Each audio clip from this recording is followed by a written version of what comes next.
Alright, hold on.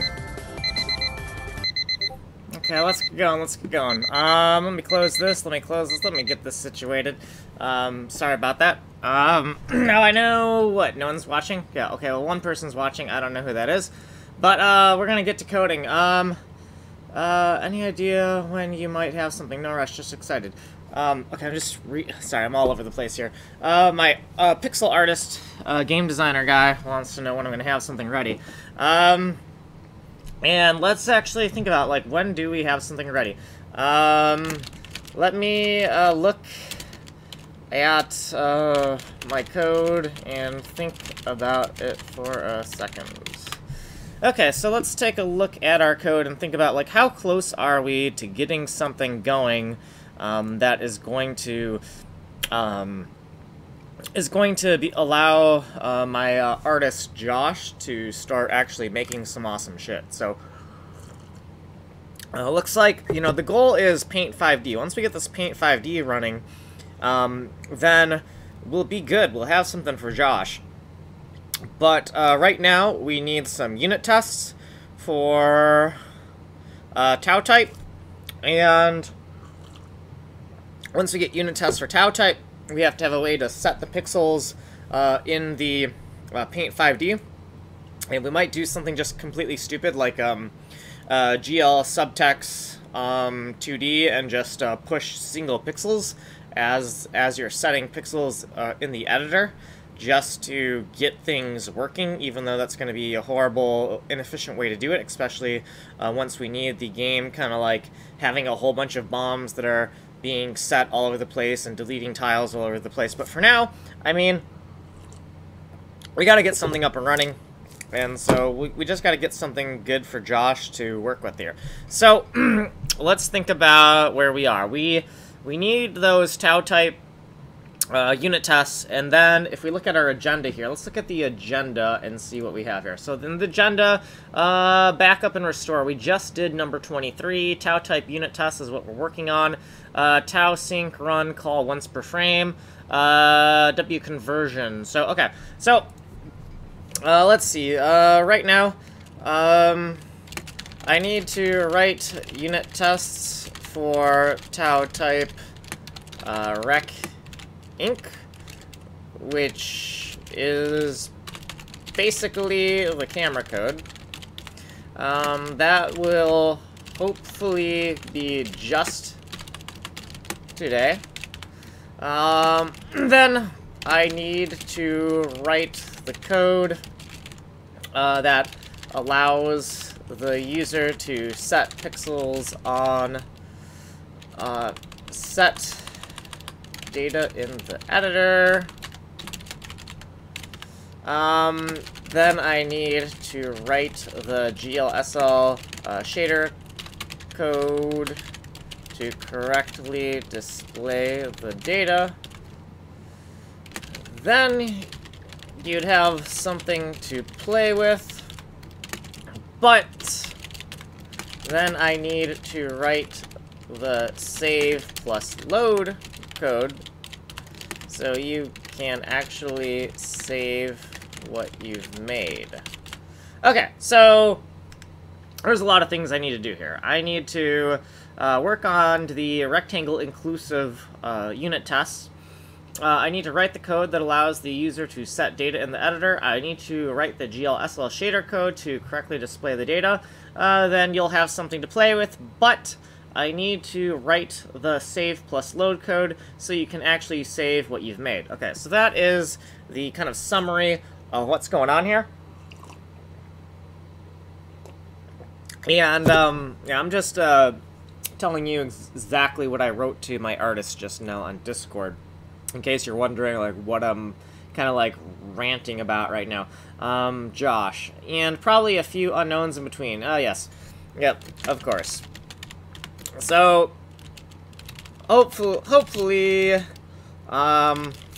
let's say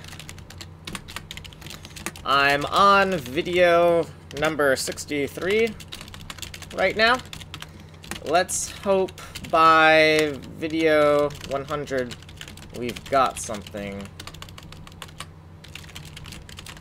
Yeah. So, yeah, let's hope that by video 100 we've got something for you. And then, if this editor can kind of, like, make cool stuff, I'd like Josh to do a whole stream where he does the art. If this editor ends up badass enough, I'd like you to do your own Twitch stream where you make art assets using it. If that isn't a horrible thing to ask, not asking you to do huge streams and hoping it would be something you would enjoy. Okay.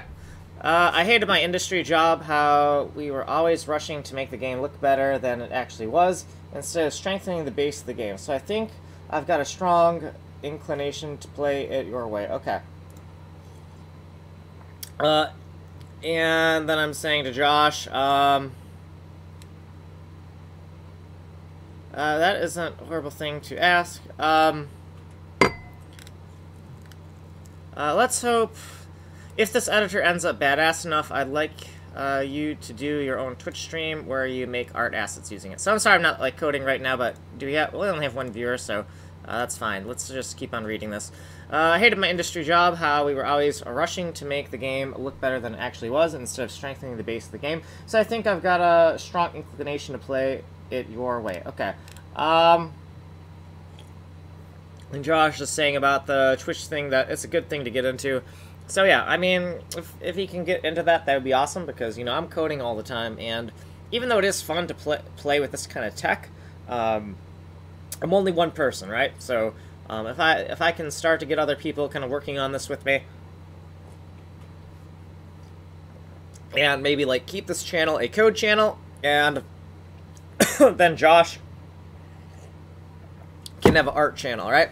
And let's with that said and all that ranting and stuff, I'm gonna keep my Discord open, but we're actually gonna start coding here. So we are on video number 63. It is Saturday. Yes, it's Saturday, and we need to write those unit tests. So the first thing we need to do is, well, let's just close everything, right? Let's just close everything and just clean up, right? Like, get our bearings, like, get a nice fresh slate. And what's this guy? Oh, the next thing we want to do is notes. Yeah, close this. So just getting my situation together here. And we're going to run the project, make sure that it's compiling, make sure that we haven't done anything stupid in the middle of that. As a trained artist, it's a little irresponsible that I don't stream my work in the first place. There are at least 10 kids who could benefit from it the way I benefit when I watch other artists work out. Well, and it would also help keep my stream programming only while having an art channel that more people will find interesting than batshit crazy C code. Okay, so anyways, let's see. I think we're running here. I think this is working. Okay, so yeah, so everything looks good here. And with that, let's go and write some of those unit tests that we need to start writing here. If we look in our library, right, it's the TAUTYPE that we want to start writing test code for. So let's open up the data file as well as the function file. So let's just hit, can we not just open with? Okay, let's just hit open because the default editor is Notepad++. Oh, now it's in the other window. Okay, so we're going to put our functions on the right and the data on the left, because data is, everything depends on the data, right? We're data-oriented, and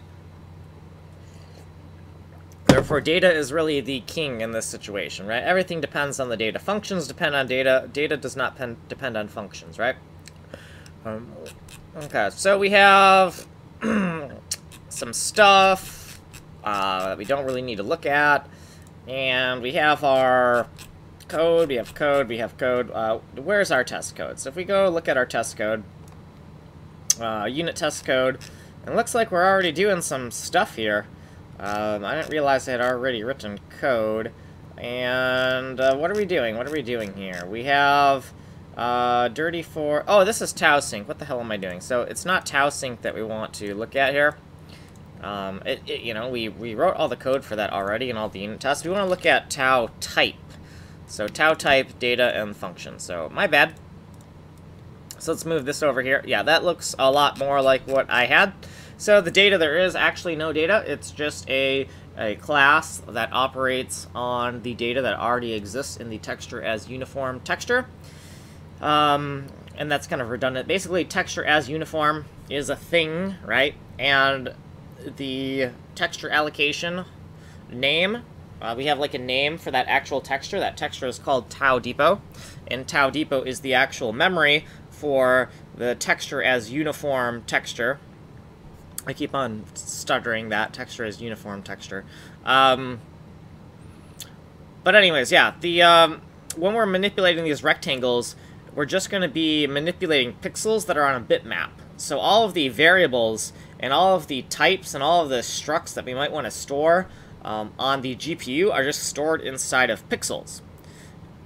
And when we want to manipulate those structs and those data types and whatnot, we're just going to literally directly manipulate the pixels. And we're not even going to have an in-between step where we like extract the pixels, turn it into a rectangle, manipulate the rectangle, and then restore the rectangle back into the bitmap, because I think that just leads to too many things to track, right? We're already trying to sync the CPU side bitmap with the GPU. We don't want like another thing that needs to be tracked, right? Because then we're going to have a variable synchronization problem where it's like, okay, which variable is the canonical variable right now? Is it this rectangle we extracted right here, or is it the actual data in the bitmap, or is it what was previously pushed into the GPU? Like, we want to avoid fractionating our variables to where we have multiple copies of the exact same information. Now, the one exception to that is we're going to have a copy of the bitmap on the CPU side and a copy of the bitmap on the GPU side. That is just an efficiency thing because it takes a long time to push data from the CPU side to the GPU side, because it has to go across what I think is the PCI Express bus. I could be wrong. I'm not super good at hardware.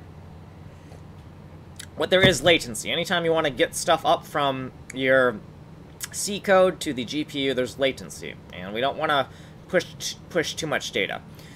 Josh, I agree that you want to keep channel specific. Okay, I'll definitely start up a design stream when the time comes, and maybe even start streaming some personal stuff. Okay, and yeah, I know motivation can be sporadic and come and go and what not. So no pressure.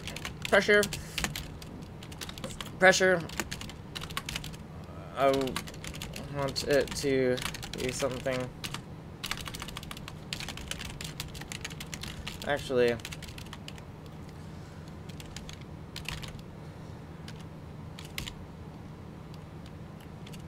okay. So, you know, creative types, like programmers and artists, they tend to sometimes be very, what do you call it, manic, right? We go through these phases of, oh my god, we're doing a whole bunch of stuff, creating a lot of stuff, and then we go into these depressive cycles where we don't make anything. And I think that's just the nature of creativity.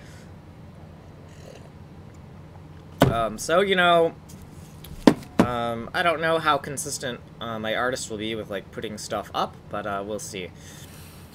Let's take a look at this. So, we have all this crazy code we wrote, and then, do we have, like, the correct backup and restore code? So, here's our unit test. This is the private test, and backup data with a reusable function. Yeah, that's the reason we wrote the backup stuff.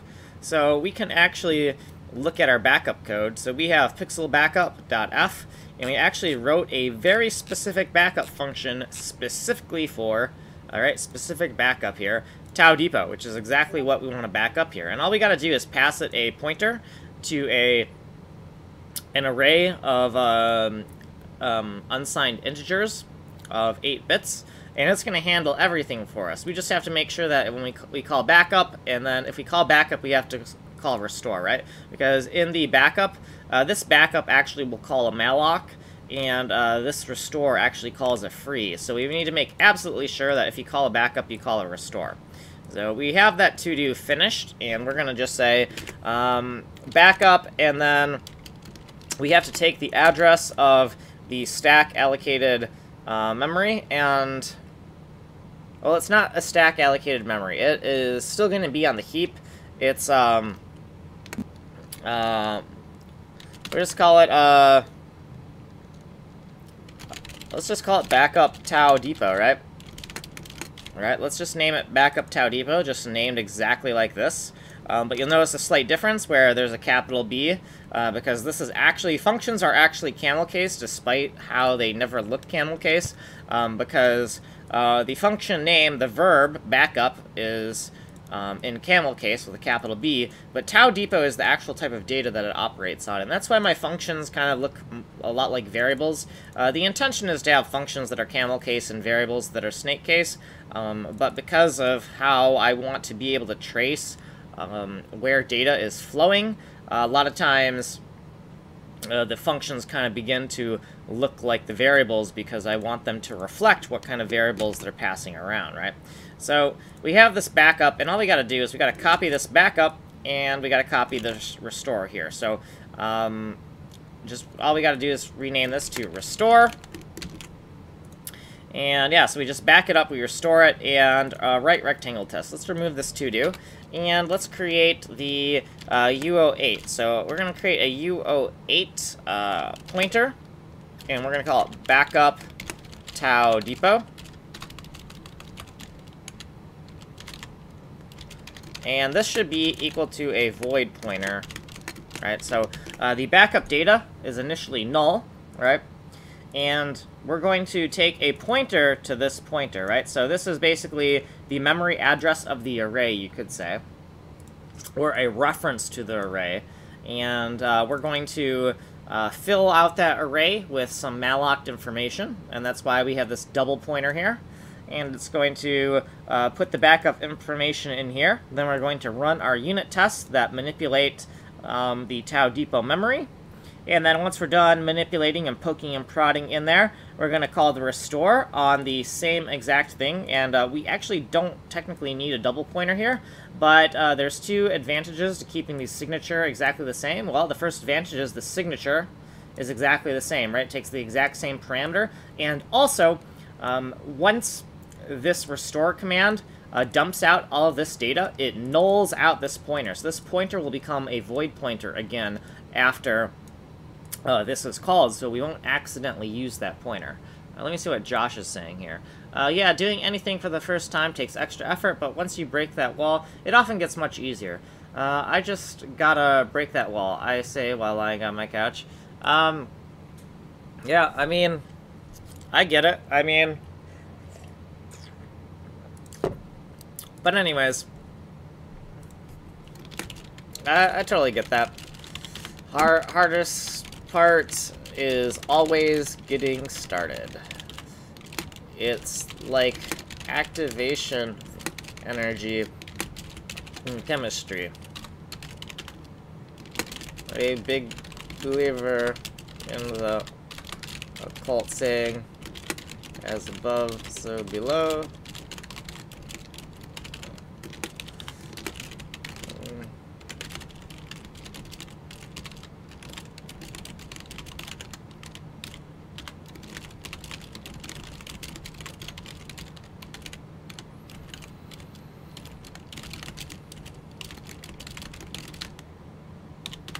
Okay, so anyways, yeah, I think that's all we gotta do.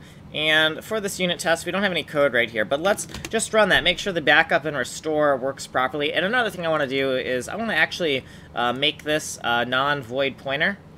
and see if it crashes correctly, right? So let's take this and say, let's just run it and see if that works for a second. So let's give that a run.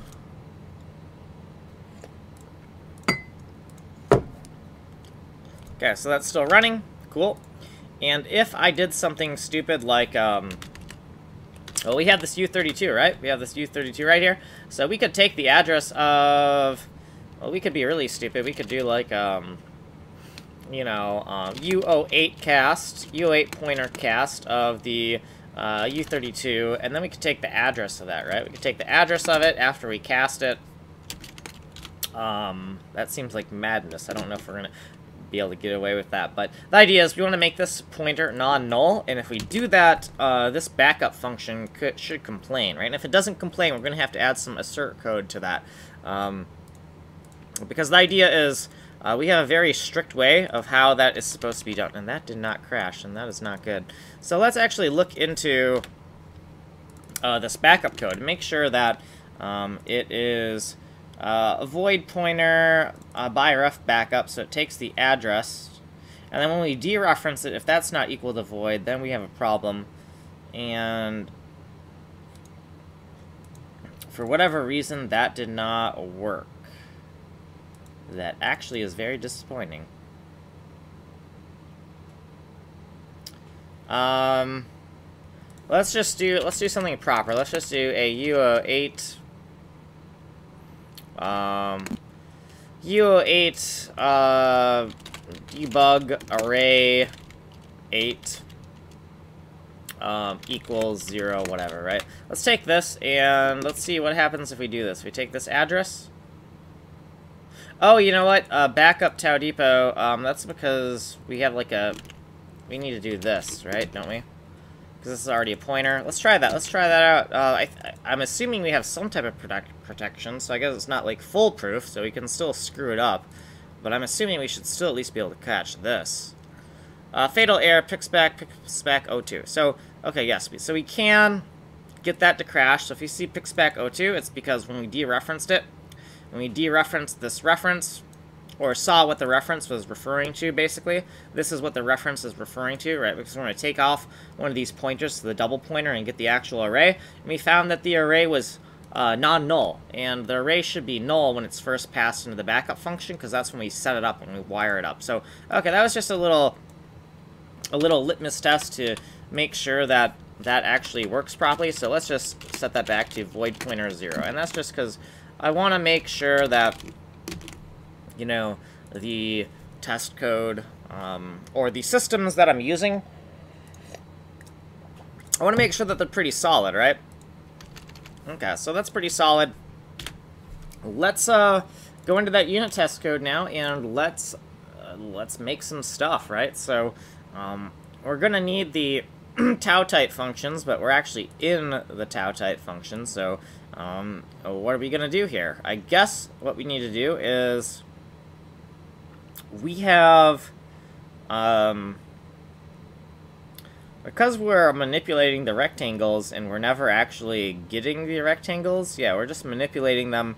We're never actually getting the rectangles, are we? We're just kind of like, hey, let's manipulate these, and it's a little, it's kind of black boxy in the way we've done it, but sure, whatever. So we have this zoom pull, so let's actually take this and make some notes over here. So let's kind of like just throw things in here. Let's just throw some things in our notes here. Maybe we'll just make the notes here. No, that's not right. It's the data file. Let's not be putting functions, things in here. Let's actually do this. Let's just throw this in here like this, and let's just call this TAUTYPE.n for notes. And this is kind of like an unofficial kind of file. The only official thing is function files and data files. Notes is kind of this unofficial thing where it's like sometimes I need these note files to kind of like have reference like right there for us, and this is gonna kind of help us here. So we're gonna do like void and void, and now we kind of have the functions that we need to reference and that we need to test. Now the other thing we need to test here, or we need here, is we need the TAUTYPE get function. So if we look in TAUTYPE and if we look in the here, we should have put and get, and we just need the get function, because since these kind of like operate directly on that bitmap and don't give us anything back, if we really want to query the internal state, we can use these get functions to be like, well, what are you, you know? And that is by design. It is a little bit convoluted, but that is by design. And that's just so that we don't have... It's designed this way so that we never extract the data from the bitmap, right? We just leave it there and we edit it in place so we don't have multiple variables that we need to keep track of, right? Everything can be nicely synced up and we don't make any mistakes. So, pixel backup, we can close this. And we can go to our test now. And we're ready to write some type of basic unit test. So let's think about what we need here. We're going to need U32s, and we're going to need X0, X1, and Y1. And these are going to be our inclusive rectangle, right? This is so these are bounds of inclusive rectangle, right? And the first thing we need to do is, I guess what we should do is, right, paint 5D viewport 1. We can actually use these exact enumerations for manipulating things, but the first thing we want to do is we actually want to get those values. So let's get those values because we want to know what it currently is, and we might want to call it actual. You know, actual and expected, right? So, actual, ACT. And then we'll take all of this and we'll kind of paste that right here. And this will be expected, and expected is EXP like this, you know? And let me keep my little viewer open here. So we don't got any viewers, but alright, that's fine. Do we got our microphone working? Yes, it's working. Okay, so we got this actual, we got this expected, and we want to fetch these values, right? So the actual values will take these values, we'll kind of fill them out here, and you know, do we really want to kind of like put this on a different line? And I think, you know, maybe for this, maybe we can do this. I don't know. Maybe we're getting out of control here. But the idea is that I just want to make sure that, you know, x-axis, and this is y-axis, right? And this is y-axis. So x-axis and y-axis, right? X-axis, y-axis, and then this is, you know, this is 0, so we have zeros and ones, right? So zeros and ones. So we could do like this, and then when we highlight this, we can kind of, boom, see it right there. We can see it lined up, right? And then for the x's, we could also do like a x and a y like this. So x's and y's. And we could have the same thing where we can kind of go bam, and we can see like all the patterns, and they look correct. This enumeration here, tau015, is that correct? Is that what we did? I think that is what we did. I mean, it's been in my notes, so it better be correct. Paint 5D. So this is the actual, one of the actual viewports that we actually want to be testing out. So let's just hope that that kind of works. We can keep this little note as to what the variable kind of is called a lot of the time. And yeah, we'll just fetch it. And then the next thing we want to do is we want to manipulate it somehow. So let's be very simple about our manipulation. I think that the translate is the simplest manipulation we can do. So let's do a simple translation here. And this is very clunky. This is taking up a lot of room, but it's very simple, so maybe I shouldn't worry too much. Translation, we're going to take the exact same values. In fact, we just need to take the location of what we're manipulating, so this stuff right here. And then we need the translation amount. So we could actually, let's keep everything kind of simple. So if these are the translations that variables that we used in the signatures here, let's keep the exact same variable names, right? So here, let's just take a, let's just call this translation amounts used in tests. And we'll just call it I32, and it's going to be TRA-IX, and then this is I32 TRA-IY, like that. And then, well, what we could do is we could do something like this, and this is kind of crazy, but we could do this. We can't actually write the code like this, where we do an assignment, and we just go, everything's over by 1, like this, right? And then the translation amount, is set to 1, and then it's inputted into the function call. And this is kind of weird, and some people might look at it and think, oh, that's kind of a mistake. I don't think it looks like a mistake. It does look kind of weird. And it may be a bad idea, but the idea is to, now we have like a self-documenting thing. Instead of like hard-coding a 1 in here and having a comment, we can actually do this, and we have the best of both worlds, right? Instead of directly just using this and having to see where it's set, we can set it here. Right, because the other options here, instead of doing this, right, we could do like 1, and then we could do like a little comment, so TRA-IX, right, we could do this. Or we could do TRA-IX, right, we could set it here, but then we have to make sure that it's set properly somewhere before this function call. So to do it like this, I feel like there's a lot more clarity when you're reading the code of like, we know exactly what these values are right now. And obviously, you need to be a little bit familiar with C to know, like, what's going on there, right? Okay, so, let's, give this a run and see what happens. So, this rectangular inclusive, we need to query what it's going to be after, right? So this get function where we get the actual, we actually need to determine the expected values, right? So we get these values, and then we need to calculate the expected values before we do any type of translation. So the expected values, let's just take all of these, and let's paste it down here.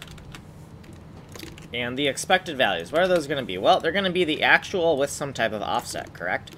So the expected, we're just going to be equals, and then the actuals, and all we need to do is +1, right? Because we're translating it, and everything's a +1, right? Bam! Expected values. Done. Okay, so we have these actuals, and these actuals are going to be changed by this function, so we actually have to get everything again. And you can see why this is a little bit clunky, right? In terms of the test code, like, these commands they are chunky boys, right? But we're kind of exposing exactly where the things are when we're doing this. So let's do our get function again, and these are our new actuals, and we have our expected here. And then all we got to do is, you know, if 0, and then or expected x0 not equal to actual x0. And then we're going to paste that a few times, Control-D to duplicate the line, and then fill this out. So let's take the expected values here, and we're just going to paste them down here, and then we're going to take the actual values and kind of paste them down here. So yes, a lot of my code is cut, paste, very redundant kind of stuff. In here, we're just going to say, you know, error, and I don't know what we want to call it. I guess TAUTYPE rec inc fail 001, right? We failed the first test, right? We don't need to worry too much about what this is, just make it unique. Okay, we've made a basic unit test. We got all these types, all of our types accounted for. Do we have any types that we're using here that are not declared as macros? And it doesn't look like it. So we got those 4, we got those 4. Okay, cool. So we got some basic kind of thing. Now, do we have a logging function? Can we kind of log that the function has began and ended? So I see halt is typically the first function, but I don't see anything for TAUTYPE. So what we're going to do here is we're going to reload our shortcuts. That's what we're going to do. Or actually, let's do 489 paste, because I actually remember what it's called. And then I actually want to eventually reload my shortcuts, but whatever, that'll work for now. AAC 2020, TAUTYPE, halt, or, oh wait, that's not what I want to do. log is typically second is what I had. And I think that is actually a shortcut, but I haven't reloaded my shortcuts in a while, and so I actually need to reload my shortcuts. Oh, damn, it's not. Okay, oh, typical... Yeah, of course, that's not a thing. How about log is typically second? How about that? Is that a shortcut? No. But that could also be because I haven't reloaded. So let me see... No, really? Okay, so how about, log function is typically second. How about that?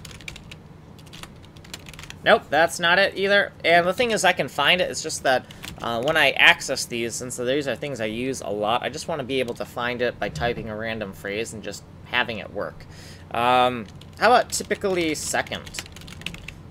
So typically second should probably route to what I'm looking for. So I'm going to put that in my shortcuts as well. And then if I say the number second, second is a kanji, so let's not worry about that. Second. I'm going to see if I can find second in my shortcuts. Log function is typically second. Info any paste. Yeah, that's what we want, yeah? Okay, so hold on. I'm making some entries here in my shortcuts. Use info any paste, date 2020, and it's 12/26. Okay. And then typically second, try, log is typically second. Okay. Okay, so let's do the info any paste. So info any paste. And that shit again. Did I really have this screwed up, or did I just not refresh my shortcuts? Info any paste. Paste file. Yeah, we have to reload our shortcuts here. Let's reload those now. The thing is when we reload our shortcuts, it takes forever. It takes like 5 minutes. So we'll actually have to open up that shortcut. So let's actually find this. So it's in AA2 AAC 2020 snip log after halt. So let's go into this and let's do our auto hotkey shortcuts. Oh, well, now our shortcuts don't even work. So C /dev /auto hotkey 03. And that's not right. God damn it. This sucks. Okay, so let me... God damn it. This is why I should have done this before I started this stuff. Log function is typically second. And that's what I get for not reloading my shortcuts recently, because now I have a whole bunch of, like, synonymous bullshit going on here. We'll take the oldest one, and we will remove that. Okay, let's rerun that. Reload the script. Okay, let's look for it. So open, and we just want C /dev. And in our repos, we have git, autohotkey 3, shortcuts, shortcut files, AA2, and then within here we should have a snips folder. Or not. I swear to God we had a snips folder, did we not? Oh, AAC 2020, and then snip. And so you can see why I have this wired to a shortcut, because it takes a long time to look up this path and, like, open up the snippet you want to reuse. You know, take it, copy it, paste it, change it, you know. And so you could argue, well, this is what templates are for. You should use C++, and I'm going to say, nope, I don't care. Yes, it does take a longer time to write this code, but the idea is that it's going to be very simple and easy to follow, right? So, TAUTYPE info any. And then over here, we need silence.TAUTYPE. And then here we're going to say TAUTYPE log. And that looks good to me. That looks like it's ready to go. Let's look at the silence object and make sure that we have TAUTYPE kind of integrated in there. So we have TAUDIRT, TAUDEPO, TAUTYPE, and TAUTYPE has a to-do.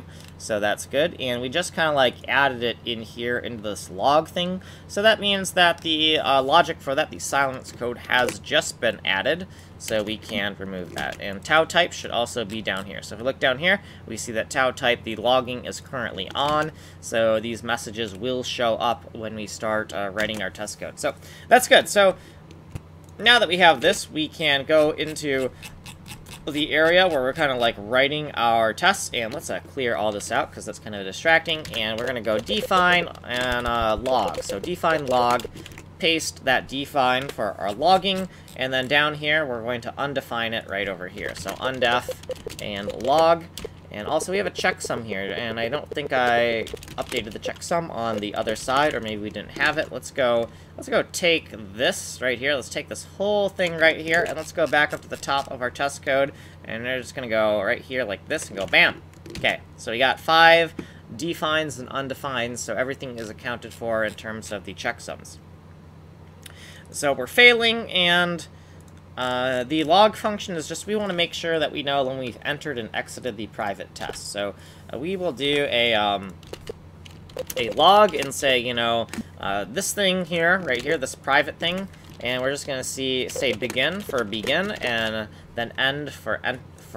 So we'll pass it a null pointer, so void pointer 0. Because the logging function takes some extra data if you want to like print other things out, like print out values. But the side effect of that is then you have to call it with this kind of bullshit here if you don't want to actually print anything out, which kind of sucks, but it was better than having all the different log functions that I had before, because now we only need one single log function instead of like cluttering up the file with too much boilerplate, right? We just have a halt function and a log function, and that is really all we need. And we're getting way too granular in our other classes. So, yeah, so that's enough there. Let's give that a shot. In this new file, let's close that. And our notes file, our data file, yeah, we're good. We're good to go. Let's give this a shot. And what editor is this? Okay, left, and this is right. This is right? Yeah, okay, cool.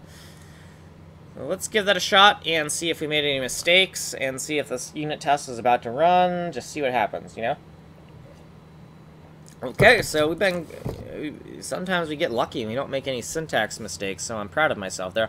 So TAUTYPE rec inc fail, number 1. So because we failed, now we have to actually do the annoying part of kind of logging out all of these things. Because we're not really using a debugger, we're just kind of like making the code least common denominator. You know, we just... right, when our asserts fail, we just print out what everything is, right? So what we're going to do is we're going to do print, we're going to do our log. Actually, we're going to do log, and actually, no, we're going to do a printf, because if it's something that happens right before a failure, we never want to silence those messages. So we'll do, you know, expected x0 and... versus, you know, actual x0, maybe like that. And then here we're going to do %d, and then another %d in parentheses. And then we'll do a \n, and then here we'll just do the, you know, expected x0, so it lines up so that we can actually see that in fact we are... Let's just do V for verses, that way everything's kind of lined up nicely. And then actual x0 like that, right? Okay, so now that we have this, all we got to do is kind of duplicate that, and so just, you know, bam, bam, bam, and bam, right? And then these different sections, it's x's and then y's, zeros, then ones, right? So these first, let's actually make a division here so we can see the difference between where the x's and y's are. And that makes it a little bit easier because then we can go, you know, oh, this section is our y's, right? And then the next section is our x's up here. And then we need like an alternating 0, 1 kind of pattern here. So we have zeros and zeros, and then we did not do that correct. We have more than one thing pasted there. Okay, there. So there's our 4 things. And these are going to be the ones. So this is our x range, and then our y range, zeros then ones. So let's make these ones. And now these should all match. Okay, right, so all these clusters seem different. And if we kind of color code all of these, we should have unique clusters here, right? And so if we do the actual, we should have the same exact thing kind of happening here. So x0s, x1s, y0s, y1s. Okay, yeah, so let's give that a run and see if we can see, like, well, what's wrong here? Why are our actual and expected values not kind of, like, matching here? And, oh, yeah, so we need to change our script here for a second. Cancel, Control-C. We need to change our script here really quick. So in our script, we kind of like wanted to inspect the executable a while ago. And so in our build script, we got rid of this remove exe.exe line. If we put that back in there, it's going to keep the executable we're compiling, or it's going to remove the executable we compile after we run it. That way we don't run an old executable. So we can delete this and give that a run. And my shortcuts just said I made another mistake, so I gotta find this really quick. So typically second, yeah, and I would expect that I had a shortcut for that because that's what I thought. Typically second.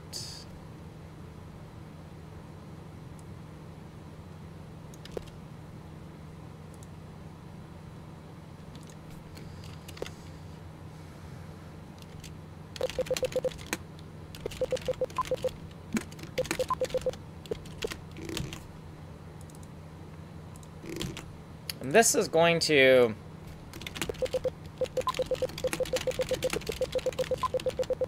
Yeah, my shortcuts, I should have reloaded my shortcuts before I started kind of recording, but I didn't because I really need to maintain these because, you know, if it's been a long time before I've reloaded my shortcuts, then I have a lot of collisions and whatnot.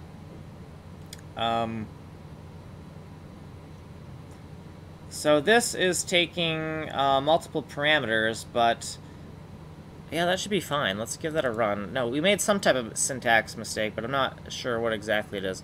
Expected something before, so this expected x0, we made some type of mistake. Where did we make our mistake? Let's remove the coloring for a second. Expected a closing bubble bracket before whatever that is. I have no clue by looking at this, and that is right, you know, I think I'm a badass, and then I do something really stupid, and I don't even know what I'm doing. Oh, yeah, so here's what we're doing. Let's add the commas where they actually belong, yes. So, bam, bam, okay, that is what we screwed up. Okay, cool. Let's give that a run, see what we got here.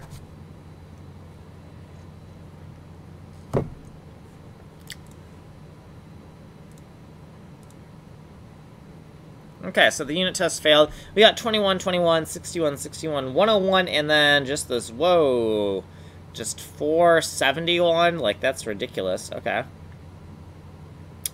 And then 141 and the 511. Okay, so the interesting thing is it's on the Y. It's the Y that's completely failing us. So the first thing we might want to do is say, that's odd. That's very odd. Is it for... Why is it working on the X, but it's not working on the Y, right? So what I might want to do here is... Let's just make this 0, right? Because let's say that maybe the problem is there's some type of transposition error or whatever. Let's just make that 0 and make sure and see if it works now. And we just want to back up a little bit and kind of see if we can get the test to fail, right? And isolate where things are kind of going wrong. And so we still get this 101, and honestly, it almost looks to me like if I put both zeros, it's still gonna fail. So let's oh,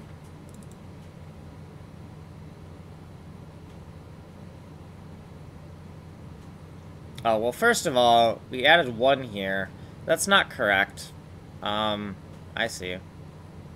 So yeah, of course it's gonna... Okay, so first of all, these actual expected... If we're actually gonna do this like this, with this, like, offset here, then we probably should kind of, like, say, you know, this equals 0, and this equals 0 as well, and then, you know, add those as offsets right here, right, to if we want to be proper about this, right, so add our x's and add our y's.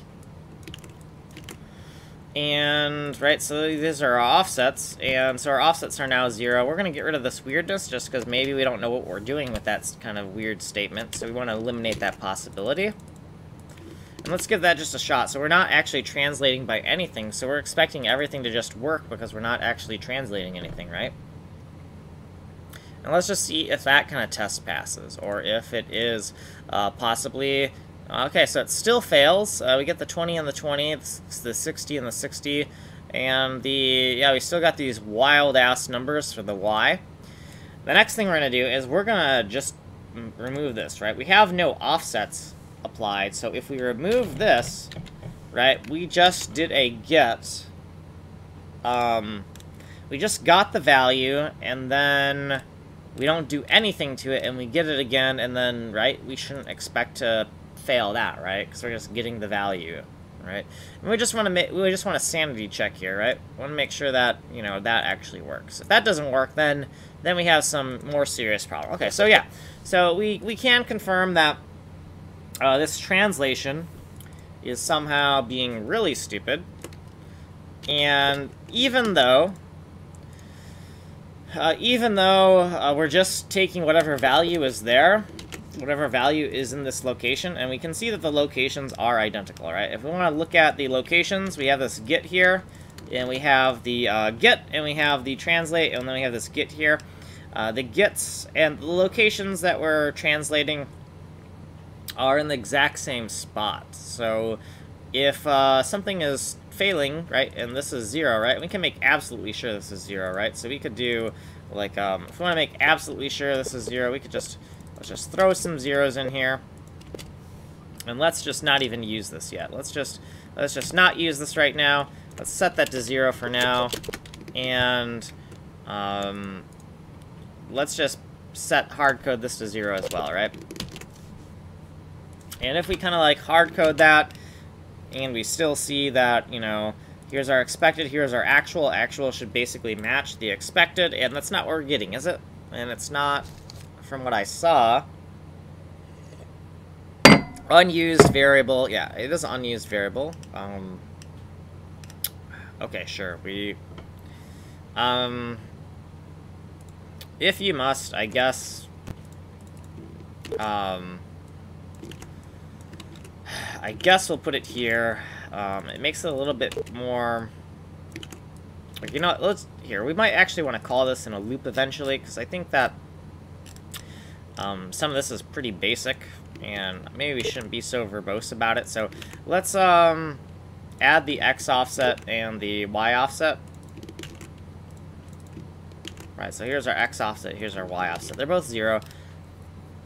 Let's give that a run, and we're not seeing what we expect, are we? We're seeing that, like, something weird is happening specifically with the y-axis, which tells me that maybe we're doing some weird integer overflow thing again. So we got 2060, 2060, 100, 471, and then 140, 511.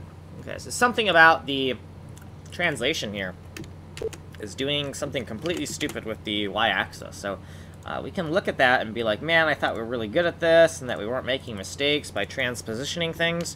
But that sure, to me, looks like some type of transposition error, right? Because it's correct with one axis, but, like, not correct with the other. And maybe that's because the initial values, it could be the initial values that we're working with. That could be it. But let's see. So we got these x's, and then we have these y's.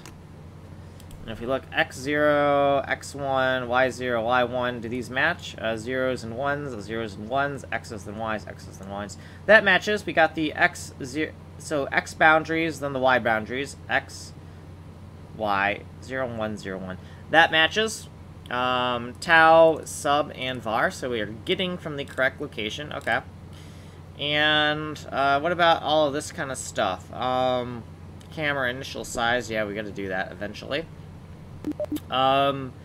X1 minus these, like, I32 things. Okay, we're just assigning, right? We upcasted so we can kind of mess around. And these are all asserts, so let's not worry too much about the assert logic. But this I32, what do we got here? We got, add the translation IX to the I32. The translation IX, is that like a... No, it's the int32, so that's fine. Int32, int32, right? So x's and y's, zeros and ones, that looks correct. Enforce the bounds. So when we enforce the bounds, what I am seeing here is that enforce bounds is taking a reference. So maybe enforce bounds is like doing something weird as hell, and it's it doesn't look like anything should be out of bounds. So let's take enforce bounds. Let's comment that out really quick and see, like, is enforce bounds, like, kind of mucking with our situation here, you know?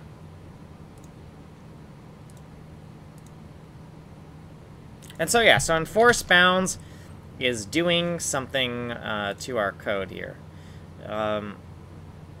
And if we look at the actual and expected values, right, nothing is, like, super close to being out of bounds here, is it? Like, if we look at this, we don't see, like, right, 20, 60, 100, 140. That is nowhere near being outside of our 0 to 511 boundaries, so we should be fine there. And so we know enforce bounds is doing it, right? So, good. I guess I'm just being good at hunting this down, right? Because I see the references, I know we're changing it. So enforce bounds takes int 32. So the first thing we want to make sure is that we're not doing anything stupid with our casting, right? So we have these int 32 references that are going in there. And when we call enforce bounds, do we have the wrong type? And no, we don't have the wrong type. We have int 32s. Int 32 type right here. And x0, x1. So we got the x's and the y's, zeros and ones, zeros and ones. And is that the correct order? Is everything being called in the correct order? X's then y's, zeros and ones, x's then y's, zeros then ones. Yeah, so everywhere that I see it being called, it looks like we're calling it correctly. So let's actually look at this code. So we have, the first thing we're going to do to work with the data is we're going to just dereference it so that we can work with the values that are stored there. So we don't have to think about any weird pointer logic when we're actually doing the logic. So all these values, they match. And then if we're looking at where we're storing it, right, we're going to dereference these and we're going to assign them, right? So these numbers also match, right? So we're doing some type of change to these values. And this is, right, we load these values into the function here. We manipulate them, and then we restore them right here. So that looks correct to me as far as the basic pointer logic. So it's something in the actual logic kind of here. And, well, let's think about it. So if x0.i32 is less than 0, that should not be the case. What about y0 less than 0, right? So we shouldn't even have that. What about x1.i32 being greater than 512 minus 1? That shouldn't be the case either. This is upper bound. Oh, hey, look at this bullshit. Right here, we can see the mistake. This is upper bound, back off the upper bound, and what do we have here? We have a complete mistake, right? And so another thing we could look at, right, if we're very, very diligent about how we format our code, we should be able to do this. Bam, right? Both of those match exactly, right? And we can do this with some other statements as well. So, so that's why I think maybe calling this delta x and delta y might be problematic, right? Because we like to see the patterns in the code a little bit. So let's just highlight the patterns that we can find, right? So that pattern should match, right? Like everything should be analogous here. So if we do this like I32 delta, right, that should match in these sections here. And like anywhere that we can find like some type of section where that code should be the same, let's kind of keep on doing that, right? And then 1 and 0, 1 and 0. So why do we have 1 and 0 here? We had 1 and 0 because initially we wanted to do the operation a little bit differently. But we really want to keep that ordering constraint, right? That was when I did it with like out a temp variable, right? We have this temp variable now. Before I wanted to do it without a temp variable, so it required me to put things in a different order. But because we want a very strict ordering where it's always zeros then ones, just for, you know, to be consistent, we're going to reorder that, right? And we're also going to reorder this as well. We're going to do the zeros, then the ones. Right? And then after that, I think this bounds check, this bounds enforcement code should actually work, right? And I'm hoping, unless we kind of like screwed this up as we were editing it, right? Like maybe I made way too many changes at once. Maybe I shouldn't have done that refactoring formatting change right there. I should have made sure it still ran before I kind of like addressed that issue. But I did it, so we're gonna have to live with our decision there. And we'll give this a run and see if the bounds check is now correct, and therefore it's not crashing anymore, right? So let's where are you? Okay, let's just pick a color, run the program, and bam, it's running again. Awesome. So we solved a bug in the code using a test, so that's awesome, right? And we got all this code, and we could really keep this code from being super bulky if we create like some type of test runner, right? So so what I'm thinking is we can create like a translation test runner, and then we can also create a zooming in, zooming out kind of test as well. So let's do that. Let's take all this code and just put it into a translation test runner or something like that. Or we could kind of like still do it all in one file, but kind of like create some tests. I don't know. Let's sure, why don't we do that? So let's do the so let's do a U.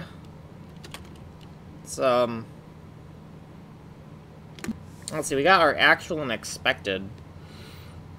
Okay, so let's do like int32, because we have actual and expected, but then our translation things can be signed values. So int32 array of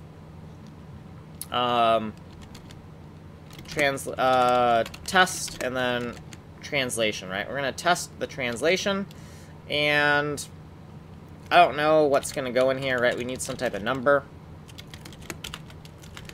And we need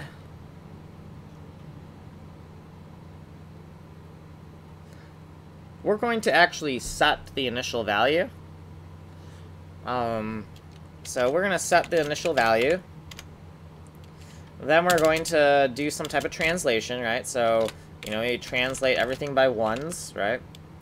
And then, and actually, let's kind of like change this formatting here a little bit. So we'll do like 1, 2, 3, 4. 1, 2, 3, 4. So we'll add some translations. 1, 2, 3, 4. And then after we do our translations, we're going to have some expected values, right? 1, 2, 3, 4. And the expected values for this would just be, you know, 1, 1, 1, and 1, right?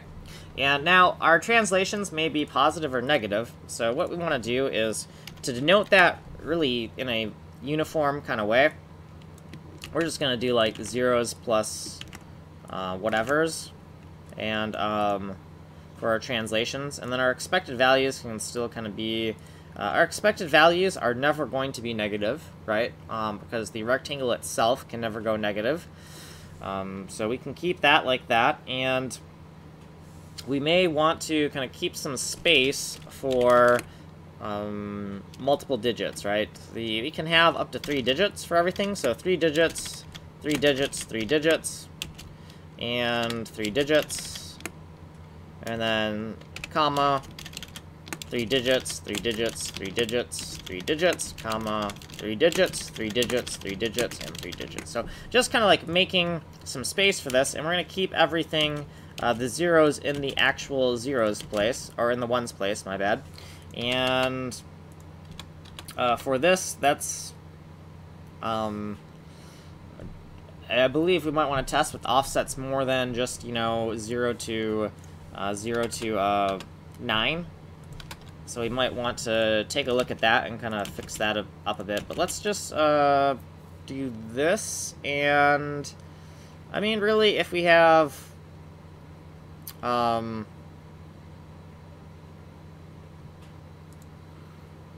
yeah, if we add more space, we're going to run out of space for this. I think that tests that are 0 to 9 should be fine, depending on what the and as long as we have like initial values, right? We don't really need to test with very large values to make sure this is working. So this is our test. Let's kind of indent this a little bit, have a little bit more room to work here.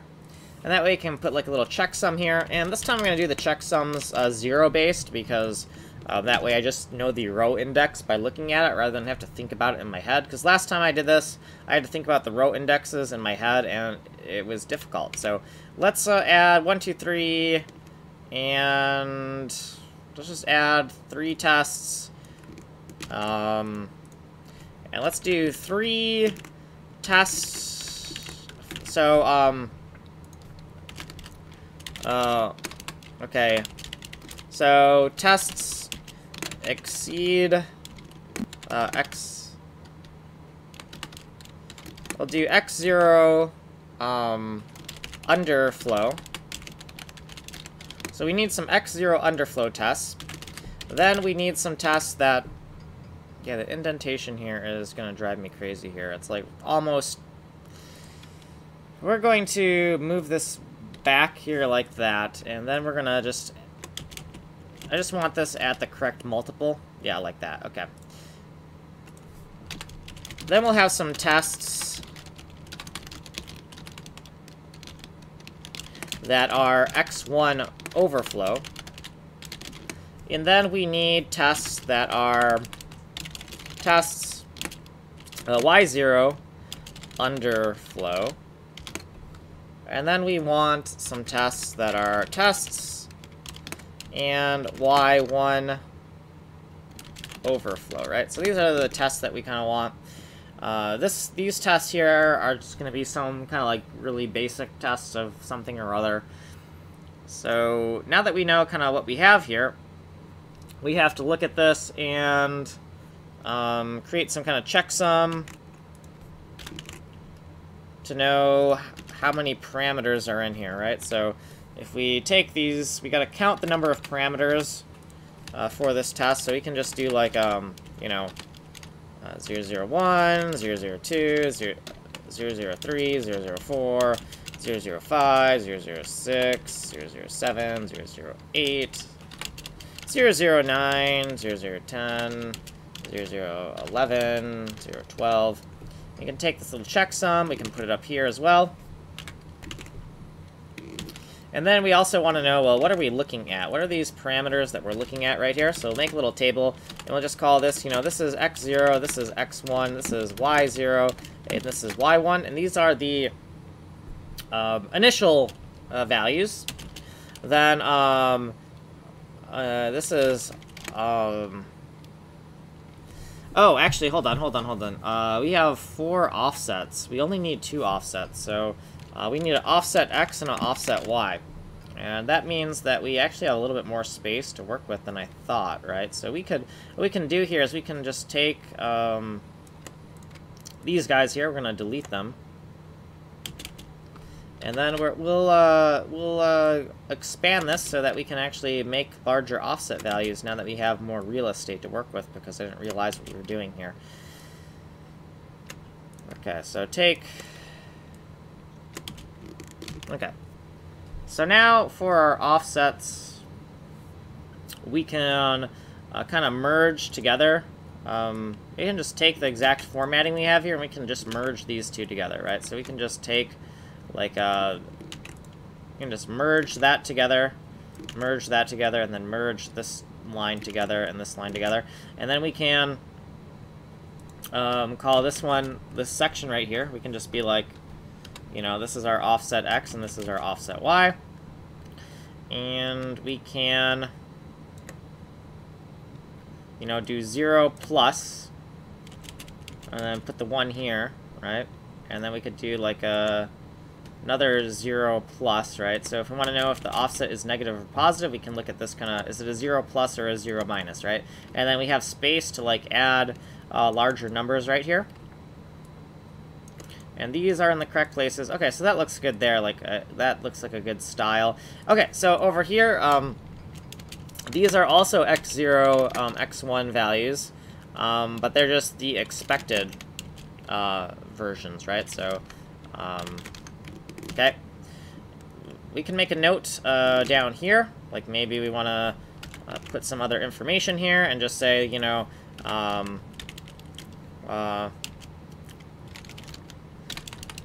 right here is, you know, initial values.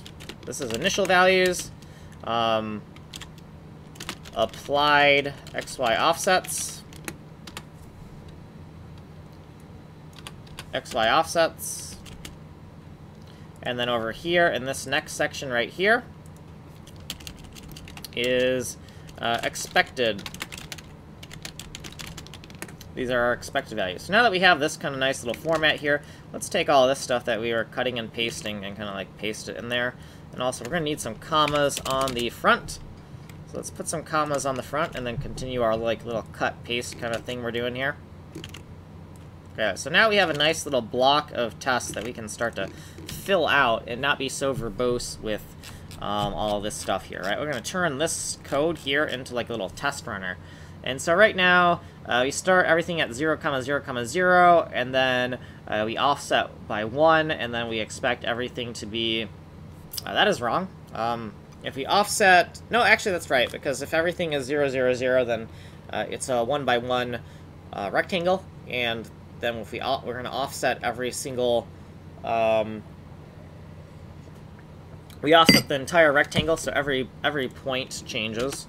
Okay, so that makes sense. We know that we have 1, 2, 3, 4, and then this right here is 5, and then we have 6 over here, 0, 0, 6. Let's line that up with that, like that. So let's put the bar like kind of like right here. Okay, and then 5, 6, 7, 8, 9, and 10. Okay. Oh, nice. So everything lines up very nicely. So 10 times, well, times what? So we're using an index here, so that means we're going to have to add 1 to whatever the final index is here.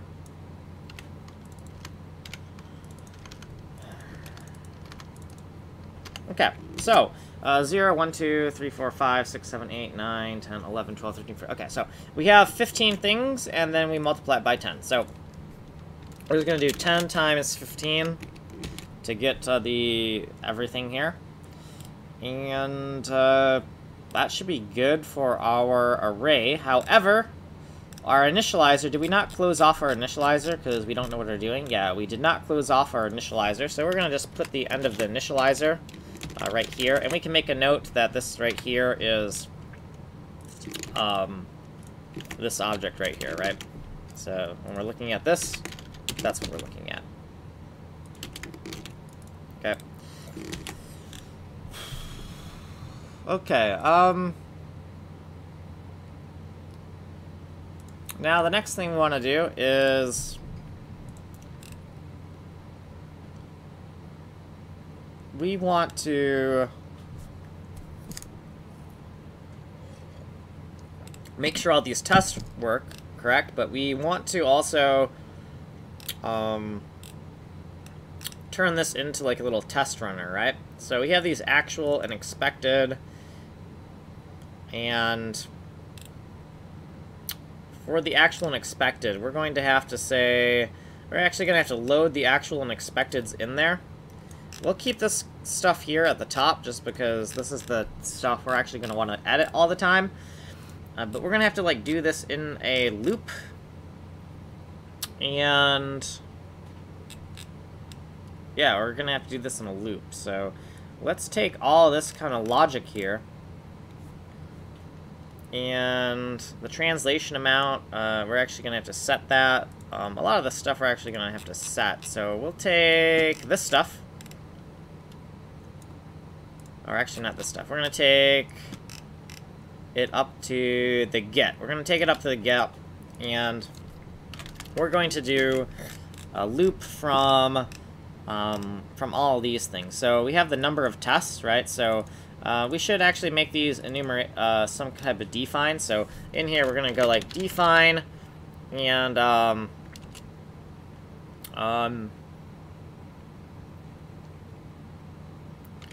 num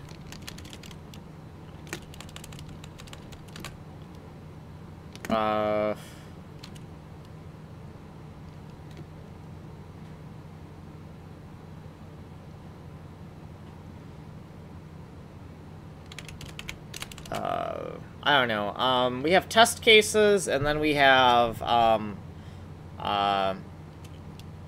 num test cases 001, and num test cases number 1 is equal to 15, right? And then define num test inputs 001, and this is not going to be tests, this is going to be cases. Okay, num test cases 001, and then num inputs. So we have 10 inputs for each one of these tests here. And this is kind of like ugly, right? Because we had all these nice little macros, and then we're like, bam, let's paste this ridiculous stuff here. But I think that's going to help us. So even though that's kind of ugly, we're going to stick to it like that. We'll move this kind of checksum. Well, actually, no. We want to keep on pasting it on the bottom. We did that in the wrong order. Let's paste that down there. And now we have, you know, 06 and 7, right? Okay, so 06, 07. Okay, so 6 and 7. Okay. Okay, so num test cases. And then right here, we're going to take the number of test inputs, and then we're going to take the number of test cases, right? And we're just going to multiply them together and format it. Right, so that's kind of ugly, but the idea is that we can kind of quickly kind of see it right there, be like, oh, number of inputs times the number of test cases, and then bam, right? And in the loop, right, we have the number of test cases, right? We can loop through the number of test cases now. So in a loop here, we're going to do like int32 max index equals this, right? So max index. Okay, and then for let's do test. Let's do TI for test index. So int32 test index, and the test index is less than or equal to the max index. But if we're going to use a max index, then number of test cases minus 1 right here. Okay, max index. And then TI, and then plus plus. Okay. And then here, we're going to do a, right here, it's going to be, you know, next, and TI, test index. Okay, oops. Okay, so we have this test index variable. And now... Okay, so now we have, like, a little loop thing. We're not actually using any of this stuff. But, it doesn't matter right now. It's just that we want to be able to get at this stuff here. So, the actual and expected stuff,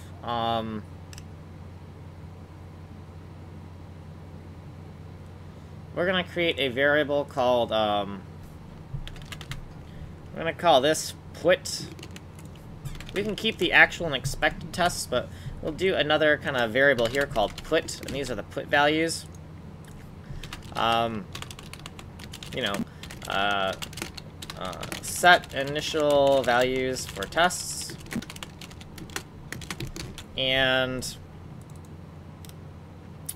then here what we can do is we can do, we have this TAUTYPE get, right? And then we're getting it. We can make sure that before we get that value, we're going to do a TAUTYPE put. And we're going to put these values here, right? These guys right here. We're going to put those right here. And also we need to load those values, right? So we need to extract the data. So put x0 is going to equal, we need the test array, whatever that's called. It's called like test for translation. It's a test for translation. The translation tests, and why don't we just call it array, right? Because it's going to be array of tests. Array array of test cases. And then let's just do @vid iid and 0063. And the time is 1 hour, 35 minutes, and 40 seconds, right? So we're going to take this here, and even though we've already written most of this kind of stuff for this test case, just it's better now than never, right? So array of test cases, so ARR is array of test cases. And since we made this video timestamp, why don't we go over kind of what we did here. So we're making a big array for all of the test cases. So this is test number 1, this is test number 2, this is test number 3. And our inputs are going to be the initial boundaries of the rectangle. So these x0, x1, y0, y1 values right here. These are the initial values. Then we're going to apply an offset, right, using the translation. And they could be negative or positive, so we have the 0 plus here, so if we ever want to make something negative, we can just change that plus to a minus, like this. And then we have the expected values of the rectangles after the translation. So right now, all of the test cases are identical, and all of the test cases should pass because we have, according to our calculations, this should be correct. And we just want to get the basic test runner code working first before we go any further. So we have the number of test inputs, which is 10, right? So there's 10 values right here. We have a little checksum up here that we counted them. We can count them by hand really quick. 1, 2, 3, 4, 5, 6, 7, 8, 9, and 10. Yeah, so we have 10 test cases, or 10 inputs for each test. And then the test cases, we have 14 indices, so 0 to 14 is 15. So we have this 15 times 10 for these macros here to calculate the length of this array for the number of elements in it. Okay, now that we have this, we need to actually extract all of the information to run a test. So we're going to take the array, and we're going to take the test index, and we're going to multiply the test index by the stride. So the stride would be the number of test inputs here, right? The number of test inputs is 10. So the stride is 10. And that's kind of cumbersome to me. So we know the number of test inputs is 10. Let's just hard code that there as a little magic number. And we can just say, in the comments, we could say that, you know, or we could do this. We can do this. Assert, you know, 10 equals this, right? So instead of having a define or something, we can just do a little assert so that we know what that magic number is supposed to be. So we multiply by the stride to get the base index of the values we're about to look up. And then the initial values that we're going to put for the x, that's going to be offset 0. Okay, let's paste this and then change this around. So we got the x's and the y's. And then we're just going to do 1, 2, and 3, right? Okay, so let's take the next cluster of things, right? So the next cluster of things is actually only 2 things because it's a offset for the x and the y, right? And if we look for the offset for the x and y, we can call this ox and oy here, but if we see we have a translation variable here, that's actually what we're going to use here. So we're going to take this translation variable, we're going to pump it in right there, and then we're going to take this cluster here, because I know that the outputs are also 4 things. So we're going to do 1, 2, 3, 4, 5, and then I feel like we're missing something. Didn't we say there's 10 things? So there's like 1, 2, 3, 4, and then there's 4, 4, that's 8, that's 10. Okay, yeah, that's right. I just can't math. 6, 7, 8, and 9. All right, because 0 to 9 is 10, correct? Okay, so these are going to be, these are the initial values we're putting, and then these are going to be our expected values, right? So we got our actual values, we don't got to worry about those, but our expected values are what we're setting here, okay? So we got our put values, we got our actual values, we got our expected values, we got the translation things and all that good stuff. So we're going to use the put with the put stuff, okay? Then we're going to get the values, and we might as well make sure that the actual values that we just got match the put values, right? So since we added a little bit more complexity to this test, let's just do a little test to make sure that our getters and putters are correct. And this TAUTYPE put, was that should be a capital, should it not? If this is not a capital, we're going to fix that, because that should absolutely be a capital. If I made a mistake in my source code, we're going to fix that, because this should be a put with a capital P. So, we're going to do a little test to make sure the putter works. So, if 0 or the put x0 is not equal to the actual x0, right? So the value that we got. And then we'll do everything for every single individual parameter there.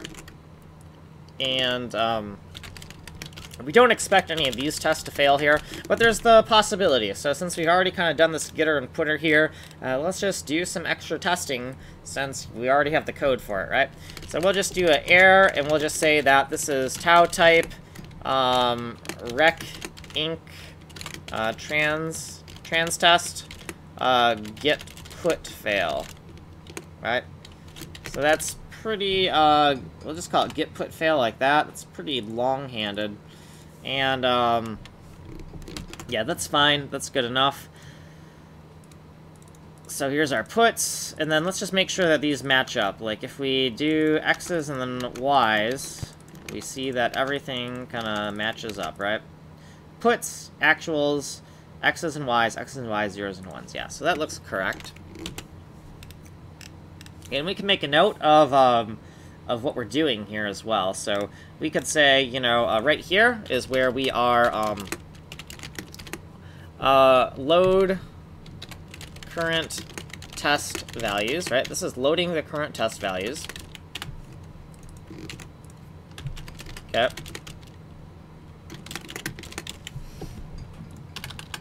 Okay, loading the current test values. And then over here, we're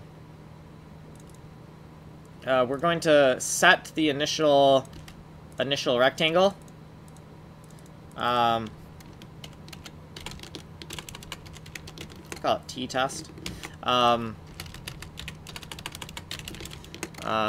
Set init rectangle and verify, right? So we're going to set the initial rectangle, and then we're going to verify it.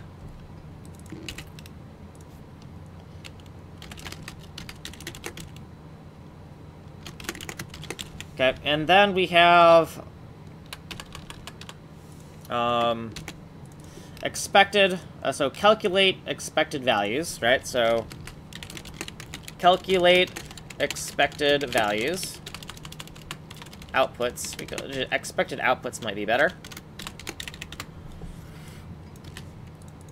Okay.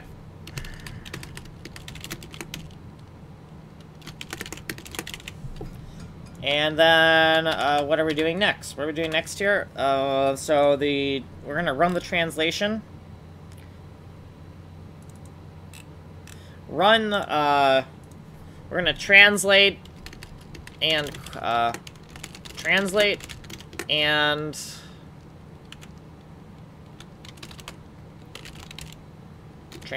check, right? That's all we're doing. We're translating it, and then we're checking, right? They don't gotta be fancy, that's right. We're translating and we're checking. So we're gonna take all this, and the idea is that when we write this kind of like table, we don't have to like, you know, rewrite like all of this code over and over and over again, right? And it adds a little bit of like overhead, right? Where we have to like think about this a little bit, because we have to think about this whole table here, and then we gotta think about how we're extracting the values. But then we only have to like get this test runner thing right once, and then when we add more tests, it's just very simple, and we have this high-level overview here, and I really like that. So it is a little bit more work up front, but I think it's worth the work up front. And also, I have the suspicion that these tests will actually take up less memory in the executable as well. Like in terms of the size of your executable, I think the executable size will actually be smaller this way. So let's give that a run and just see kind of what happens here. So I mean, we got everything kind of set out here, and we're just hoping that everything kind of just passes, and then we'll kind of add more stuff here. And then we could copy this code and use this code for test cases for the zooming code as well. if we can get this to work, right? So let's give this a run and see kind of like what happens here. Okay, so we did not crash. Excellent. So let's make sure that this is actually running. So we're going to make this equal. And the reason we're going to make that as equal is we're just going to introduce a bug that's going to cause the test to crash. Make sure that, you know, we didn't do something completely stupid and we're getting a false positive, right? We want to make sure we're not getting a false positive before we continue here. Okay, so we have a test crashing on us. So yeah, so we're not getting a false positive. That actually, this code is actually running. We're actually running our tests and we're just passing. So that's awesome. So the next thing we want to do is I'm just running it one more time. Make sure that we're in a state that is actually passing. We're just going to write some more test code, right? So the first tests are going to be very basic. We're just going to take some type of inputs, and then we're just going to add like an offset. So we could do like 1, 2, 3, 4, and 5, and what would be kind of fun, I think, is for the 1, 2, 3, and 4, my bad. And then for the offsets, what we could do is we could actually no, let's do prime numbers. Let's use 3 and 7. Let's use 3 and 7. And then for the offsets, for offsetting on the x, let's make that complementary. So let's use 7 and 3. Oh, wait, hold on, I'm not doing that right. Let's add 7 and 3. And the idea here is that if we did that correctly, then everything's 10, right? And so that's just a fun little thing where, you know, let's just kind of like do some little test cases that are slightly more complicated and just have fun with it, right? So let's give that a shot, see if we did that correct, right? Let's see if that actually runs. Okay, so that still runs. Let's add one more test at the bottom. And make sure that, let's just make sure that to make sure that we're running through all the tests, let's make a test index 15. And then the number of test cases, we're going to change that to 16. And then the number of, this hard-coded thing is test inputs, so that's fine there. But let's run that. And let's actually, after we run this, let's make this 15th test crash, just to make sure that we have a sanity, that we know for sure that all of the tests are being looped through, right? Just make absolutely sure that, you know, we don't want false positives, right? We want to make absolutely sure all that code is executing, right? So if we give this a run, hopefully it crashes, and it doesn't crash, and that is kind of scary, all right? So, we made this 0, right? So the expected values should definitely not be, so something, okay, so something's going wrong here, right? So if we see this code here, we have a false positive. Do you have a false positive? Is that what's going on here? Yeah, we have a false positive. This should have crashed, right? Because we made a bad test case. So we have a number of test cases, and what's wrong with our loop? Our loop must be wrong. So we have this number of test cases -1, and we're going to go up to max index, and this is our max index. We take the test index, we multiply by 10, right? The first index is 0, right? That makes sense. So why is this expected value, this y 0? This expected value?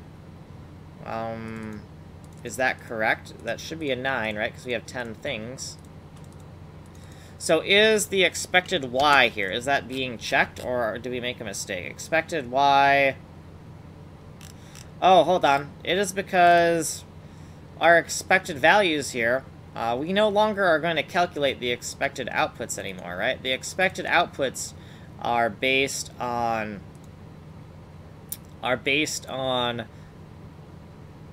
we're hard-coding those expected outputs. What we could do is, if we want to keep this, we could say, we could call this,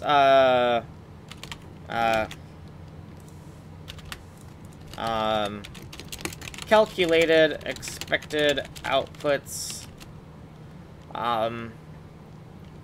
to double check to cross check against hard-coded expected outputs, right? So we could make use of this, right? Since, right, because it is a pretty basic test, right? All you gotta do is add these translations. So since it's already here, why don't we kind of make use of it and call this calculated x0, x1, y0, y1, and then we'll do a at vid iid, and we'll say this is video integer ID. Where are we at here? So we're at 0063, and the time is 1 hour, 51 minutes, and 6 seconds, right? 1 hour. Okay. So now that we have these calculated values, we can say, we can go up here to where we have these expecteds, and we can paste them down here, right? So we can go boom, right here, paste them in here, and U32, and these are calculated ones. So, like EXP, EXP values, but calculated in our loop, used to cross-check against hard-coded expected values in our test table. Okay, and then we can also make a note right here. So the at vid integer ID is 1 hour, 52 minutes, and 14 seconds. Okay, so now that we have this, let's, I don't know how we want to do this, but let's write it like that. Sure, why not? We have these calculated values, and are we calculating them? And where are you? Where are you? Right down here? Okay, so this is going to be like a little redundancy. So we're going to, you know, make sure that there are expected values passed, and then we have this extra redundancy, right? If 0, if the calculated x0 is not equal to the actual x0, then something went wrong, right? So we have some weird thing where the test table values don't match the calculated values or something like that. So let's do this. So bam, bam, bam. And then we'll make an error and just say error, calc vals, calc values, no match, test table, right? And like that error could eventually not be a unique message as this code base grows. But for now, we'll just keep that error message, and if we ever come across, like, you know, when we're searching for something, we can't find it because we have 2 identical messages, we'll kind of, like, make the strings more unique. But that should be unique enough for now.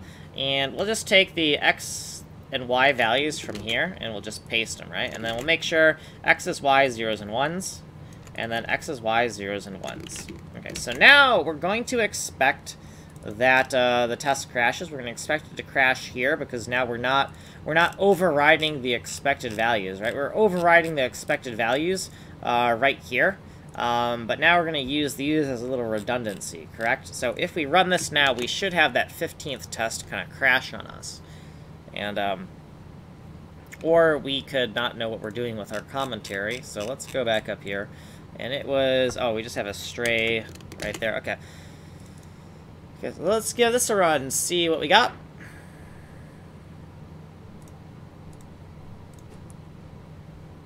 Okay, so the test is failing, and we see all these ones, and then you got this 0 and a 1. The next thing we want to do is we want to make sure that's the 15th test, right? So when we fail, let's actually print off that test index. So printf and the test index, ti, and then %d\n, and then ti like that. Okay, and we just want to make sure that we are actually on test index 15. Or we can say that we don't know how to use printf. Okay, let's try that again.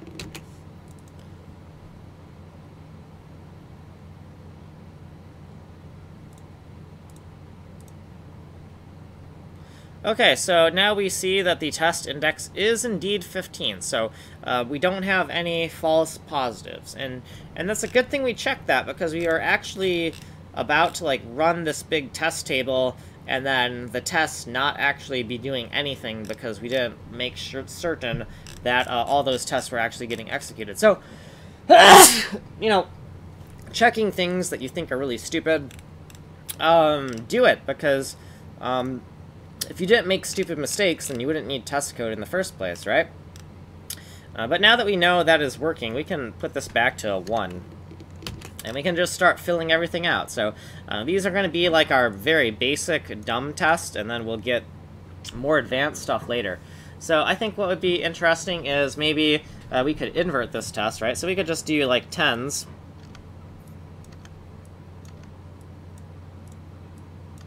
We start with 10s, and then we just go negative. And if we start with 10s, we go negative, then we're going to end up with the values we start with. So we're just going to do kind of like the inverse of that test, right? So see if that runs, and then, I don't know, we're just going to throw some things in here and just, we'll just kind of batch it all out rather than kind of testing each one. We'll kind of just start, okay, so my math is wrong here. I got these 3s and 9s, so I obviously don't know how to do this. Well, obviously, that's wrong, because we did negatives, but we also have to make these things negative, right? So if we have this 7 here that we added, we have to subtract, and same thing with the 3 as well.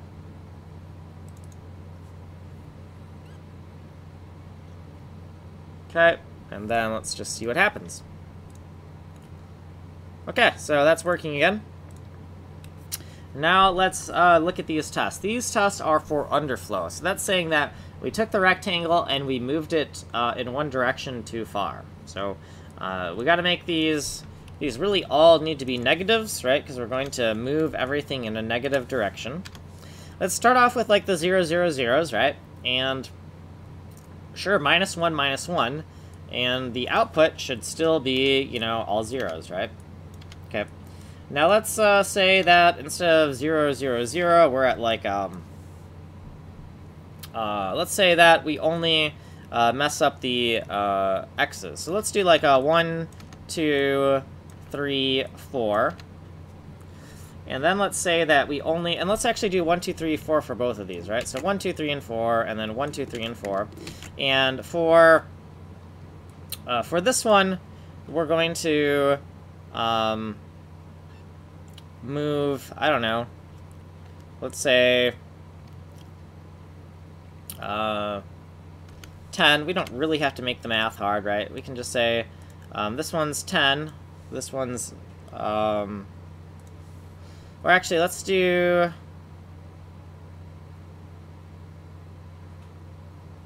let me think about it, 10 and, yeah, sure, why not, 10 on the x, and then over here we're going to use 10. And then over here, this is going to be, I don't know, we could do 10 and 1, 1s and 10s, right? And if we do that, though, everything's going to go, so this is going to be, so since we did negative 10s, let's look at the y's. The y's are going to be easiest because we just minused 1.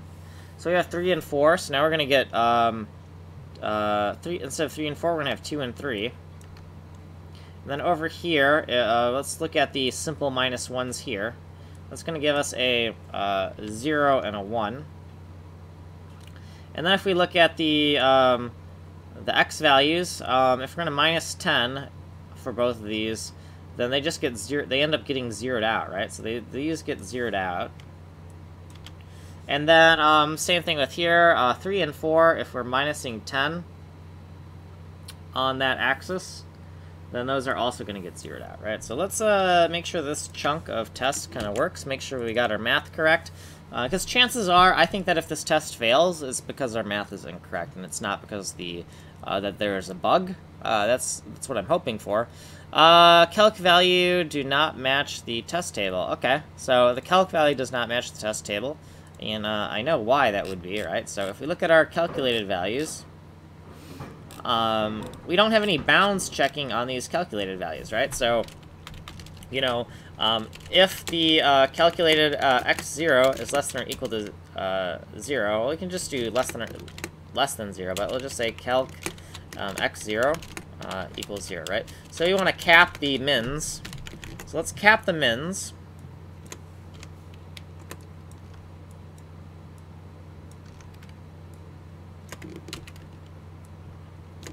Okay. Min cap. So this redundancy is nice, right? It actually, I did not think that the redundancy checking was actually going to catch anything, but it did. So we have some extra, our code is kind of like extra, what do you call it? Extra robust. So greater than or equal to, and this is going to be 511. And 511 because, let's just not do that. Let's just write 511 like that. So 511, max cap equals 512 minus 1 equals 511. I want to make a note of that. And so let's make a note of what we're doing here. So at vid IID and 0063, and the time is 2 hours, 1 minute, and 59 seconds. Our calculated expected values were not accounting for clamping within the bounds. Alright, so that's what's going on here. Okay, and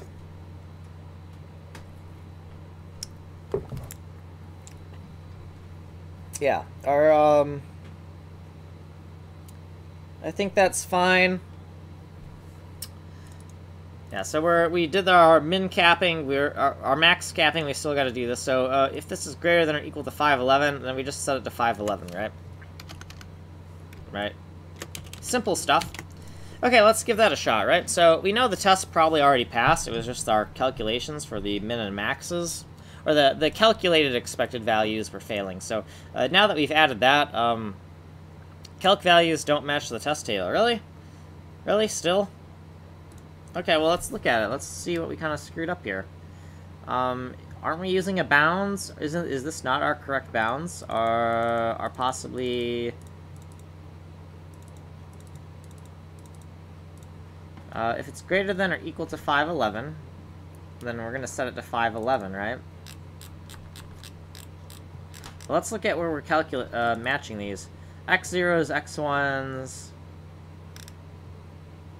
Well, these are our actuals and expecteds. Actual and expected already match. So, what we're going to do is we're going to say that, you know, I guess what we're going to do is we're going to take all these, right? And we're going to see what doesn't match. I didn't want to have to, like, paste all that here, but let's just take a look and see what we got here.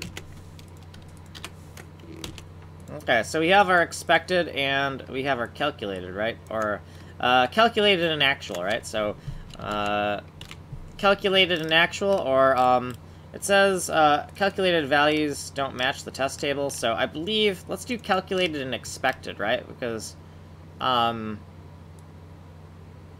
calculated and actual, we're doing expected and actual here. So they're identical, so it doesn't really matter.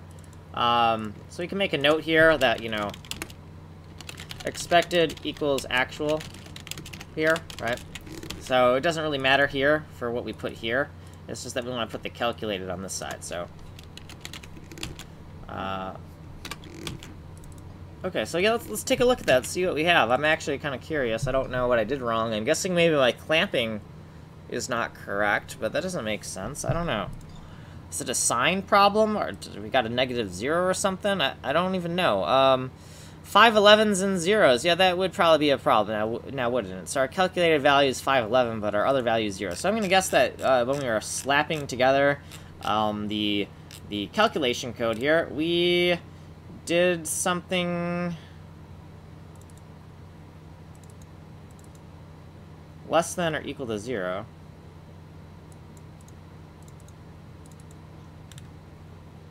Calculated equals the actual plus the offset. Plus the offset. The offset might be negative or positive. Calculated. Let's make sure that calculated is... Oh, well, you know, that would be a problem, right? If our calculated needs to account for clamping, we're obviously going to have to make that assigned integer, right? And then when we're calculating this, we have kind of this math here. We might want to be careful. We want to be careful and cast this to int 32s right here, right? To make absolutely fucking sure. Okay. And now that we've done that, we want to be really careful. We'll wrap everything, use way too many parentheses. Just make sure that, you know, just as a sanity check, be like, this math is absolutely correct, right? No questions that there's nothing weird going on with the signs. Yeah, so we had some integer overflow that keeps on getting us a comparison between signed and unsigned integers. Yeah, that's true. Calculated is now. Okay, so I guess over here we have to take this and we gotta. It's weird that it catches me on some of those things that I'm making, but then on other things it's like, nope, we're not gonna fix it for you. So expected equals actual.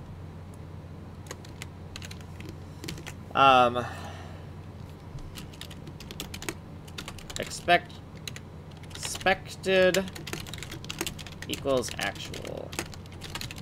Alright, I'll make a note right there like that. Okay. It catches me sometimes when I do stupid things with signed and unsigned, but then other times it doesn't catch me, right? So it's like, why? Why do you do that to me? Okay, so we're failing on test number 4 here. So let's actually look at test number 4. There's definitely a probability that I did code that wrong, like when I was doing the math. Okay, so we got 1, 2, 3, and 4, and then on the x's, we're gonna minus 10, right? So we're expecting that to bottom out. So 0s and 0s is what we're expecting. And expected 0, 0, the actual on the x1. Okay, so the actual on the x1 actually makes sense, because this is the 0 underflow. So we just have the math wrong here, where the upper bound is... Actually, no, hold on. I think that we're not capping the ooh, hold on. So let's say that we try to translate this rectangle over, and if we are trying to clamp the values of that rectangle individually, we're going to end up with a problem where the rectangle gets smushed, right? Where let's say we take the entire rectangle and we just put it out of bounds negative on the x, right? And then it all gets smushed. All the x values become 0, right? Because we want to put them back in bounds. But now we've lost the shape of our rectangle, and that would be horrible. That's horrible. And we want to fix that. So let's not do that. Let's not be stupid. So the first thing is, before we kind of fix this, well, we know what we were expecting. We need to make these tests simpler, right? The underflow, really the underflow test can be dead simple, right? The underflow test can be, you know, I don't know. Yeah, let's keep this underflow test kind of dead simple, and let's just say, I guess we should keep the values different, because then we're gonna know when things go wrong. 1, 2, 3, and 4, and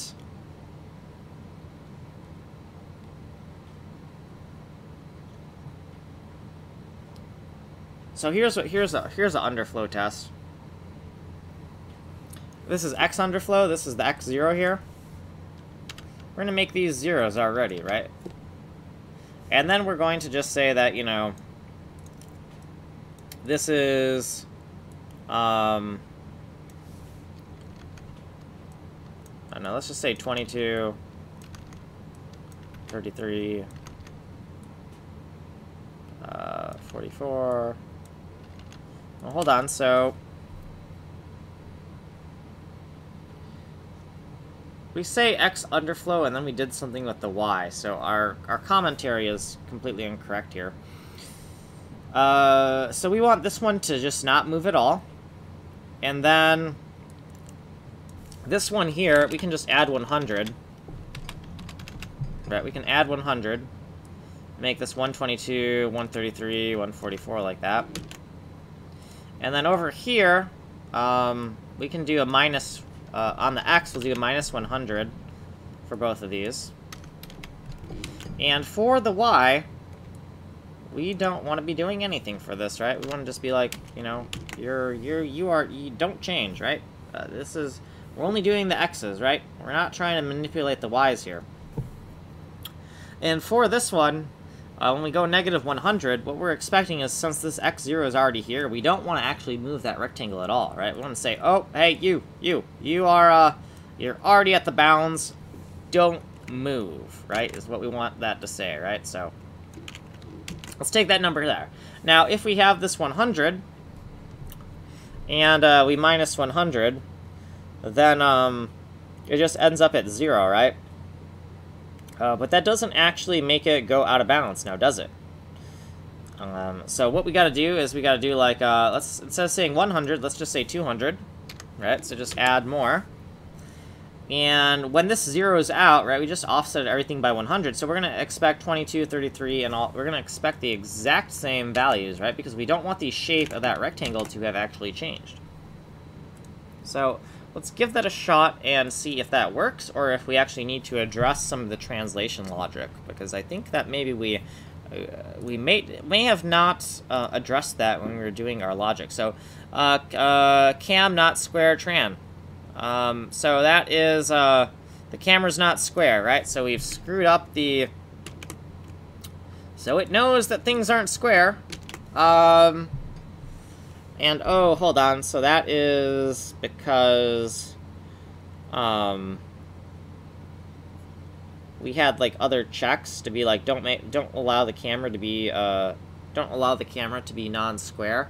Oh, hey, so I see somebody just stopped in, so we're writing unit tests for the camera code, and, right now, like, each one of these is a test case. We're doing, like, a data-oriented design test cases, so, this is the first test. Oh, hello. That's who it is. You want something, huh?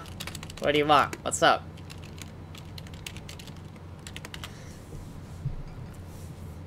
But yeah, we're doing data-oriented design test cases here. Just watching while eating. Okay, so anyways, for this is one test case, this is another test case, and this is another test case. And we've just packed all of our test cases into like a big array here, right? And right here are our initial values. So we labeled them in a comment. Here's our initial values of the rectangle. Then we want to apply some type of offset to that rectangle. And then we want to check what the rectangle needs to look like after we've applied those offsets, right? So, right, test cases. So we've done something in our code where we have a check in our code to be like, we wanted to enforce the rectangles to be exactly square. And I get why we did that, because we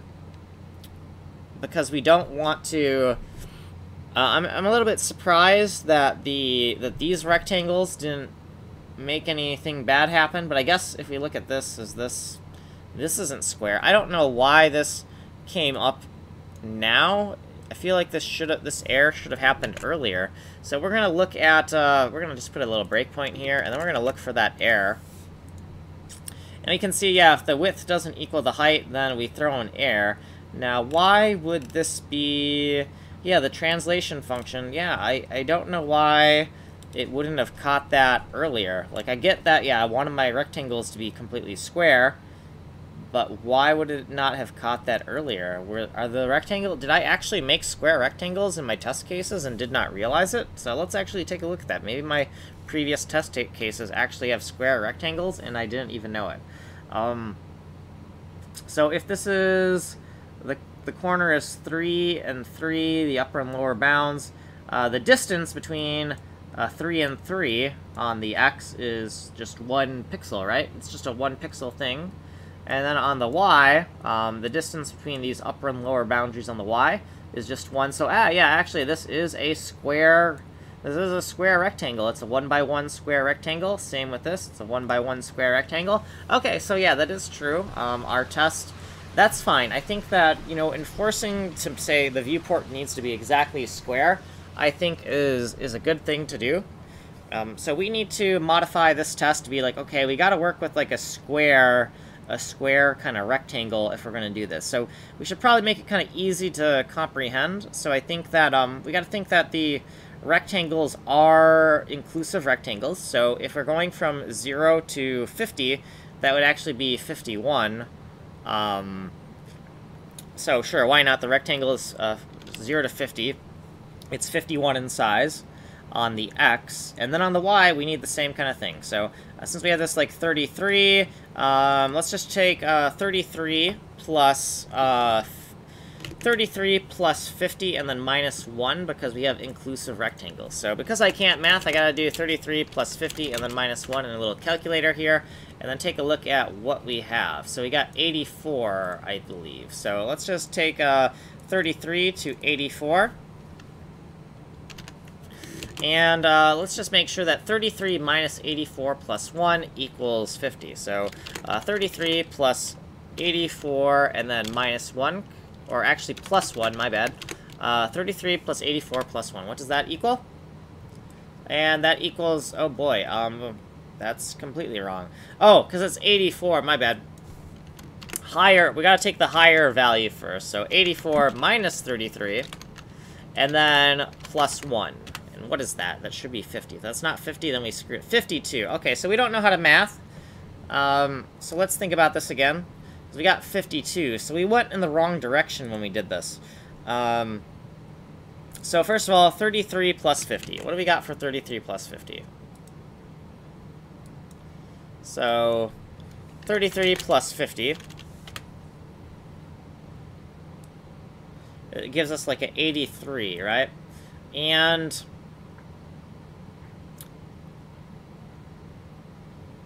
hold on, so 33, if we do 33 plus 0, that actually gives us a 1 by 1 rectangle, right?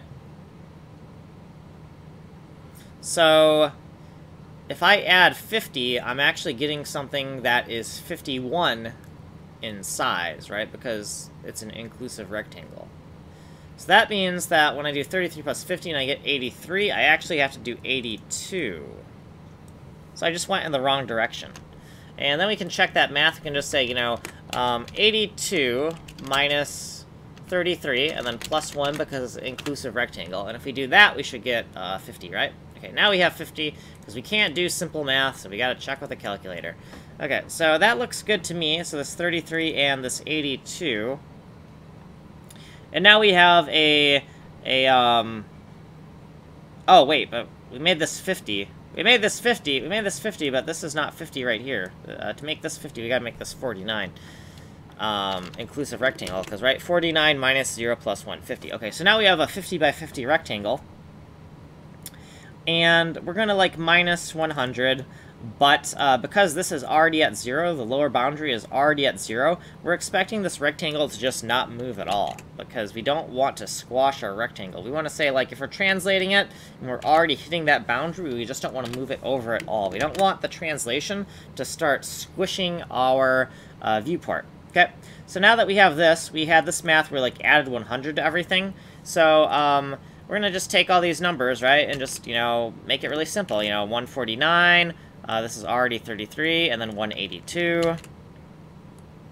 Okay, and for this math, we're just expecting that, well, if we subtract 200, that this 100 is going to get bottomed out, right? Because it's going to go into the negative region. And once we've hit the negative region, we expect to stop. We don't expect to go any further. So we expect these values to end up as this again, right? So we expect the same exact output value. So that's what we're expecting. And so let's give that a shot. And also our first test case we're doing here, we got all zeros, and then we're minusing 1 And we're actually minusing 1 on both, and really we're just supposed to be testing the X underflow, so let's make this a 0, because therefore we're testing the X underflow, right? Okay. So that looks good. Let's give that a test and see if that actually works properly, or if we have, or if our just... Hopefully our math is correct in that if we make a mistake, it's the code, I guess.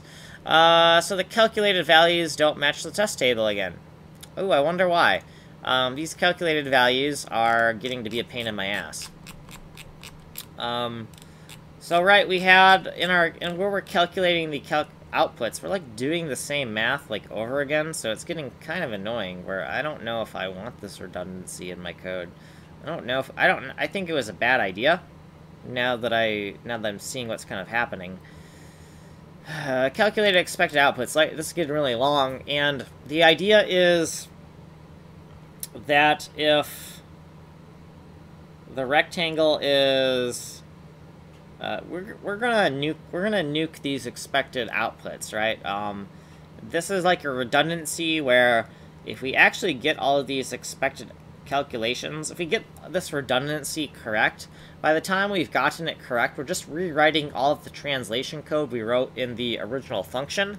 And then we have this hard coding that we can never change. Like, this is a bad idea. So what we're going to do is we're just going to be like, you know, we're going to take this and we're going to just take this and we're going to go like at vid iid, and the video ID is 63 and the time is 2 hours, 22 minutes, and 20 seconds. And we're just going to say, this was a bad idea. Stashed calculations in H file, right? Because it was a bad idea. It's a bad idea. I take it back. It was a horrible idea.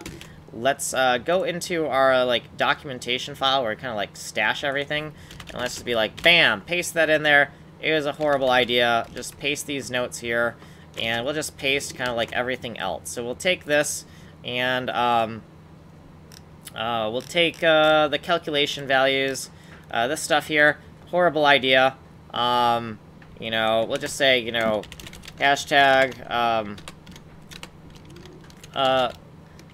cal values were bad idea in tau type test, right? So we'll just take a little hashtag, right, to make sure that we know like what we're referencing. We'll kind of like paste more of this stuff. We'll just kind of like just paste it all in there, right? Just like here's some code that we didn't write, right? Just paste it in there. It's kind of ugly, right? But this is our like main kind of commentary file where we just throw things in there, and you know, let's just throw things in there, right? We don't expect anyone to actually look at this, but if you want to like see the history of like what was going on, you can see it here, right? And let's not do that. Let's make like a little line here like that. Okay, so now down here we want to make the closing section of this code, and oh wait, that's Isaiah.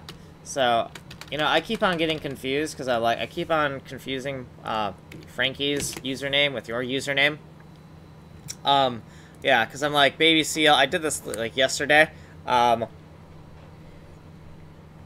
yeah, hey, Isaiah, I'll be doing this, like, all the fucking time, so... I guess there's not that many, like, C coders, like, people who do just C code online, like, on Twitch. Like, there's just, like, a little handful. So it's kind of like a niche thing, I guess. But anyways, let's keep on doing this. So some of the things I do are kind of weird, but I swear there is a method to my madness here. Okay, so any of that place where we had those expected values, we're just going to kind of stash them. And, you know, 0 to 2 hours, 24 minutes, and 01 seconds, right? So we're just going to stash them. And we are going to try to keep, like video commentary notes, so that, like, if you ever want to look at, like, you see a comment and you don't know what it means, you can go back to the actual video where I coded it, and then get some more insight, right? Because no matter how many comments we add to this code, there's always going to be those points in time where it's like, what the hell was I thinking, right? So we're going to try to make that a little bit easier by doing this. So this stuff right here, this calculated stuff, this was a horrible idea. So I don't know why I did that. Well, I do kind of know why I did it, but it was a bad idea. So, horrible idea, removed, and we'll say 2020, 12, 26. We don't have enough room to write the whole comment here, so we're going to make this new hashtag here, and we're going to make this like a synonymous hashtag in this like hashtag commentary file. So where we have this here, we're going to make another section divider, right, and they're layered right next to each other, so basically this means that this section can be referred to as this or this, right? And then in the bottom, we're going to section divide this as well. And then we're going to just keep on keeping on, right? And let's take this last chunk of horrible, horrible code, and let's paste it into here. And then let's also kind of like take the video timestamp of right here. So right here is pasted here on 2020, 12, 26, and then pasted video time, and then vid IID, actually at vid IID, and then 0063, and the time is 2 minutes, 27 seconds, and 27 minutes, 15 seconds, okay? Okay, so we have this little commentary here, and then over here we're also going to make a little commentary as well. So this is a horrible idea, and it was removed, and then we can just take the, if you want to know what that horrible idea was, we can just do 0063, and obviously this does take some time to, like, you know, make this kind of commentary, but the idea is we're going to try to go, like, really slow with our code, but really steady, where we have a very solid code base where, we never get lost, where we're never like, oh my god, I don't know what this does anymore because we've written so much code. We never want to be in that kind of a situation. So now that we have kind of like got rid of that, right, the only thing we really want to check is the actual values and the expected values, and having that redundancy was just a horrible idea. I thought it was a good idea because it caught some things, but you know what, it was a bad idea. So let's give this a run, see if it still fails, and if it does fail, then it probably means that the code that we ran on translating the rectangles is incorrect, or it isn't behaving as we expect it to. So, so we have a failure. It's on the test index 5. So if we go up here, we did this nice little index checksum here. So we started ordering at 0, so we would know that it's the 5th one right here when we look at the test index right here. And so this is incorrect. So it looks like we got this correct, but this is incorrect. And I'm going to guess that the reason that this is incorrect is because when it's right at the border and we don't move it, we're doing the correct calculations, but when we have something that's not at that border, we're actually going to translate it, but then we're going to translate this, we're going to translate it 200, right? So we're going to translate all of this into that negative space, and then it's probably like collapsing our rectangle, and we can verify that in our test. So expected 49, expected 33, so expected and actual 49, 33, and 82. 49, 33, and 82. What are we getting, though? We're getting 133 and 182. Okay, actually, so our test code is wrong, because this is the Y value, and we're testing bottoming out on the X right now. This is the X underflow test, so I was just being stupid, right? This should be 133, and this should be 182, because we're not actually changing those values. We're only offsetting on the X-axis here. So that is a case of my test code being improper. So it's always nice when it's the actual test code that's wrong, because when it's the code you're testing that's wrong, well, it's a little bit harder to change, right? It's a little harder to fix. So let's make sure that the test runs, and then we're going to write kind of an identical test in that Y underflow, where we're just going to swap the values, basically, right? There's no need to, like, make up new values. these values that we're working with are pretty good. So let's just take this test right here for the X underflow, right? Let's just take all of this stuff right here, copy it, and then in our underflow for the Y-axis, we're going to take all this and we're going to paste it. And then obviously we have to swap things around, right? So we're going to take this stuff here, and how are we going to do this to make sure so it's just, we're just going to have to do it. We're going to have to take, as we take this and kind of swap it around, managing where those commas are is going to give us a little bit of hassle, I believe. That's not too bad. So we've swapped that around, and we want to make sure that everything kind of lines up nicely here. So we just want to make sure that this all kind of lines up nicely. We got this nice little table structure. Okay, so we swapped that. And the next thing we want to swap is these sections here. Like right now, we're not offsetting on the Y, but we're offsetting on the X. Well, that's different now, right? So we're going to take this, and then after those commas, we're going to paste it here. Then we're going to realign everything. So we're going to go here, we're going to go over here, and there we go. Okay, so now we gotta swap around these X's and Y's. So this is the lower bound and upper bound X, and this is the lower bound, upper bound Y. So we just gotta swap these now. And, you know, all we're doing is, you know, just making sure that the behavior is the same on the X and Y axes, right? And this is, basically, if this code doesn't work, then, well, it could be that we just copied and pasted things wrong. But if we copied and pasted everything correctly, and this code does not, and this code fails, what that means is that we have some type of transposition error in our code where we accidentally mixed and swapped, like, the X and Y values. So, okay, so we swapped all that stuff, so we're going to expect all these tests to just pass with flying colors. If they don't, the first thing we'll do is we'll just check the values and see if we made any mistakes. It should have been a simple swap, so I'm hoping not, but you never know. Okay, so it's still working. Awesome, awesome. So that was dead simple. So now all we got to do is we got to write this overflow test, and then once we write the overflow test, we can just swap the X's and Y's, and we can have an underflow test. Then we can write some other random-ass test right here, and then we'll be done with the test for the translation of the rectangle. So, with this overflow, what do we want to do? I guess we want to just take something, we want to make something at the, well, the first test, it needs to be kind of a basic test where nothing changes, right? So these were all zeros, and then we translated negative. And this is the X overflow.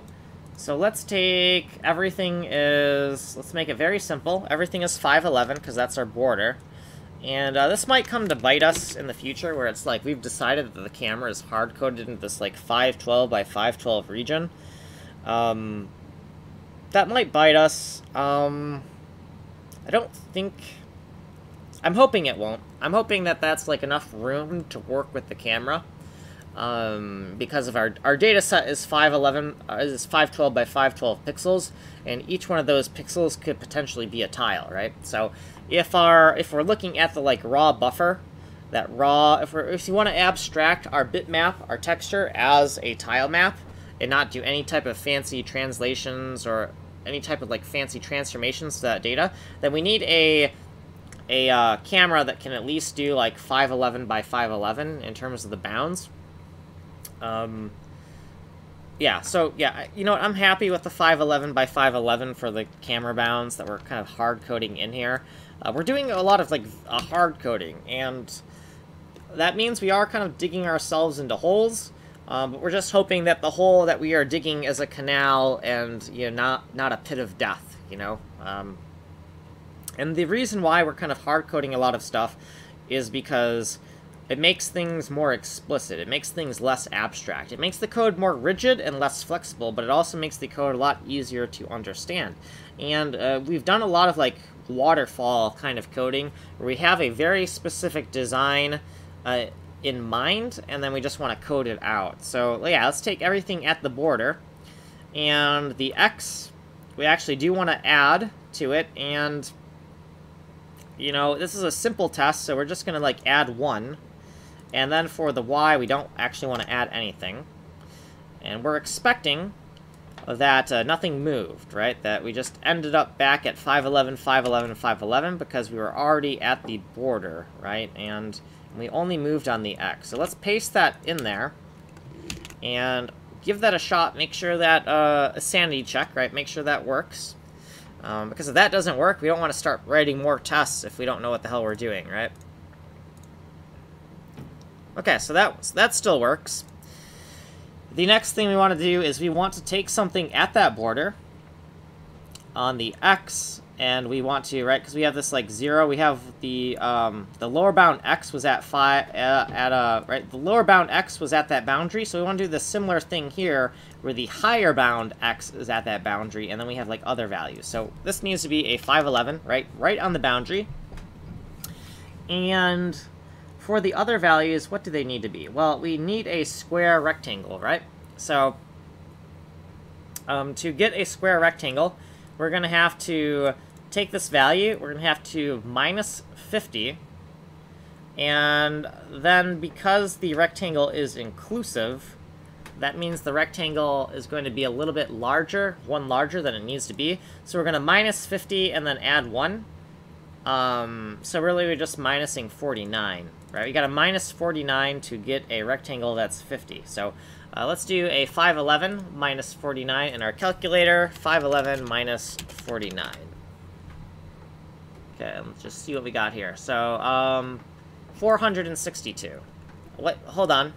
What the hell? Yeah, 462. That's correct. Okay, yeah, yeah, so that should be a 50 by 50 rectangle right here. And for the other things here that we don't really care about, let's just make them kind of dead simple, I guess. And let's just say that we're kind of overflowing on the upper bound, so why not just like make them like you know, I don't know, how about 400 and 400? And then to make sure that we are, or actually, no, let's make it, let's do, like, 300 and 400. I don't know. Or, I don't know.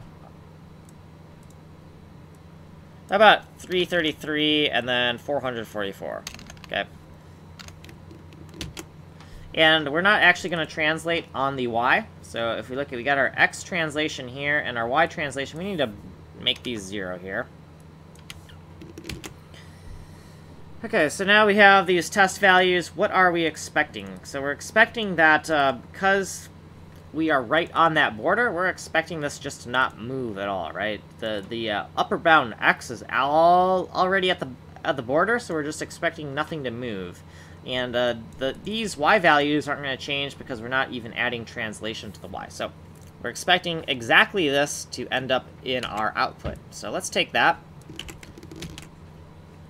and give that a run and see if there's the possibility... Oh, wait, so that's not a square rectangle, so we're going to get an error. Right? We just threw some random-ass values in there because we're like, yeah, we know, yeah, camera not square. So we hard-coded the system to say, you know, we're not going to allow a non-square rectangle. And I'm going to stick to that, even though it means that the kind of test code we can write can't be as comprehensive, but I think that restriction is a pretty good restriction. So instead of 333 and 444, we need to make sure that everything's 50. So what we could do is we could just keep 333, and then we're going to add 49 to it to get a rectangle that is 50 in size. So 333 plus 49. And what does that give us?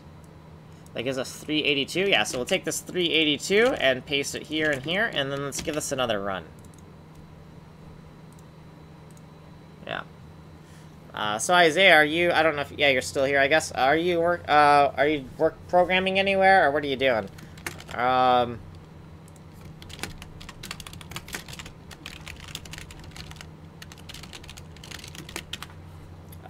Right now, I'm working on this and trying to start selling stuff on like Etsy, the patents I've been working on.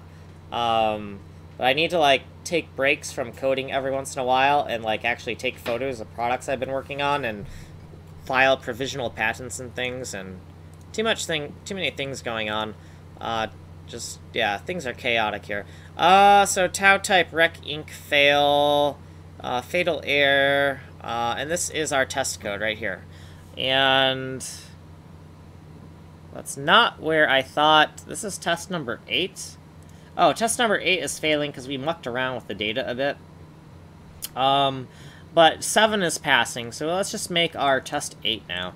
So we're going to take these values here, and we're just going to, like, offset them a bit, right? So the thing here where we kind of, like, took these values, and then we kind of, like, just added an offset of 100, and then we expected it to end up as the original values here, right? We want to do the same thing, because I thought that was a pretty good pattern for the test. So we'll take these exact values, and we want the exact same outputs, but then for these inputs, we want to add some type of offset to them.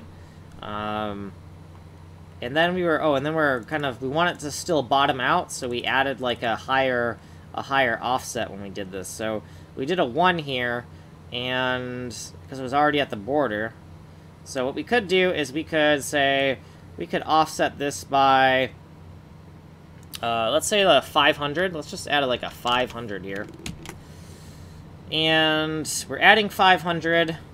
And if we add 500, we want to, like, subtract something from here. We want to subtract, like, let's subtract, since 300 is our largest value, why don't we subtract, well, we want to keep it the same number of digits. So let's subtract 200 from each of these, right? So we're going to subtract 200, and this plus is going to throw it over the edge on the right side. So we're going to take all these numbers, we're going to copy-paste them, and then we're going to subtract 200 from them. Okay, so we're going to say that this 4 becomes a 2, this 5 becomes a 3, this 3 becomes a 1, this 3 becomes a 1, right? So now we're expecting this test case to pass. So let's give that a run and see what we got. And then for the Y test, all we got to do is flip around the values and give it a shot, see if it works, right? Oh, god damn it. I think cancel will still... 462, 511 will... 130... Oh, hold on. Right, we're only translating on the x-axis. I did this again. So that means that these values need to be the same. And if we see the test code for here... Oh, I see. So that's kind of what we did, huh? Okay, sure. So we'll take this, and even though we kind of... Right, the evidence of screwing this up is kind of... Yeah, this doesn't actually change because we didn't... Okay, so that should work now, because we didn't actually move on the Y, so... Let's give that a run, see if that gives us something.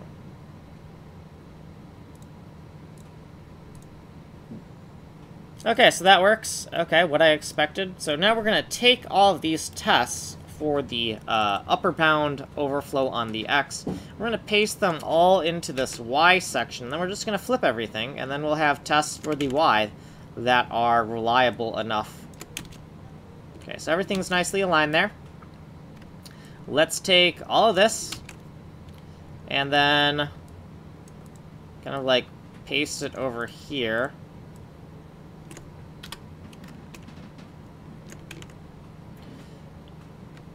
And then let's do the same thing with the X's and Y's. So let's take all of this, and then we'll paste that over here. We'll make sure that's still aligned.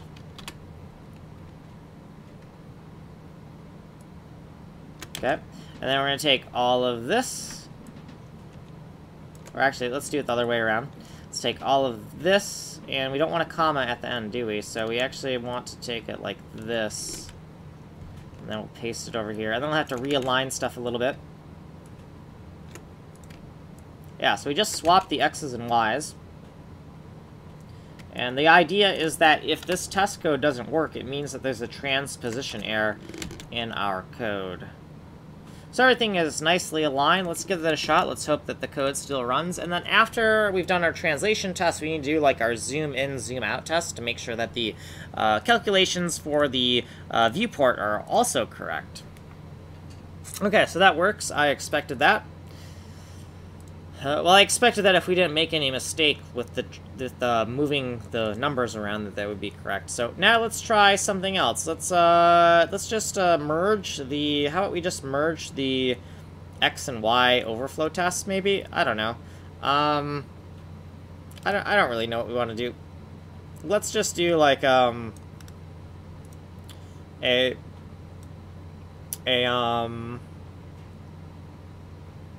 don't know. I really don't want to do anything here. I mean, we already got the stuff done that we needed done. How about we do like a bounds test? Let's say that this is the absolute largest it can be, right? So 0 to 511 and 0 to 511, right? So it's like the biggest thing that it needs to be. It cannot move anywhere, right? And then when we're talking about like where we want to move it, you know, let's try to like just move it like let's try to move it like 500 and 500, and then also, if this works, we're gonna make the offset even larger, because I'm thinking that, well, what if I make too big of an offset? Is that gonna like crash my code? Is it gonna be caught by a runtime assert? What's gonna happen if I use a value that's a little bit too large, right? Because we have this 512 by 512 region, so what happens if we use like 1,000 for an offset? Does that do anything to our code? Does that have any type of negative consequences that will make the test fail, right? We want to test that out. So let's give this a run, see if this works. And if that works, we're just going to add a larger offset value and see if it still works, or if some weird, or if some kind of weirdness happens. So that still works. Let's say that this is now, instead of 500, it'd just be like 1,500, right? And then instead of this, we can do like, let's do like 20, let's just, you know, let's do 8,500, right? 8,500. Okay, let's just pump that up to a ridiculously big number for what we're doing. And see, okay, I see your commentary. I'm gonna read that just as soon as I test this out. Let's see if this crashes. Okay, that still works, okay. So I wanted, okay, so, okay, I'm back. I'm going in and out because I'm talking to people in my house. I've been programming a little. I've been learning Bash script, and I'm trying to get a job somewhere, ideally Nexium. Yeah, so, yeah, Andrew said, like, I applied to Nexium. Andrew said that, oh, I see we got another viewer. If you want to know what we're doing, I can kind of show you what we're doing. I was kind of talking to one of my friends about applying to jobs. But yeah, I applied to Nexium. Andrew said that I was on like a call list where they were going to call me, and they never called me. So whatever with that. But if you want some help trying to find a job, like, I can take some time to help you kind of figure stuff out. And, you know, if my little business thing starts to kick off, you know, I will gladly let you be part of that. You know, not all of the work is super difficult that I need done. So for our viewer that's kind of just popped in, who I don't know who it is, we're going to show you some like cool stuff really quick, and then we're going to get back to our test. So we're doing our test in kind of a data-oriented design type of way, so we're creating these big tables for all of our test cases, and we just finished those. So let's open up some of my cool kind of like images to kind of show you. So I think AAC... 1 GIFs. If I do that, I think that shortcut should work, and that didn't. God damn it. I'm gonna make a note of this because I keep on making shortcuts for things and then they end up not being what I need. AAC1 GIF. Maybe AAC1 GIF folder, possibly. Hold on. I'm totally gonna show you some cool stuff. I promise this is gonna be cool. We're just gonna have to find it, by just going through my hard drive. So I know where it is. I just got to go to my AutoHotkey folder and just kind of dig it up. So in, oh wait, no, it's not here. It's in my E drive because it took up too much room. So hold on. It's in my Vital Assets, and it's in AA1. Oh, it's right there. It's right there. It's this guy right here. So this guy right here. Okay, so we got some stuff. And let's just go through some of this stuff really quick and show you what this is all about, kind of what I'm working towards with this engine design. So let me switch my views so we can get like a nice full view on here. So this should be GIFs in Windows slideshow. There we go. Okay, there we go. Old game GIFs. So this is the loading page for the game I made like 8 years ago in Flash. It might look like it's done in Unity, but it's not. This is all Flash. I wrote like all of the engine. Here's my supporters. We had like 800 testers, about 800, maybe 900. I kind of forgot. But yeah, Flash is going to not work in Chrome at the end of the year, so I'm trying to like take little animated GIFs of everything. And also, I'm going to drop a URL of the game into the chat in case you're there to kind of like take a look at it.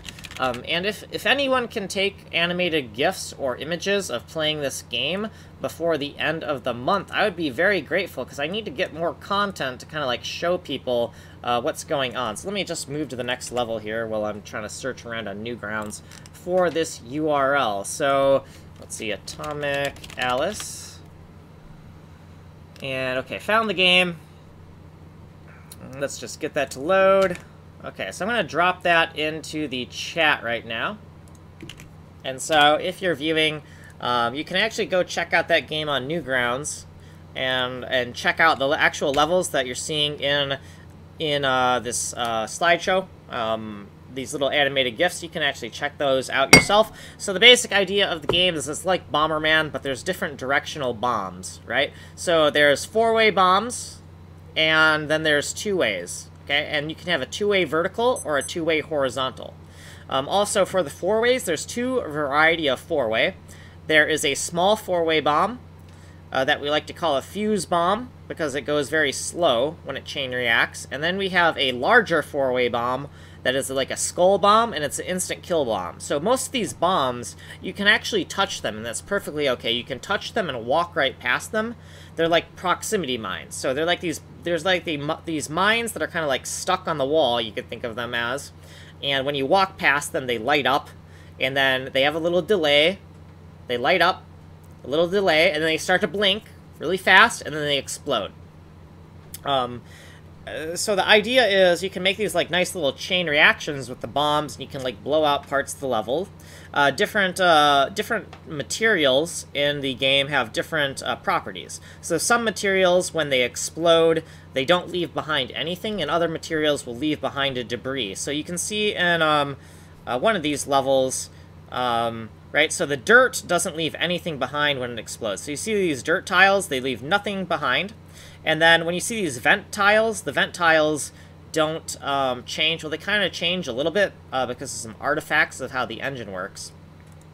But the vents don't change when they hit bombs. And then it looks like that third person may have left, or I don't know. So maybe I'll stop going through this review. But yeah, so anyways, that's right. We can go through this some other time later. But yeah, this is kind of the engine. I'm trying to remake this engine using OpenGL and C code and make it not pixel-based. So we'll kind of keep on coding now that I see that we're back down to 2 viewers. So let's go back into this code, and this worked, and I am kind of concerned. I had a concern here. What was my concern? We had these big numbers, and that worked out all right. The thought was, what if we use like a let's try a big negative number. Let's try to like do everything negative, right? These are kind of like these are smoke tests, which smoke tests usually would come first, but now I kind of thought of these after the fact. So let's do 16 here. And then in our number of test cases here, we're going to pump that up to 17 in our macro for the number of test cases. Give this a run, and also, yeah, so you'd be open to whatever you can get. Yeah, so, yeah, I'm going to try to start selling some of the stuff I've been working on Etsy before my grandfather kind of, like, has a talk with me for being a bum who just sits around and programs all the time in the basement. But I don't know, I don't just want to just grab any job and start doing fast food again just because, like, I don't think that would be efficient use of my time. Let's see, what's the next kind of test here we want to add? Just one more test that kind of is a test here to make sure things are correct. Let's take something, and I don't want to think too much about how this needs to be, so I'm just going to make the rectangle like a 0, 0, 0. And then we're just going to apply this crazy negative offset, and actually no, we don't want to do that. we actually want the rectangle to have some type of shape. So let's make it like a 100 by 100, and let's just do 0, 100, 200, 300. And that's actually not quite correct. That's not quite square, is it? This is actually 101 in size, and 0 to 100. This is also 101 in size. Well, it's still square, so that's fine. And we're just expecting that if we apply these negative translations, if we apply this negative translation on the x, then we're going to expect that even though it's a giant negative translation, we're going to expect nothing to happen. So I'm going to make this here like that. And this is just the x translation, but x is already bottomed out, so we're just going to expect nothing to happen. And then one more test, and then we're done with this. So we're going to just take, these, and we're just going to say this is 200 and 300 now. So 200 and 300. And then this is 0 and 100 again. We're just flipping the x's and y's now. And this here, we're going to minus 0. And then on the y, we're going to minus that gigantic number. I'm just making sure that large numbers aren't going to do anything weird. Large numbers that are outside of the size of my tile map. So we're expecting that we only are moving on the y. So we have this 100, 200, 300, and we kind of like have, now we have like 200, 300, 0, and 100. So we want to take this, and we're assuming that's not going to change. So we've just added 2 more test cases, right? 16, 17, 18. So that means that our number of test cases are now 19, because it's 0 to 18. So up here, 19, right, adding 2 more. 19, okay. So we're going to test that out. If that works, we're done with these tests. So let's give that a run, see what happens. It's true, I currently have a decent seasonal job, so I have the winter to get code done if I can get myself to focus. Got it. So I don't know if you're still around, but I find that, because I see I have one viewer, and I had one viewer earlier, and maybe they were just lurking or something. I only drink coffee on Monday, and I always can focus on Monday. Guaranteed to get work done at least once a week. Maybe you could try something like that. Would it mean you could focus all the time, but you'd have a guarantee for that one day where you could focus? So yeah, let's see what we have here. I guess I'm not paying attention here. Let's run this again. See if this works. Oh god, I'm still in the old game. Oh god, I'm still in the little old game gifts thing, and you can't see what I'm working on. Let's I gotta get better at this. Okay, let's go back here. So we didn't really do much. We just added these new tests here, and it was just like a little smoke test, like little extra smoke test to make absolutely sure we're correct before we leave. Okay, you're still here. Okay, I'll yeah, that's weird. So I had one viewer who just wasn't chatting or anything, and don't know who they were.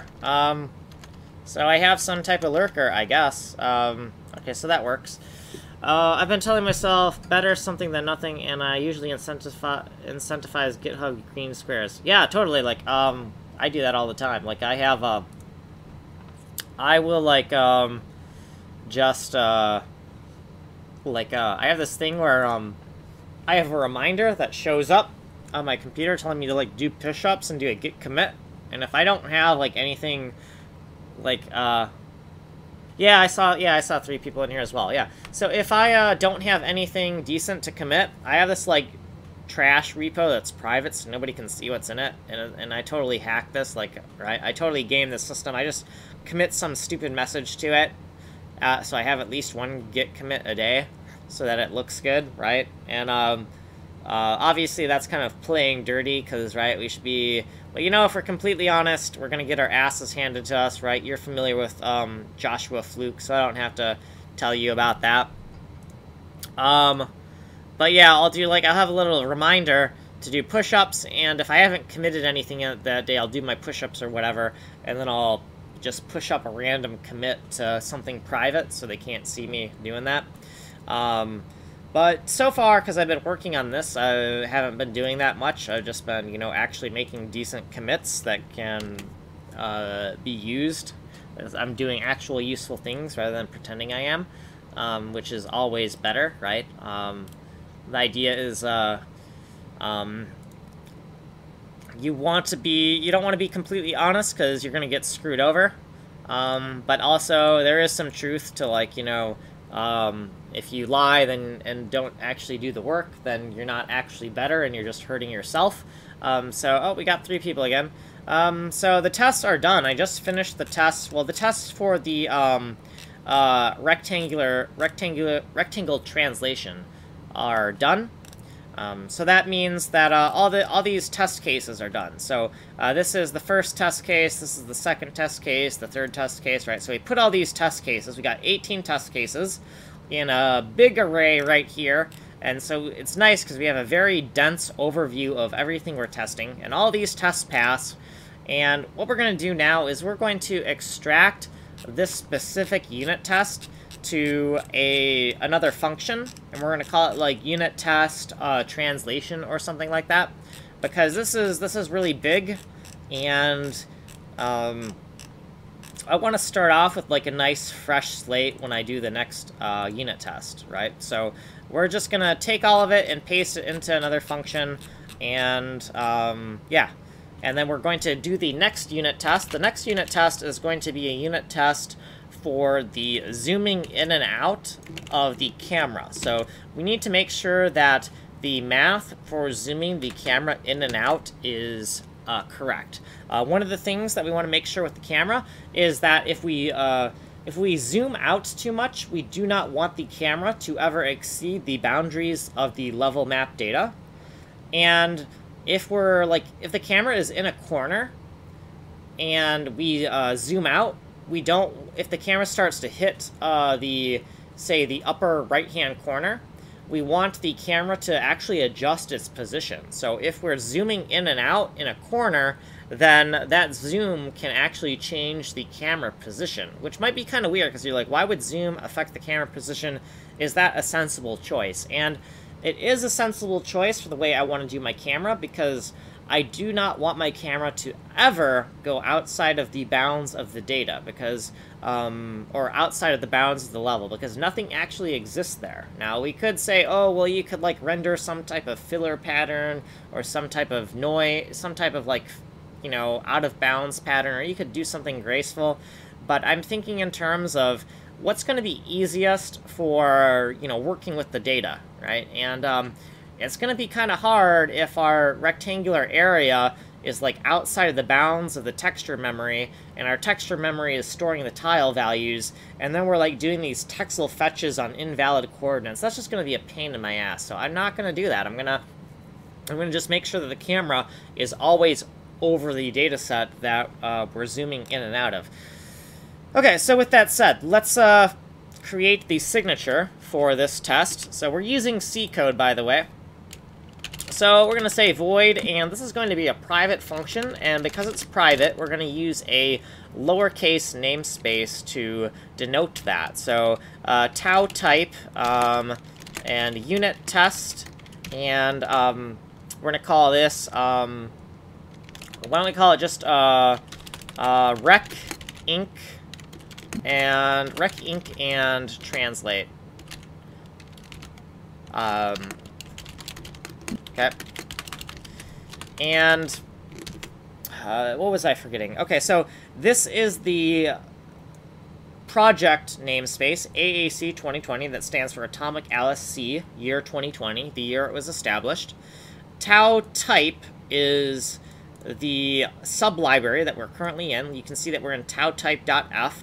F stands for functions. We divide all of our code files into the data files and the function files. And that's because we want to avoid artificial dependency loops. So functions depend on data, but data does not depend on functions. Okay, so we have this name here, and we're just going to paste everything in here down into this test function. So we're just going to take all of this, right, and we're just going to paste it down there, and then we're going to make sure that we can call it, right? So just take all that, paste it into here. Pretty simple, straightforward, right? So looks like we got some people that are kind of like coming in, coming out, so I guess that's kind of cool that there's kind of some people that... I get that. I totally get that why someone would not want to ever watch this all the way through. Like, you know, I don't think it's that entertaining. So I totally get people kind of like coming in, coming out, kind of seeing, hey, is there anything interesting yet? So here we're going to say, we're just going to call it. And actually, let's not do that because we don't have room. We're probably going to change this function name just because it's annoying me that's going to go outside the bounds.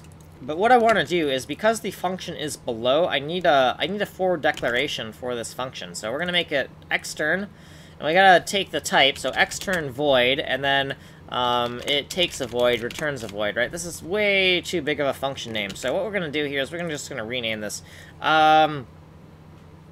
And it's a private function, so we could just be like, what if we just say, instead of translate, what if we just say tran for translate? And just say, translation of viewport tests.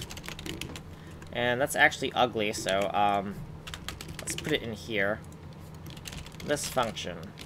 Because I'm not using any IntelliSense, I can put the summary of the function within the function body, because I'm not bound by the rules of IntelliSense, right? I can do whatever I think looks aesthetically the best, and I think that putting text above the signature of the function just looks ugly and it looks cluttered, and then I can't get a high-level overview of what's going on. So I'm going to put the summary in here rather than on the top of the file.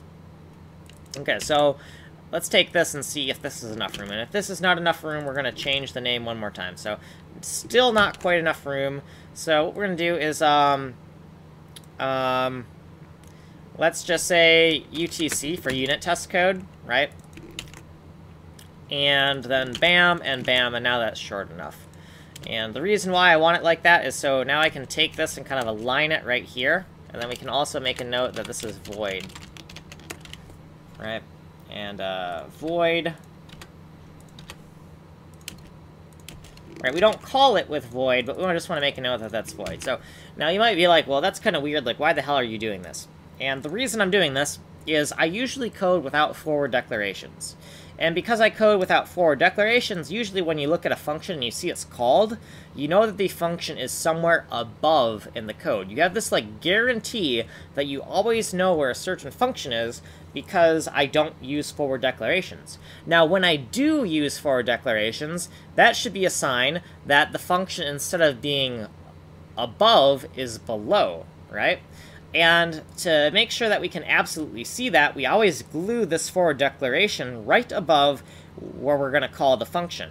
And that way, when we look at this, we can see that as long as we're very adamant about being very rigid in how we program, when I see this, this is a guarantee that this function is below the call site. And if there's no forward declaration above the call, then it's a guarantee that the function is above somewhere in the source code, right?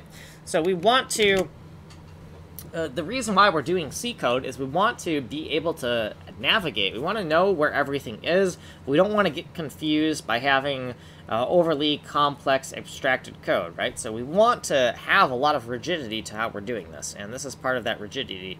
And I think I already read this, but let me read this again. I've been telling myself, better something than nothing, and I usually incentivize GitHub Squares. So I already commented on that. Oh, but another thing, I think it was like, it was either Martin Luther King or like Malcolm X. I think they had like some speech where they said, like, you know, if you can't run,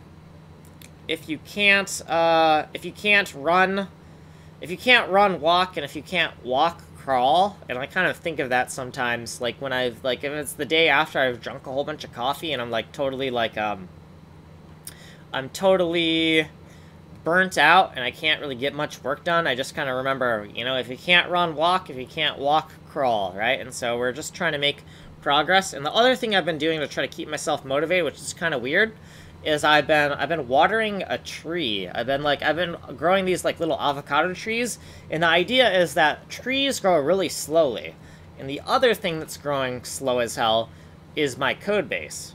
So I want to like have some sense of progress where I can look at my code and be like, this is going really slowly. But then I can look at my tree and be, well, like, how big is my tree right now? Well, my tree hasn't really grown much, right?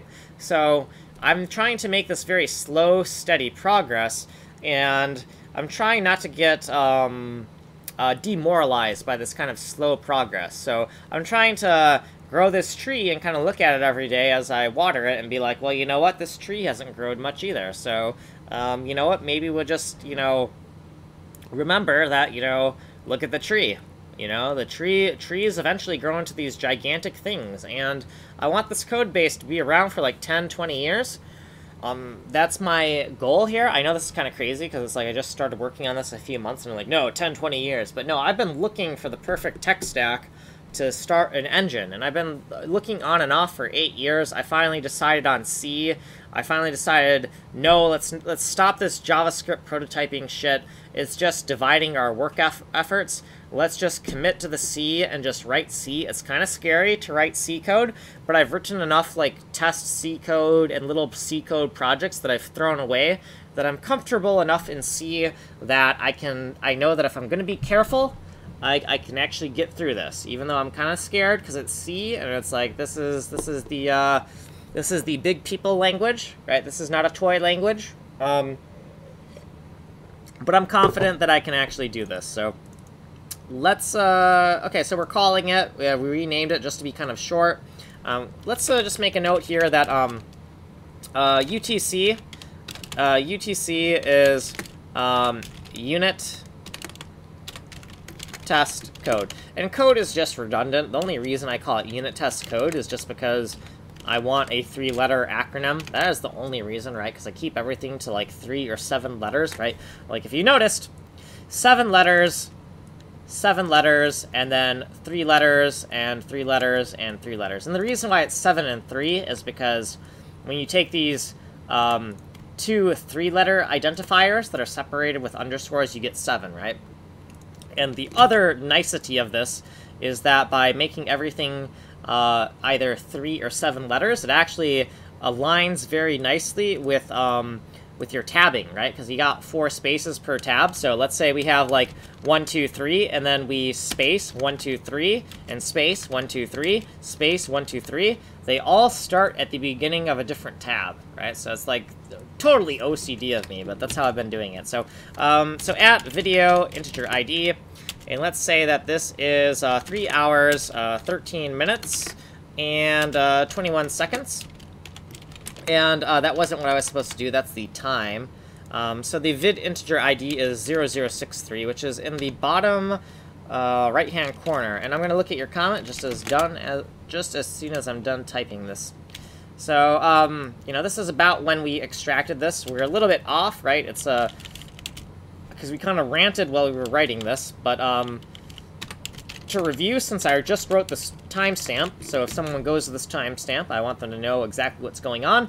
We just explained why we did this forward declaration. This forward declaration is just to make sure that when we see this function call right beneath it, that we absolutely know that this function exists somewhere below in the source code rather than above, because we code without forward declarations usually, and therefore usually when we see a function call, we're assuming that the function is defined somewhere above. But anytime we want to flip that on its head, we want to make sure that we have the forward declaration directly above it. Okay, so let's look at Isaiah's comment here. I don't know if I'm supposed to give away your name, but I just did. But, you know, there's only one other person watching this, and it's a large video archive of hours and hours, so no one's gonna see that ever. Yeah, interesting, interesting. Yeah, That reasoning for learning C is the same reason I'm getting around to actually understanding what is happening with Bash, because it seemed like such a hassle to figure out what's happening, and I ultimately avoided it. I don't care. Yeah. Okay, cool. Yeah, so yeah, with Bash, Bash, I hate Bash. I use Bash all the time, but I fucking hate it. Because it, right, if you do, like, you want to try to add two variables together, but you put, like, spaces between the variables and the plus sign, right, then it just crashes on you, and you have no idea what line it was because it's Bash, and Bash is just like, oh, what, you screwed up the syntax? Fuck you, we're out, right? That's how Bash works. Like, Bash, it's like, I write one line of Bash, and I gotta, like, rerun the whole thing to make sure that I didn't screw up that line. Now, maybe I need an editor with some type of Bash, syntax parsing, or some type of, like, Bash linter or something. Because Bash, I just have to be so careful when I write it. Now, there's some people who are, like, really good at Bash, but, you know, you would have to really be in a situation where you are writing Bash, like, every single day in order to be, like, really good at it. Because, like, really, like, let's look at this Bash script over here. Let's just open this for a second. Open with Notepad++. So, all this Bash script really is just a fancy-ass way to, like, throw in command line commands, right? We're not really doing anything fancy in this. And, you know, in other Bash scripts that I've written, I do things a little bit more fancy, and I have, like, variables and whatnot.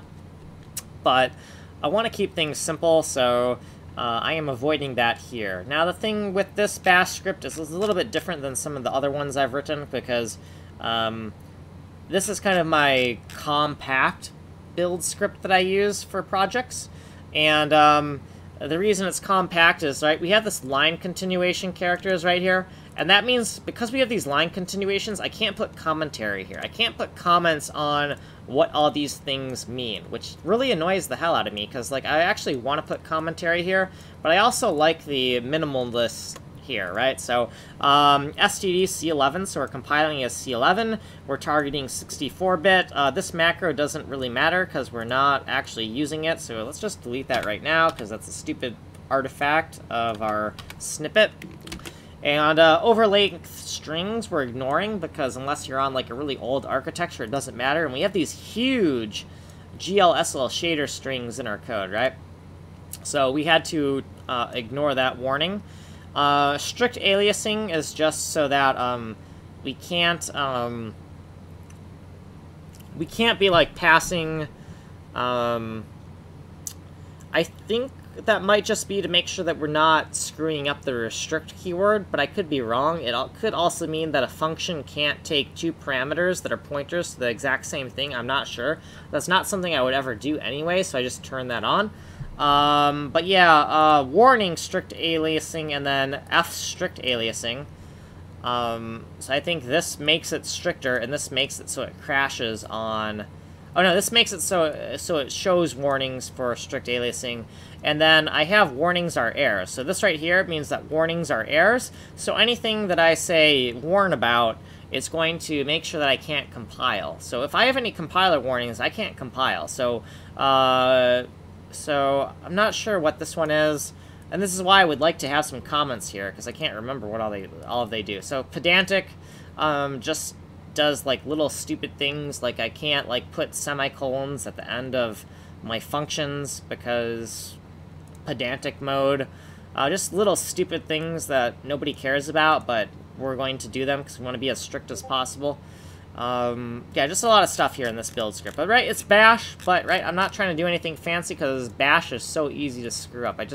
I hate Bash, but what I like about Bash is it's there, it's ready to go, right? If you got Git, if you're using Git and you're using GitHub and you're using Git for Windows, right, then Git for Windows comes with a terminal that already runs Bash, right? So I'm already using this terminal, right? So I have this, like, Git Bash here. So since I'm already using this terminal for Bash, then instead of trying to, like, download Python or something, or download some other tooling, I want to keep my tooling as minimal as possible. And that's just because I'm kind of a pocket knife person, not a Blender person. I like things simple, because I get overwhelmed by having, you know, too much complexity. Because I already make code complex enough. Like, look at this shit. This is complicated. I already make shit complicated enough. I do not want my tech stack to be complicated as well, right? I just don't want that extra overhead. I already have to think about the code. Let's keep the tech stack simple, right? We got this plain old Notepad++, and we got bash scripts. That's all we got, and we're good to go, right? Command line compiling. Okay, so let's run this, make sure this works, and then we'll stub in the test for the rectangle stuff. So let's give that a run. I don't expect any mistakes unless we kind of did something syntactically stupid, which it doesn't look like we did, so we're good here. So let's take this. This is the first test we've already written, so we want to make sure that that's called first, because this next test is probably going to have some failure points in it, right? Because we're about to write it. And it's going to have the exact same name right here, but instead of translation, we're going to call it zoom, right? Because we're testing the zooming capabilities. And then we'll take this name right here, and we'll put it down here. We'll say void, we'll paste this, we'll say void, and then we'll open this up, and then dash line I1x64. Bam! We got a nice little line divider there. Okay, so when I have a section, like this is my section, when I have a section with more than one function, I'd like to split up the functions by putting a little dashed line between here. And the reason for that is it's just a convention that I use to help notify me that I am in a section that has a whole bunch of stuff in it, basically, right? There's a whole bunch of stuff in here. Let's make sure that, right, if I keep this dashed line here, then even if I'm looking right here, and I see this, and I only see this, I can see, oh, we're in a section, and we have this dashed line, so I automatically know, even though I'm right here and I'm not looking at much, I can tell that we have multiple functions in this section. And, right, so I have a whole bunch of very rigid habits that I do. And the reason for that is better consistent habits than a great memory. Unless you have a photographic memory, which most of us don't, unless you have a photographic memory, it's better to have just very consistent habits than to try to remember everything, right? If we can have very consistent habits, then we don't have to remember things, right? If I always say that my functions start with the project namespace, and then they have the namespace of the file they belong to, then this part I actually don't have to remember, right? It's just a habitual thing. And then the only part I actually have to remember is, like, this part, right? Oh yeah, this looks familiar. I'm going to leave the stream to head over now. Are you heading over here? Do not eat all of the curry that I'm about to deliver. Oh, okay, sure. I will remember not to do that. Yeah, sure. Okay. Okay, well, I guess see you when I see you. I assume Frankie will answer phone or door or whatever. Whatever. Oh yeah, so I'll see you when I see you. I guess I could take a break once you get here. Actually, I'll take a break at 9, because that's when I have to eat food and take my drugs. Okay, so this zoom function here. Let's get to it. So the first thing, before we write this kind of big rig here, like all this like fancy, like here's like all of our variables and it's all compact and stuff, we just want to write a basic test that we can use to start building the foundations of our test runner, right? We're going to write like a little test runner for a batch of tests again, and write something very similar to this, but it's going to be for zooming. So with that, what can we actually reuse? Because really, if we think about this, a lot of the code is going to be the same, right? We're going to have expected and actual values are just going to be those rectangular bounds, and zooming is just, we're going to zoom in and out, right? So what we actually need is we need everything to be the same, except that rather than having an X and Y value, we just have one value, right? The camera either zooms in or it zooms out, so there's just one value. With that said, we might just be better off just taking all this code, cutting it, pasting it, and editing it to how it needs to be, right? Because it's going to be so similar that it kind of makes sense to just cut and paste. Now, if we cut and paste, we're going to have to look for everywhere where we say video ID, and we're going to have to remove those stamps because they're no longer relevant, right? Because we just cut and pasted it. So let's do that. Let's cut and paste. No shame in cutting and pasting your code if it gives you something to work with, right? I mean, even if we knew exactly what all of this needed to be, the actual throughput, right? The fact that, you know, we have to type it all out is a bottleneck, right? Like, a lot of times people say, like, oh, no, typing's never the bottleneck because blah, blah, blah, something, something, I'm smart, whatever the fuck. They say, no, typing definitely can be a bottleneck. Not all the time, not all the time. The bottleneck is not always typing, but, like, right now, the bottleneck is going to be typing. So let's take any of the places where it says this, and, right, anytime you have, like, some type of absolute statement, right, it's probably not true. Now, I get that generalizations are good, right, like, you want some type of heuristic, right? So let's just get rid of this. Let's just trash this.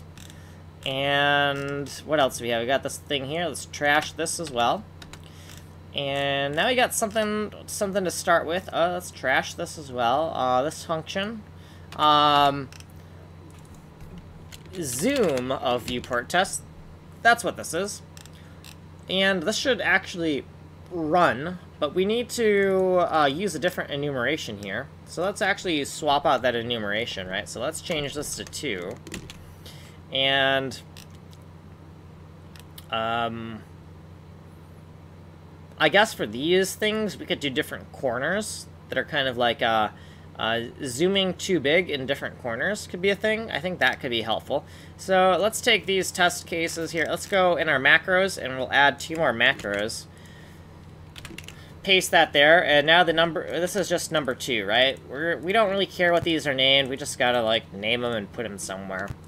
The thing is that I just don't want our macros to clutter things, and I want our macros to be consolidated. So, as a habit for these section dividers, we are going to put all of the macros, like, glued up next to these section dividers to make these section dividers more pronounced, like, to make that division more obvious. That's right. This is very much an aesthetic thing where it's like I went to art school and now, you know, I'm writing code and I think I'm drawing, you know. But, you know, I'm going to stick with it, you know. I know some people say that, you know, the visual aspects of your code do not matter. Like, I hear that a lot and I disagree.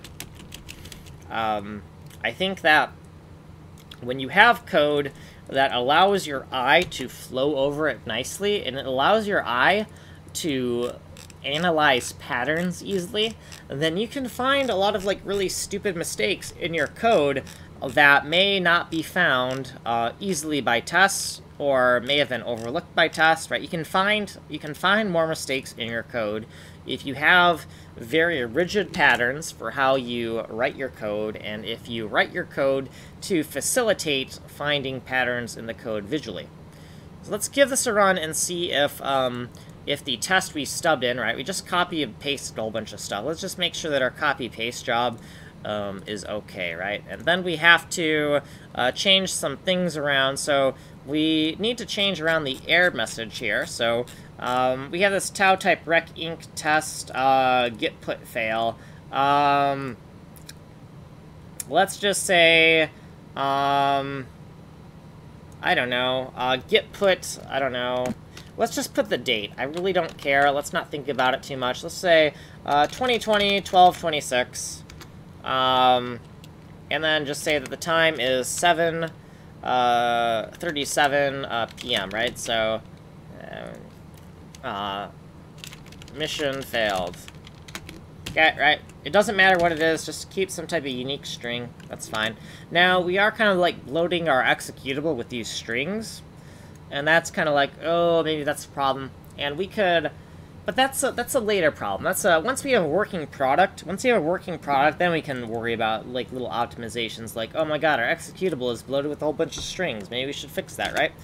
We'll worry about that later, right? The first thing you want to worry about is just getting working code working code. So let's look at anywhere else where we're getting this error, and this is another fail.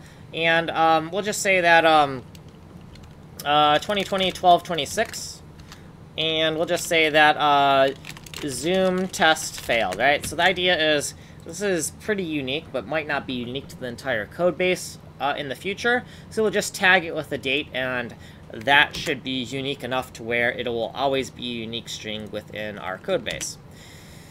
Okay, so these expected and actual values, we can keep them there. We can keep this test index and whatnot, and we need to change this, right? So instead of translation, we don't want translation. We just want a zoom value. So we're going to get rid of this and just have zoom amounts. Zoom amounts. And let's make a note here. So positive zooms in by shrinking the rectangle. And negative zooms out by growing the rectangle. And hey, since we're here and we're making this commentary, it might be a nice time to make a little video comment here. So, @vid integer ID, and the video is 0063, and the time is 3 hours, 30 minutes, and 51 seconds. Alright, so if we want to see when I originally wrote that comment, we can see that. Now, this can't be called TRIX, though. This needs to be called, like, I don't know, zoom, right? Zoom will probably work. I could call it zoom AMT, like that, I think I call it. And let's see what we have here. So I know zoom amount is somewhere else in my code base. So actually, if we look for, zoom amount, I believe that's the exact variable name I gave it somewhere else. Did I not? Maybe I did not call it that way. Let's look for ZOM and see if ZOM something or other. Zoom U32 is what I used, didn't I? Okay, so, okay, if we want to do that, if that's, like, what we want to do here, let's call this the Zoom I32, right? And then, right, so instead of zoom amount is kind of redundant, right? We already know it's an amount, so putting the type of it could actually be somewhat helpful. So in my shortcuts, I'm actually going to make a note of that. So hold on, I'm going to take this. Where's my GIFs folder? Hold on, I need to maintain my shortcuts here. I forgot to record the AA1. If we go AA1, do we find it? No. So auto hotkey folder. I need to maintain my shortcuts. I forgot to record the GIF folder. Oh no, it's in the E drive. /vital assets, and then AA1 GIFs. I want to take this and record this in my shortcuts really quick, so I have this path ready for people. I'm also going to make a shortcut called, like, so I have shortcuts. I have, like, over 300,000 shortcuts. And so, in here, let's just make another shortcut, like, new person has entered chat. Or, like, new person. Do we have a new person shortcut? No, new person. New viewer. Another viewer. Or we have another viewer. So if we have another viewer who is new, I want to be able to show them something shiny. Show the new viewer something, right? Do we have something? New viewer, new person, new Twitch, whatever. Well, alright, and then we'll have that folder ready to go. And we could actually do this we could do, like, open folder for this, right? And, a challenger has entered the ring. Sure, that's a shortcut. Now, have we actually... Let's make sure that's not actually a shortcut already. Because I may have done... Yeah, yeah, so I've already done that for patents, so, let's just do, a challenger has entered the ring. These are my patents. Oh god, I should probably not be scrolling all around here, because we could end up doxing ourselves, because we got a lot of stuff in here. Patent, and then a challenger has entered the ring, and then patent, right? So we're going to make a little acronym there. And, this is how I'm predictable. There's nothing new under the sun, and we live in a deterministic universe, and therefore, that's why I just kind of make a whole bunch of shortcut phrases, and I don't have to remember what my shortcut phrases are, right? As long as I make enough of them, It'll just be like, I'm John Mark. What would John Mark make this shortcut? And because the universe is deterministic, I don't have to remember what I called it. I just rerun the algorithm in my brain for being creative and coming up with that, and then it just lands on the same thing again, right? So we'll say for this, it's GIFs, or AA1 GIFs. And then we're going to take the whole phrase here, and we're just going to say, like, a challenger has entered the ring. We're going to say, pick a challenger has entered the ring, and AA1 gifts, or a challenger has entered the ring patents, right? And let's make sure that's correct. Do we have this exact abbreviation? No, we don't have that exact abbreviation. Let's go back to where that is again. So that's because it's not underscored. So let's do an underscore version. And also, we don't have a plural version. So we need a plural version of these two shortcuts. Really, I should just be like stick to like some type of convention where everything is either plural or everything is not plural. Probably not plural would be the best way to do this, to eliminate that mental search space, right? Because, and also, plural isn't always adding an S to things, so that can also create a problem. A challenger has entered the ring, AA1 gifts. So then we'll just take this here, and then ACHETR, AA1 gifts. So now we have some more shortcuts for how we can kind of find, stuff to show people right away if someone kind of like enters the chat and they're a new person. We want to show them kind of like what we're actually working on instead of the code. So let's take that, put that over there. We can close this little gallery here of all of the stuff that we're working on. And what next? Where was I? I was kind of in the middle. Oh, zoom I32. So I actually want to make sure that zoom amount, like ZOM-AMT, is not a shortcut. And it's not zoom AMT. So I'm going to make it so that when you type zoom amount, it's going to ask you to do like zoom U32 or zoom I32, because I think those are good variable names. So pick zoom I32 or zoom U32. So actually, I should probably go put this back here. So I'm very particular about my variable names. Instead of using Hungarian notation, System Hungarian I think is pretty stupid. I think Apps Hungarian is great. But instead of using Hungarian notation, what we can do is we can just say that this variable means this very exact thing. So I can know the type and kind of the variable just from the name. So I can know that, now we are kind of like doing some System Hungarian in here, and that's just because we just want the variable to be larger than ZOM, because it doesn't have enough, what we call it, entropy.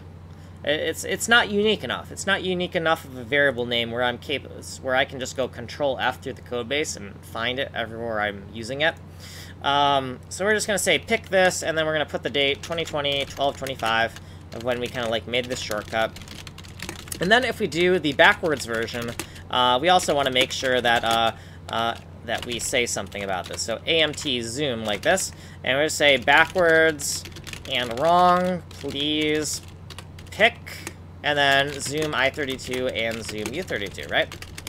Okay, so now we'll make the variables for that. So if we type zoom I32 like this, then that is correct, and we'll just make a confirmation that we typed it correctly, right? So it's kind of like a flashcard. So instead of using IntelliSense to remember what our variables are, we're going to kind of like flashcard ourselves. So zoom U32, if we type zoom U32, that is also correct, and we'll flashcard ourselves with that. So bonds hexa. So what you're seeing right here, the 2611 here, 2611, that is a Unicode code. So this will give us like a little check mark in a box. And we also want to surround the token in square brackets so that we know it's exactly what we type. For example, if we do rectangle inclusive, or actually rectangle inclusive like this, we get this little check mark. But how do I know that check mark isn't for just this, and that this was a whole bunch of gibberish, right? Because if we do this, for example, if we do something like this, blah, blah, blah, blah, blah, blah, rec inc. Oh, there's a little check mark. Okay, this variable actually exists. No, it doesn't, right? So by putting these brackets around it, we can have a little bit more certainty that that variable actually exists, right? So we have the confirmation, and then also, if we type it with dashes, we'll just type it correctly. So I32 and zoom I32 like this, then we'll just type it correctly. And then same thing with the U32. So zoom U32 and zoom U32. If it's that case, we'll do that. And then the last thing we want to do is we want to do the backwards version. So I32 and zoom, and I32 zoom like that. And do we have that correct? Did we already type that anywhere? No, we did not. And then I32 zoom. And we'll say that backwards use zoom I32. And then one more thing is U32 zoom and U32 zoom and our zoom and U32 zoom. Okay. Backwards use. Oh, there's actually one more thing. And so you can see that this is a lot of a time investment. Where it's like, whoa, that's ridiculous, right? But the idea is that we want our code just to be rock solid. When I look at my old code base, I'll look at variables, and I won't know what they mean. And, you know, you could say, like, oh, we have this variable, like, %, right? And you'll be like, oh, I know what that variable is. It's accurately labeled, right? Because we're clean code motherfuckers here, and, oh, actually, I'm not supposed to swear on this stream. So we're all clean code, and we're like, oh, yeah, %. Yeah, we know what that variable means. Oh, yeah, well, is it like 0 to 100? Do you mean a % like that, or is it like 0.0 to like 1.0, right? You know, so you think you accurately labeled things, you think you're clean code because you gave them really big descriptive names, but all you've really done is you've let people make assumptions, right? Now people are making assumptions without actually checking the type of the variable, and now we have some problems. So in order to fix problems like that, we are going to have very specific variable names, right? So you could say that in one way we're cleaner than clean code because our variables have these very exact definitions.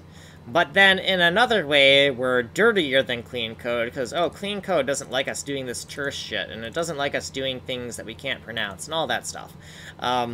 But I would say that I'm onto something. I think I have something here that makes sense. I think I'm onto something, and maybe I'm not. Maybe I'm completely insane and making a completely unmaintainable code base, but I think I'm onto something.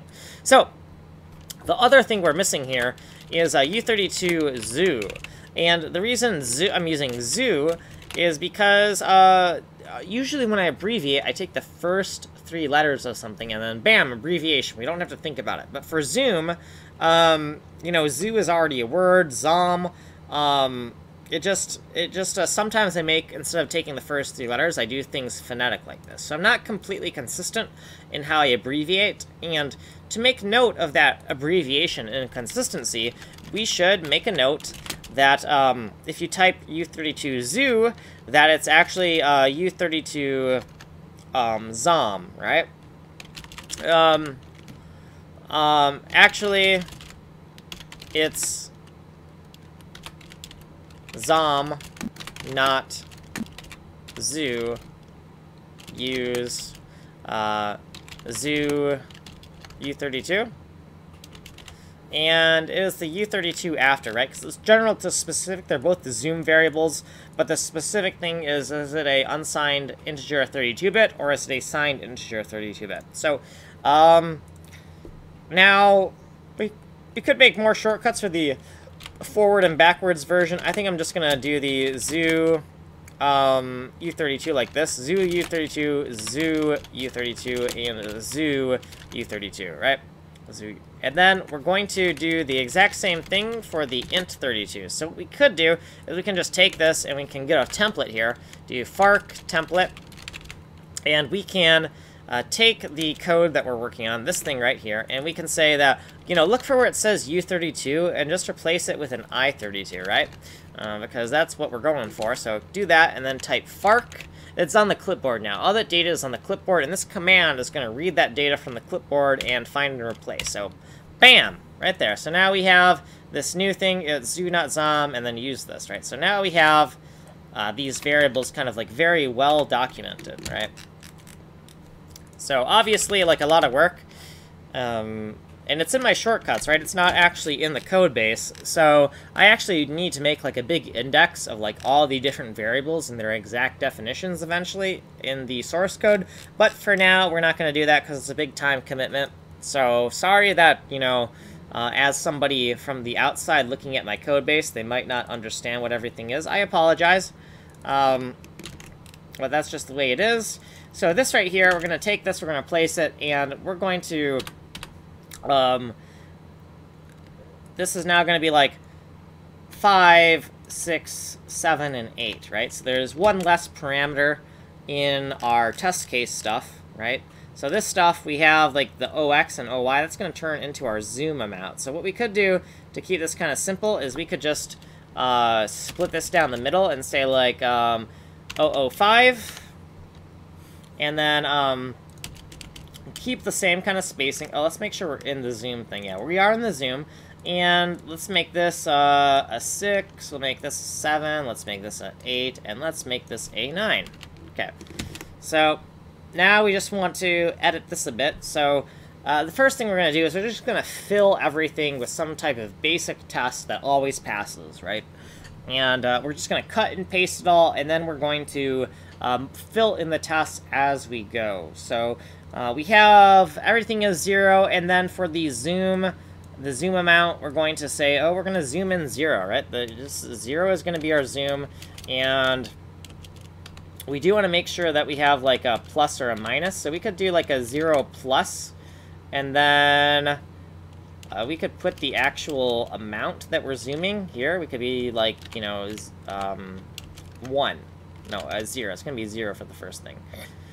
And do that. And then nothing's going to change. So if this is all zeros and we don't do anything with the zoom, it's just going to be 0. So it's like our null test, right? It's just a, this is a smoke test. If this fails, then we have a problem, right? So we remove that comma from the middle, right? Because we have one less parameter. But we just wanted to be kind of lazy with how we kind of like shoehorn this in. So let's take this and let's begin to kind of cut and paste it right down here, right? And also, we're going to have to change, before we get ahead of ourselves, well, actually, let's do this first. Let's actually, no. We're going to have to change the macros. The macros that tell us, like, how big this object are wrong now, because the number of elements in each test case is 1 less than it was in the previous test. And we duplicated our macros, and we just duplicated them and renamed them. And so we're going to have to go in there and fix that up. So let's take this and paste this here. Awesome. So got that all zeroed out, and our macro, we have a macro here. Yeah, the number of test, we have the number of test inputs, and then we have the number of test cases. The number of test cases has not changed. However, the number of test inputs is, instead of 10, it's 9. We have 9 inputs. Okay, so how do we know this is going to work? Well, if we screwed up this logic here, it will completely segfault on us. That's how we'll know. And this number of test inputs right here, we have a nice little assert here, and we can see that that assert is now wrong because it's a 9. And why do we do an assert? Oh, because we have these little magic numbers here, right? So let's put this as 9, and then let's change those magic numbers. So 9, and then change these magic numbers right here, and this 9 here. And what we can do is, let's actually put this, you know, into this load test values, right? Let's put it in here, and then we'll say, let's take a @video integer ID and say that the video is 0063, the bottom right-hand corner of the screen, and the time is 3 hours, 48 minutes, and 40 seconds. Okay, and we'll just say, why the magic number 9, right? And so if you want to know why we have this magic number 9, you can go to this video and you can, you know, figure that out. Now, to go over this, since if you did go to this video ID, I don't want you to have to rewind, so let's explain this one more time. The number 9 here is in an assert, so that we can be like, oh, this is what this magic number stands for. So we're just going to do it in an assert like this, so that we don't have to do that really long, we don't want this really long name in all of these slots right here. I think it's going to make things a little bit harder to read. So that is why there's that magic number there. Now, as far as 0, 1, 2, 3, 4, 5, 6, 7, and 8, that's just the offset from the base of the test that we're reading, right? So if this is the base value, right, the offset to the first element is 0, then 1, then 2, then 3, then 4, right, etc., etc., etc., right? So we're just extracting all the values here. Okay, so now that we have this, what else do we have to do? Well, this I32 zoom, I don't think that's being used anywhere. And what else? Well, first of all, this needs to be changed from translate to zoom. So let's look at our notes file. So we got this little notes file, and we see that we have translate, and then we have this thing called zoom poll. And it looks like zoom poll is taking a U32 value. And I don't know if I messed up the sign of stuff for the other tests, but the other tests run. And so even if I did something weird with, you know, implicit type conversions, well, the tests work, so I'm not going to worry too much about it.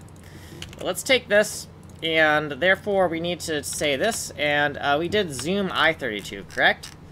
Yeah, zoom I32. And that also means, ooh, wait. Okay, no, this is a signed value. This is a signed value. This is a signed value. Okay.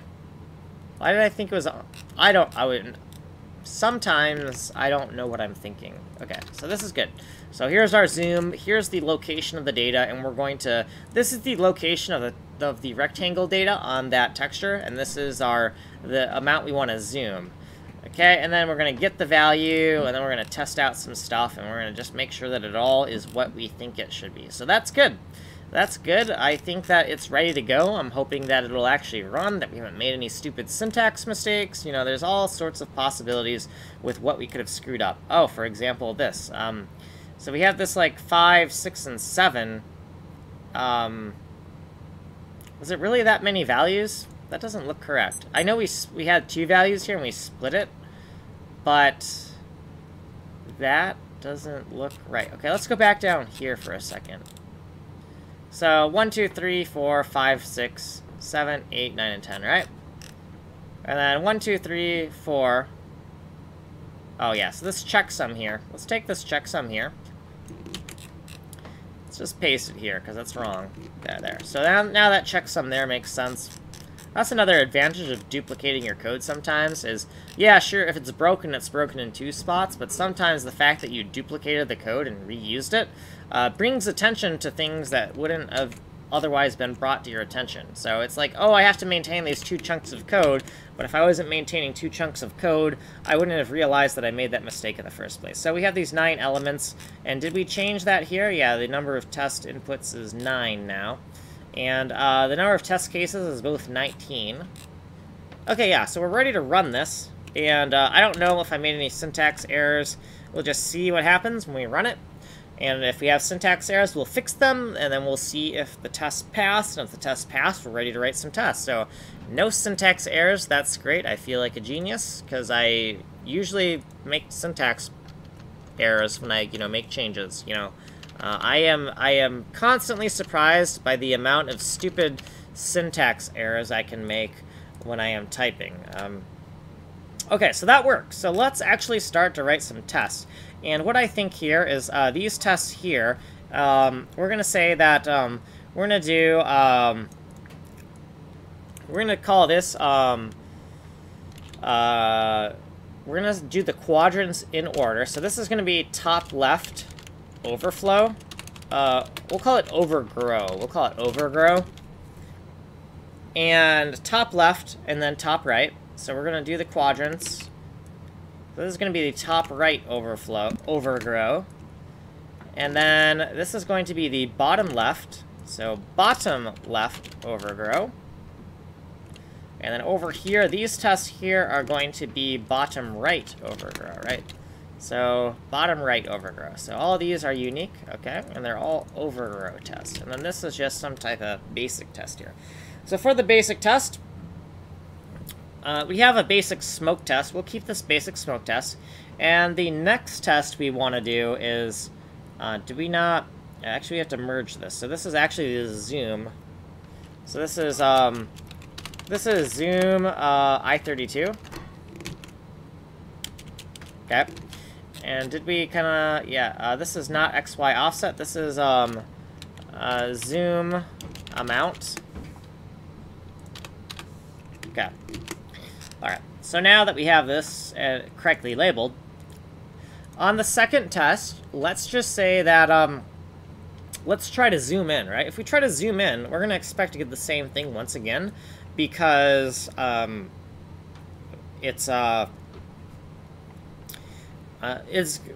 it can't get any smaller. We're not going to allow that rectangle to invert, and we already made some code for that to make sure that doesn't happen. So let's just call this like let's make it over 9,000. So let's just do 9,001. Okay. And that should just be the test, right? And for this next test here, what we're going to do is we're going to, instead of zoom in, we're going to zoom out. And now if we zoom out, if we zoomed out to say like, by 9,000, that would make the rectangle should kind of move, and it should eventually just move to fill the entire canvas, right? So a 9,000 zoom, 9,001 means that the rectangle increases, each border is pushed outwards by 9,001 pixels. So that is much more than our 512 by 512 border. So for these boundaries, we're going to make this 511, right? Because it's 0 to 511. So 511 and, hold on, not for both of them. So this right here should be 511, and this right here should also be 511, right? So now we got these tests. So I got these basic tests for the basic behaviors that we're kind of expecting here, and let's run these and make sure they work. If they don't work, then we got to check the code, see what we're doing wrong with our calculations. So so far this has been pretty straightforward, and nothing's like really difficult, so I'm kind of happy about that, because I just the syncing logic was so difficult, and I just like I want to break, okay, so that works.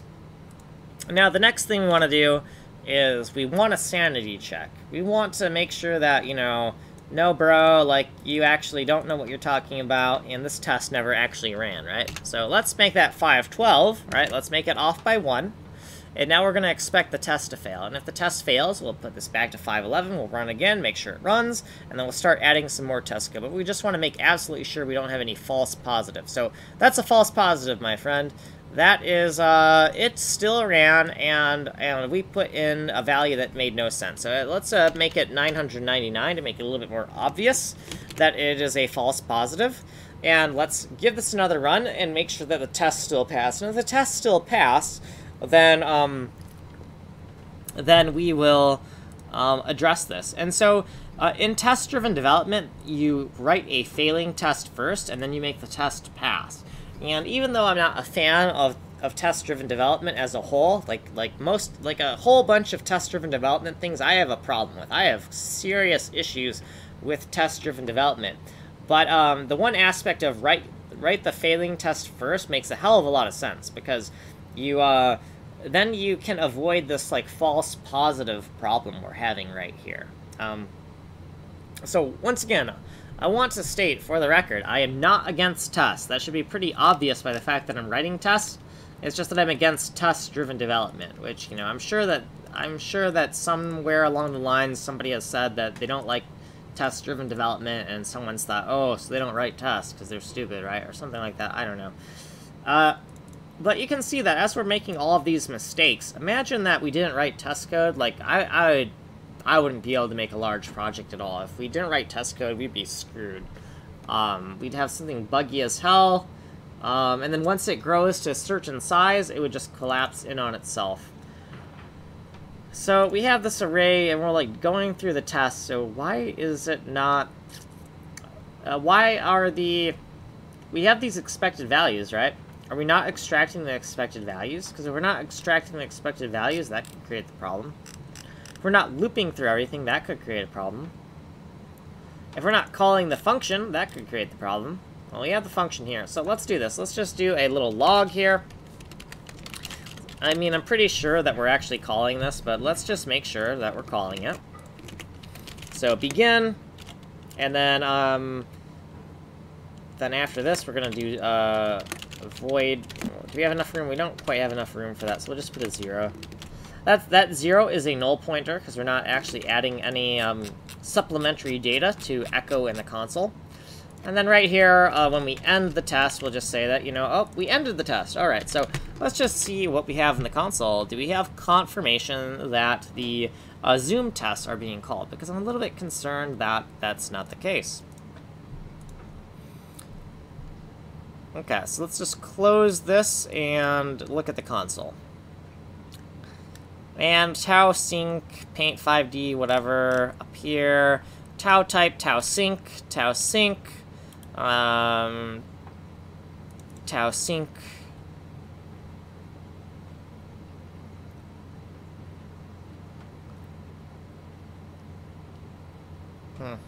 Tau sync.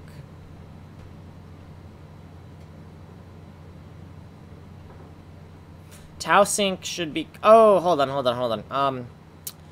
Tau type is before tau sync because we want to make sure that tau type can't have access to the syncing logic. That's fine. So tau type log. So we have our zoom begin and end. Okay, yeah, so that is being called, so there's some other mistake here that's giving us this false positive. What about the array? Are we traversing through the array properly? Like, if we didn't loop through here... Oh, look at that. Num test cases. That's wrong, but I don't understand how that would... Well, there we go. Number of test inputs. Whoa, where are... Oh, God, no. Where... Oh, hold on. Okay, so... Well, now I'm worried. Okay, I'm just looking at the wrong thing. Don't panic. I didn't change anything there. I just, okay, okay, hold on. So let's look at this thing here. So num test cases, this is wrong. But even if it was wrong, why would that affect anything? So we got this magic number. This is the stride. Those 9s are the stride. We got the array, we got the put, we got the expected. We put the value, we get the value, right? We put the value, we get the value. Alright, we want to set those initial values. We got those there. Then we get the values, and these are...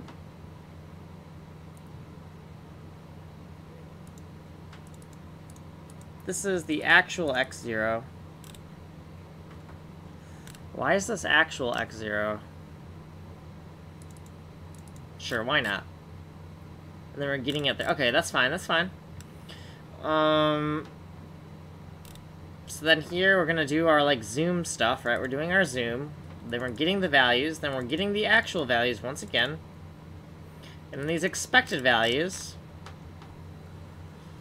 Expected, right? And then the actuals. So expected we're setting right there, and then we're comparing them to the actuals. And then if it doesn't match, we're just saying, hey, there, we got a problem. So something is wrong here. And I think that I don't know. Let's just add a little let's just do number of, let's make a variable for number of tests ran. So like I32 number of tests ran equals 0. And then at the very bottom, in case there's like an early bailout condition or something, we're gonna do like god damn it, not that. It was number of tests ran. Why the hell did... Oh, you know what I did? I did a when I wrote that, I did a paste instead of a cut, didn't I? I do that sometimes. And that's why you need tests, because, you know, you can be very careful, make sure you write the code correctly, and then you do some type of stupid thing like that and break everything. And if you don't have tests, then good luck finding that, you know? So, ++, and then we're going to say that if the number of tests ran does not match, if number of tests ran does not equal the number of test cases, right? We have this macro for number of test cases, right? Num test cases 002. Then we're gonna say error. Tests not actually ran. 2020 12/26. I don't know. I mean, I cut and paste everything. Why would it not be going? I don't know. Let's just. That's kind of perplexing. So I don't know why that would. I don't know, man.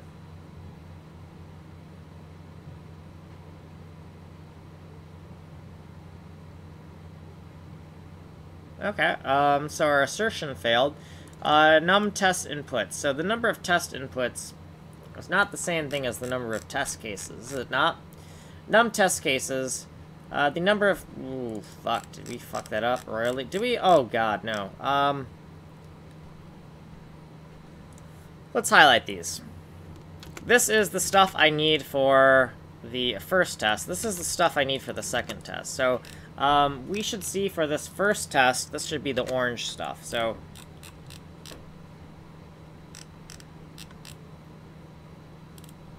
yeah, we may have, it's good we have asserts here. So when we were looking in the wrong code, we kind of corrupted our old code. So number of test inputs, this is the 2.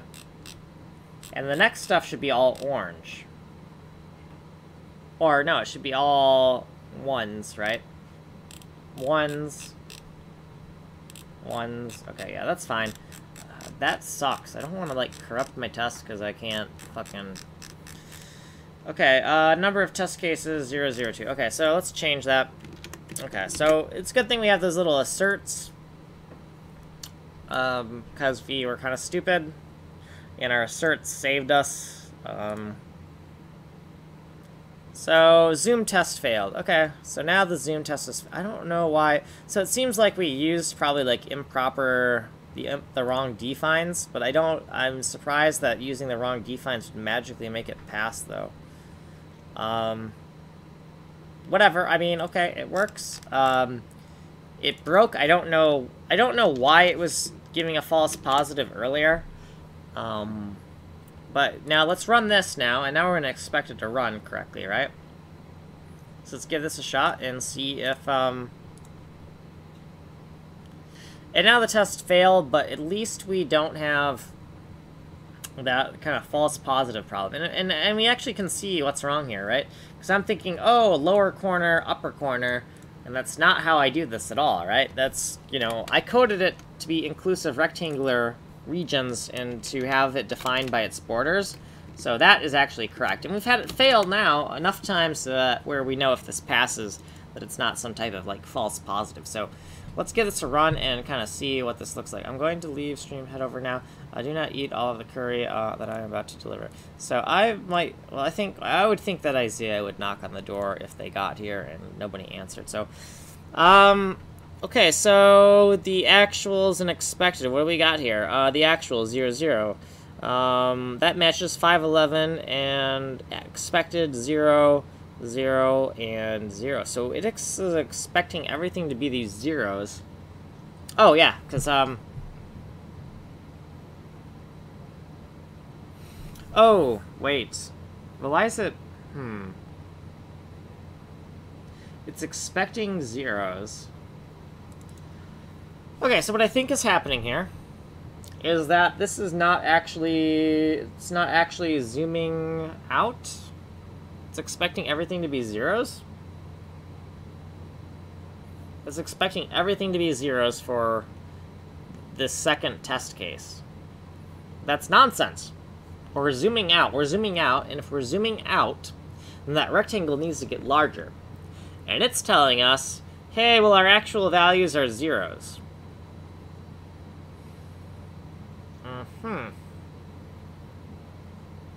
Okay, so that's fine. I want to change this test case up here to something that gives me a confirmation that the rectangle actually is...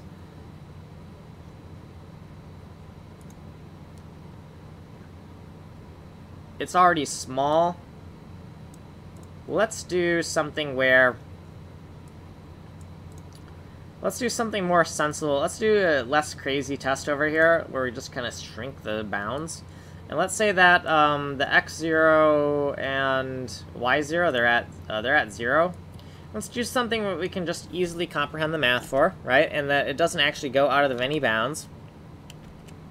We might want to say, like, so we might not want any edge case. Well, no, let's, changing my mind. Let's do 0 and 100, and 0 and 100. Right, so we got a square rectangle here, and we're gonna zoom in, by just one.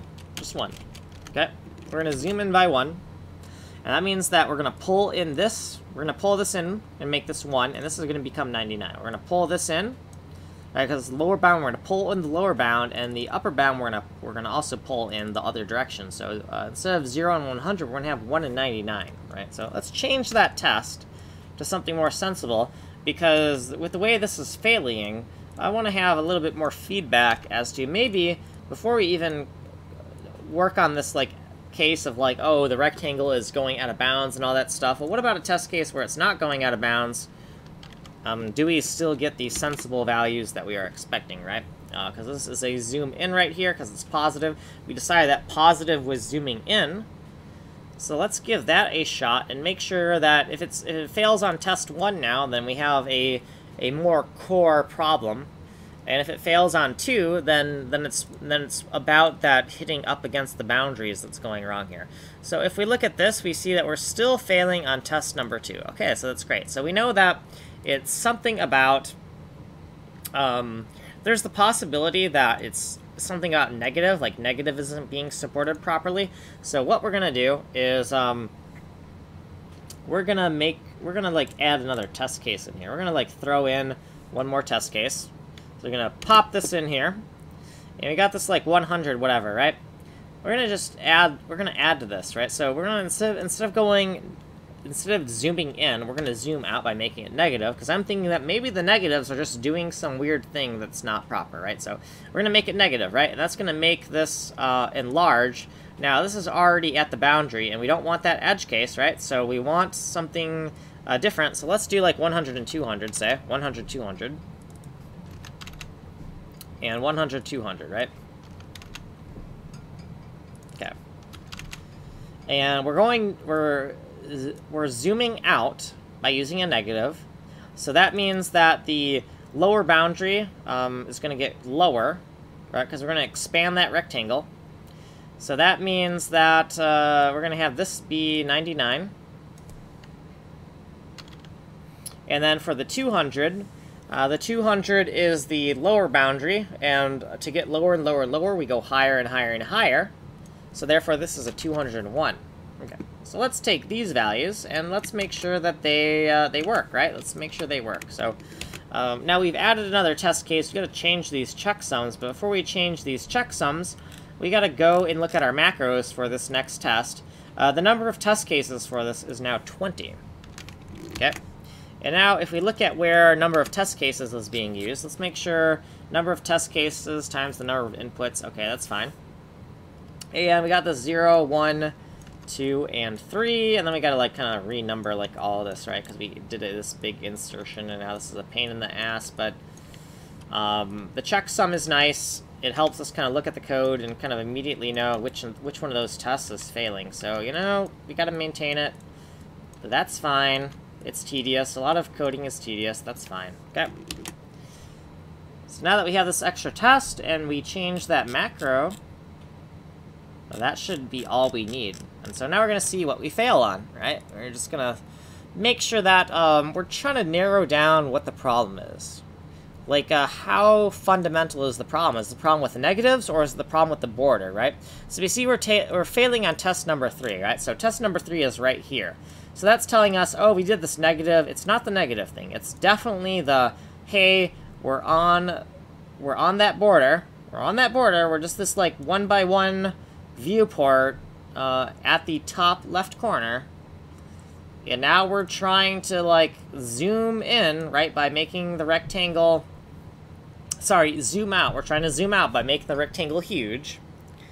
And we're expecting that rectangle to kind of slide over when it does that, and to fill the entire viewport. And that's not what we're getting. We're still getting like these zeros, right? So we're seeing, oh, we expect everything to be 0. It's like, oh, hey, if you so I see what's happening here. And I may have coded it this way intentionally, but I don't think that's what I want. I don't want it to where, like, hey, you're at the border. Imagine you're, like, at this corner, and you're trying to, like, zoom, right? And the zoom doesn't work because you're hitting the border of the game world. No way. That's not going to be the behavior I want. So even if that's how I coded it intentionally, which may have been the case, we don't want that case. We want the case, this third test here, we want it to pass.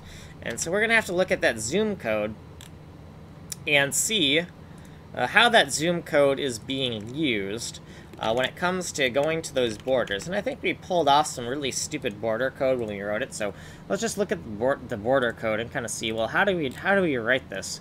Get or put bitmap variables, some type of camera initial size we need to do for a to-do.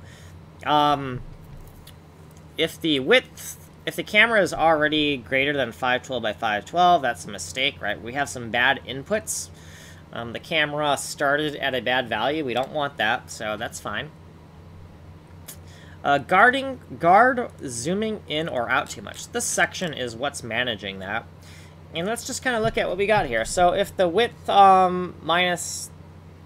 so we have this big case, right? So we have this big case, and we're basically saying that...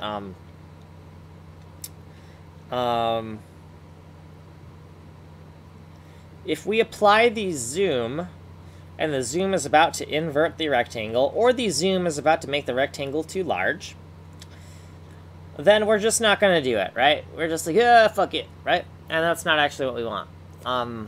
Now... well, hold on here.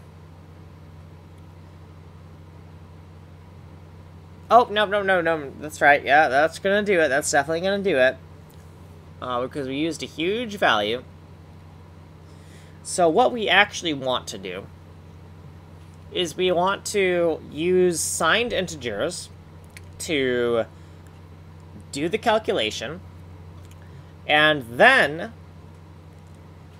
once we've done the calculation, then we want to snap it back into the boundaries where it needs to be, right? So we always want to zoom in and out, and then we want to correct it later, right? And that's going to give us the results that we're kind of looking for, because this is going to be horrible. This is going to be horrible. It's going to be like, oh, your camera's up against that corner, bro. Oh, too bad. Trying to zoom in and out. You can't do that now. You're up against the border of the world, bro. Right? No, we don't want that.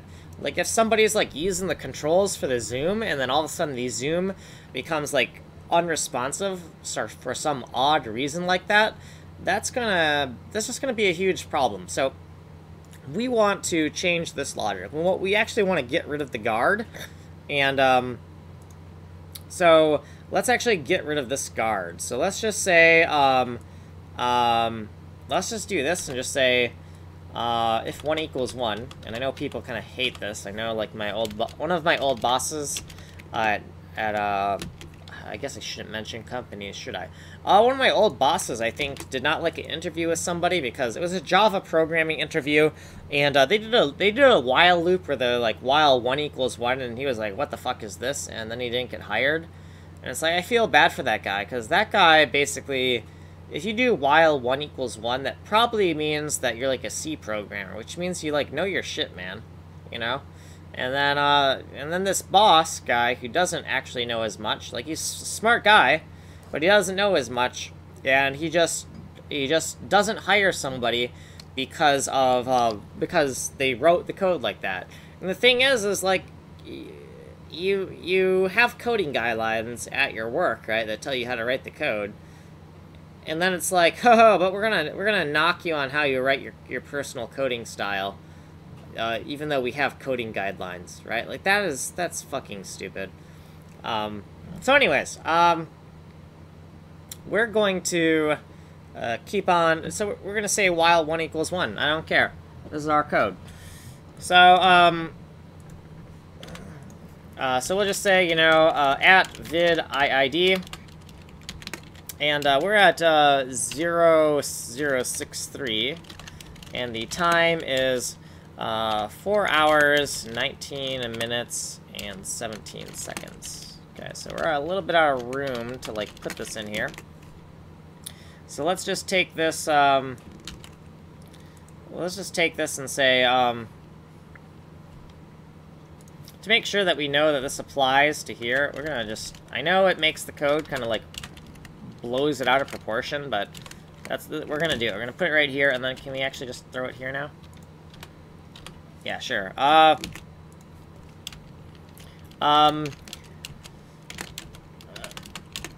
Removed the guard code from here. So this is what we did. We removed the guard code. If you want to know, like, why we removed that guard code, we can see this. So now, if zoom, well, hold on. What about if we invert? If we're about to invert, we shouldn't. So the guard code, there should still be guard code. If we try to zoom in and we've zoomed in the maximum amount, like, same thing with zooming out the maximum amount, right? If we zoom out the maximum amount, same thing. But if we zoom in too much, then the zoom controls are going to become unresponsive. And that's not too weird of a thing. So, no, we're not going to completely remove this. We're not going to completely remove this guard. But we are going to change the guard, right? We're going to... So let's actually control... Let's take this, because we want to make a note of this. Removed all guard code. So let's we'll paste this back in after we, like, Control Z, because we made a mistake here with our logic. So let's paste this there, and let's just Control Z, man. Let's hope that we got a big enough buffer to account for all the nonsense that we did, right? So if zoom, whatever, ranting about 1 equals 1, blah, blah, blah, blah, blah, blah. And yeah, this sucks. But yeah, so I made a mistake. So, okay, so if the zoom,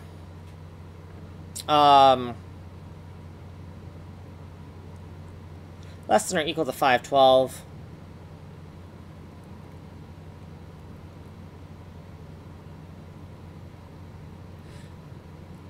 oh, got ya. So if the, no, even this is wrong.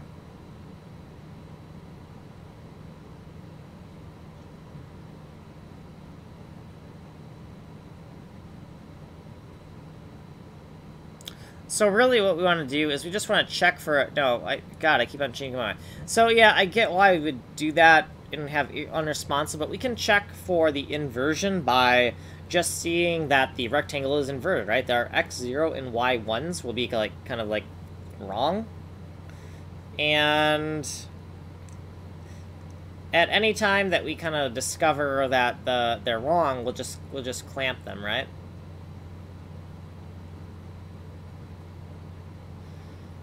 Yeah, we'll do that. So this is why we copied that. So let's put that back in. God damn it, I keep on changing my mind here. So since I'm changing my mind here, we're gonna take this code that we originally had, and we're going to make a note of it that we removed it. So we're just gonna say, removed guard code, right? And we'll actually take this, this is some removed guard code. Removed guard code on 2020 12/26. And then we could do @vid IID 0063, and that the time is 04 hours, 23 minutes, and 53 seconds. Okay, so we're removing this guard code. We make a note of kind of like where we had that, and then we'll make a little hashtag, removed guard code 2020 12/26.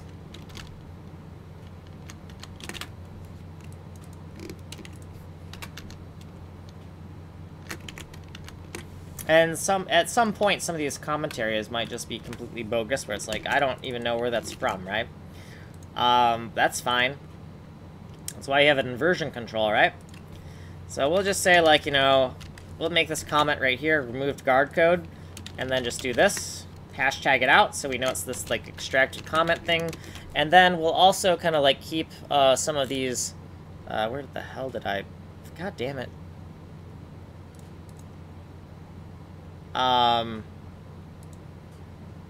So I think I lost that video comment number.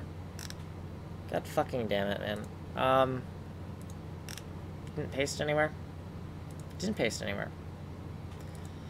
Well, it's lost. So, you know what? Doesn't matter. We'll just explain what's going on here again. Alright, so we'll just do... it sucks that kind of lost that initial comment, but let's just, you know, at video IID 00 and 63. And the time is 04 hours, 25 minutes, and 30 seconds. So let's explain what's going on here, since I lost that video comment ID. If 1 equals 1. Okay, so first of all, if 1 equals 1, we're just going to keep the same level of nesting, and we're just going to say that we remove the guard code, right? So that way we don't actually change the formatting, right? And you may argue with why that may or may not be a good idea. We'll forget about the rant about my boss. No, we'll rant again about that. C programmer guy applies for a Java job, does a loop with while 1 equals 1 and doesn't get hired, right? And it's like, because, you know, the boss is like, oh, why would the fuck would you write code like that? But it makes perfect sense for C code, and to me it's like, why would you not hire someone just because they did that? Because you have a style guideline, right? When you work around a project, you have a style guideline, so why would you knock somebody for their personal styles? That just pisses me off. Anyway, so we're going to do the while 1 equals 1 to just say we always execute this loop. We kind of second-guessed ourselves as to whether we needed a guard. You know, we removed the guard, then we put it back, and then we removed it again. And after we apply the transformation, whether we're zooming in or zooming out, we need to check to see if we've invalidated the rectangle, and then we need to fix it. So, there's two things that could happen. So, check for see if rectangle invalid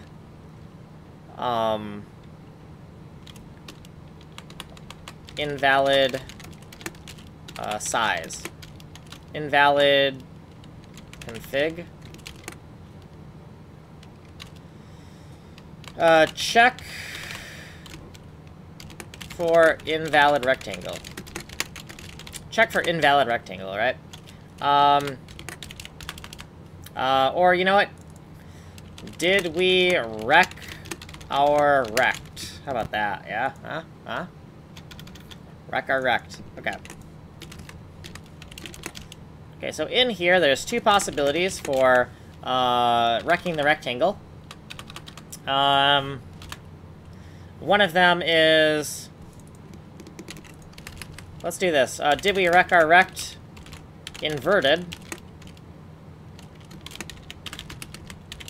Right? And... we could wreck our rectangle by making it inverted. And then the other thing we could do for wrecking our rectangle is too big, right? Wreck our rec inverted, wreck our rec too big, right? And we can take these, we can just take this, we can just paste this down here. And we'll take this from here, and we'll paste it over on this side. Bam. Okay, so did we wreck our rect? And we got these section labels, and we have the subsections. I figured we'd write it like this, so we don't have to add too much extra indentation here.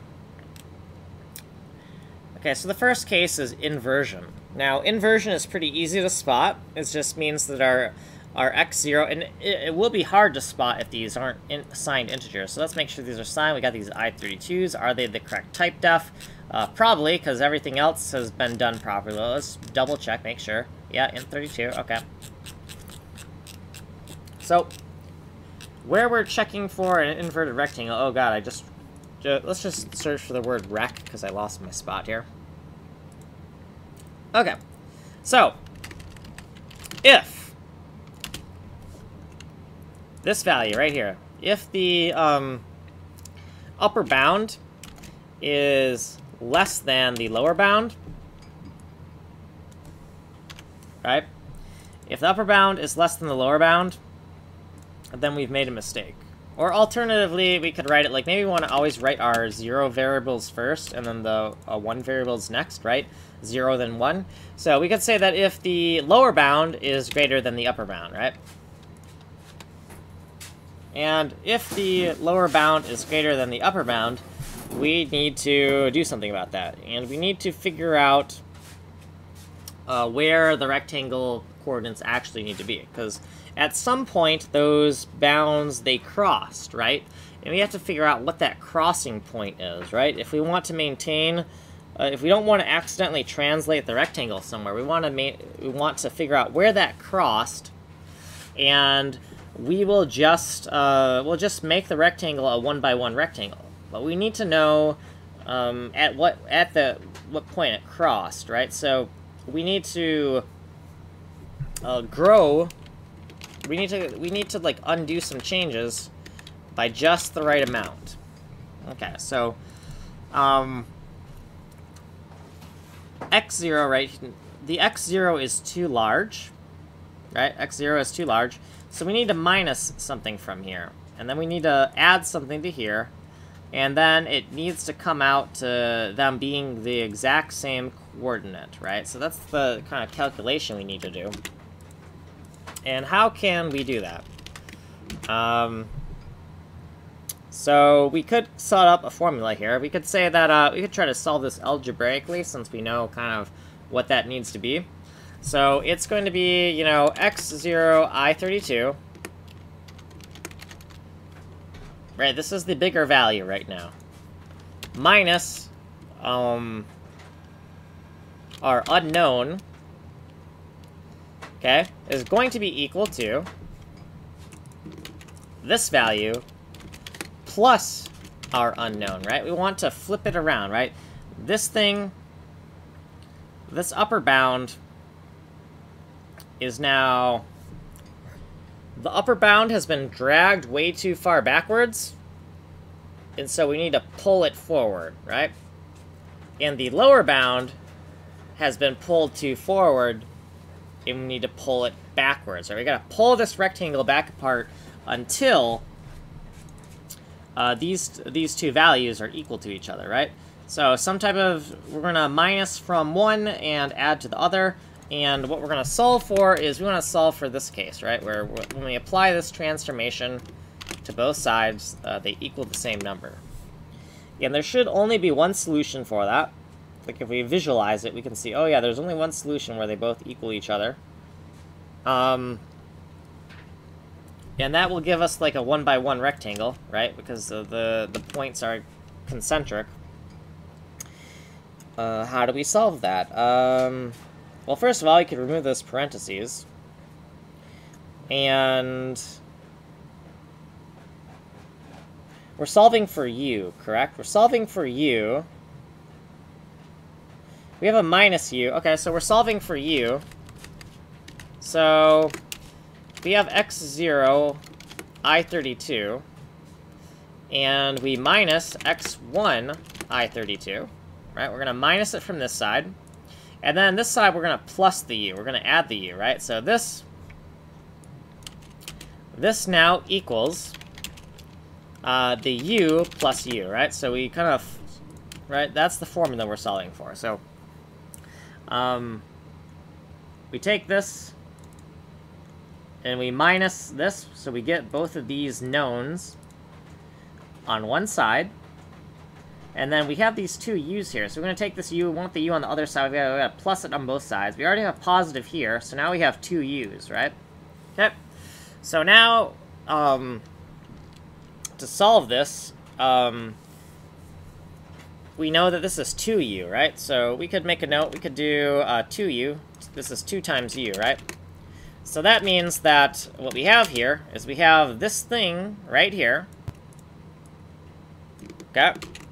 This thing right here, divided by 2, right? Because we're going to get rid of the multiplier, and then that equals u, right? And there you go. There you go. That is... We're solved. We are solved, and let's kind of... There we go. We got this nice little math thing, and we know that we got to take the x0. And is the x0 the...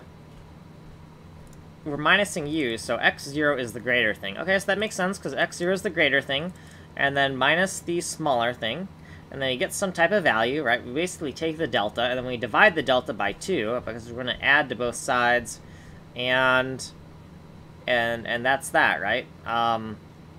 Now, what if, let's make sure that, that there's no floating point problems here. So, this is our formula. We'd figured out the formula. Let's make sure that there's no floating point problems here. So, just in case...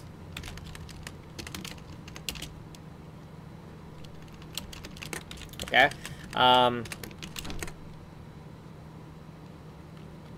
So, FLT...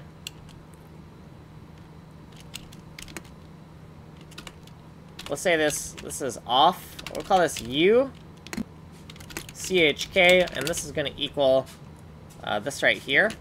We're going to use floats, right? We're going to use floats so that we can be like, we know what this is. In order to use floating point math, we're going to have to do some casting here, right? So this is going to be a float right here, and float is actually way too much here. So we're going to just make this F for float here. We're going to make this F for float, and we'll, like, create the correct defines for this when we get to it. So let's wrap this. Let's be very careful, even though it probably doesn't matter. We probably know our order of operations, but in case we don't know our order of operations, in case we think we know what we're doing, but we don't actually know what we're doing, we want to make sure that this still works. So that's correctly wrapped and then divided by 2. So I'm just going to call it UC, and then I'm going to call this F. I want to see if I can just get this. I'll just call it C for check value, right? Sure, why not? So C for check value. Okay, C. Check value. And at vid IID and 00 and 63. The video is 63. And the time is 4 hours, 36 minutes, and 57 seconds. Okay, so now that we have this check value, the idea is that in case we get some value that's like a fraction, we think all the math is discrete, but if the math is not discrete, we're going to have a problem, correct? So, let's say that, you know, we have U32,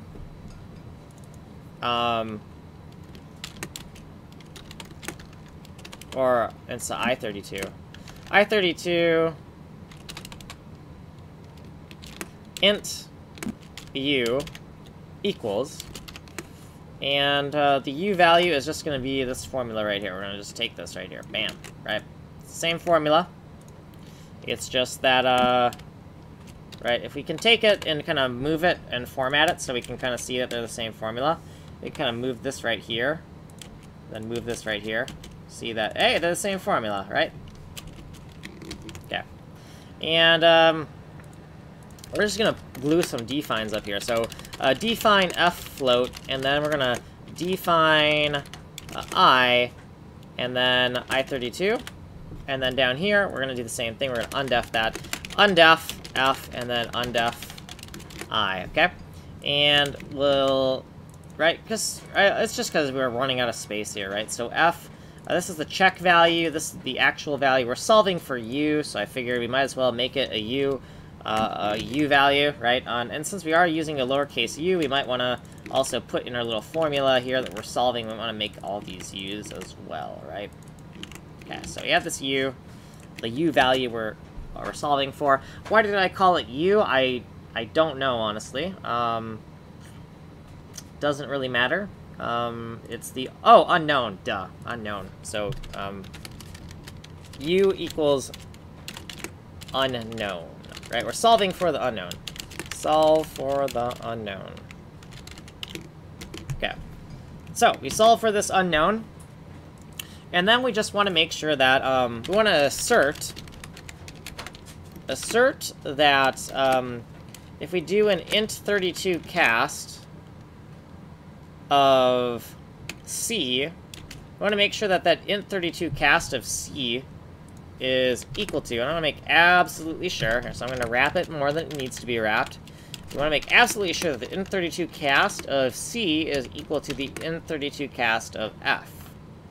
Or hold up here. Not right. Wrong, wrong, wrong. We want to make sure that the float cast are equal to each other, right? We want to make sure that we're not ending up with like some, like a 0.5 or something in our calculation when we're not expecting it, right? And so, because if we're getting a 0.5 in our floating point calculation, we're gonna have to rethink how we're doing this calculation. Make sure math is discrete integers. Okay, we want to make sure the math is discrete, in other terms, integers. Woo! And if that is the case, let's look at this. We got this formula that we're solving for. We're saying that, you know, if we take this and we minus it on both sides, or no, we minus the 0. So the 0 is too high, and we want to bring it back, and the 1 is too large. Okay, cool. So, okay, so we're going to take x0, I32, and we're just going to minus, right? Let's check, make sure. Minus u, yep. And then the x1 we're going to plus, right? Because remember, this is flipped, right? So this is usually a lower value, but it's gone way too high and we need to bring it back. This is usually a higher value, but it's gone way too negative. We got to bring it back, right? Okay, so I'm actually explaining that to myself just so that I can make sense of it. Okay. And we can say that,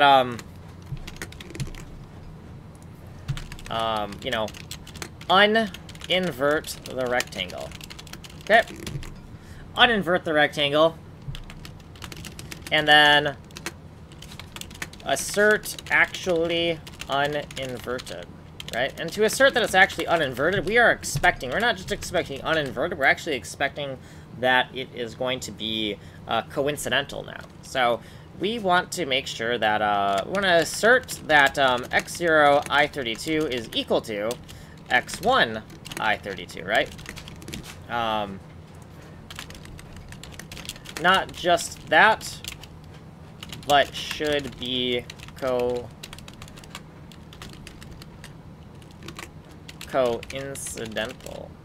Coincidental? I don't know how to spell coincidental.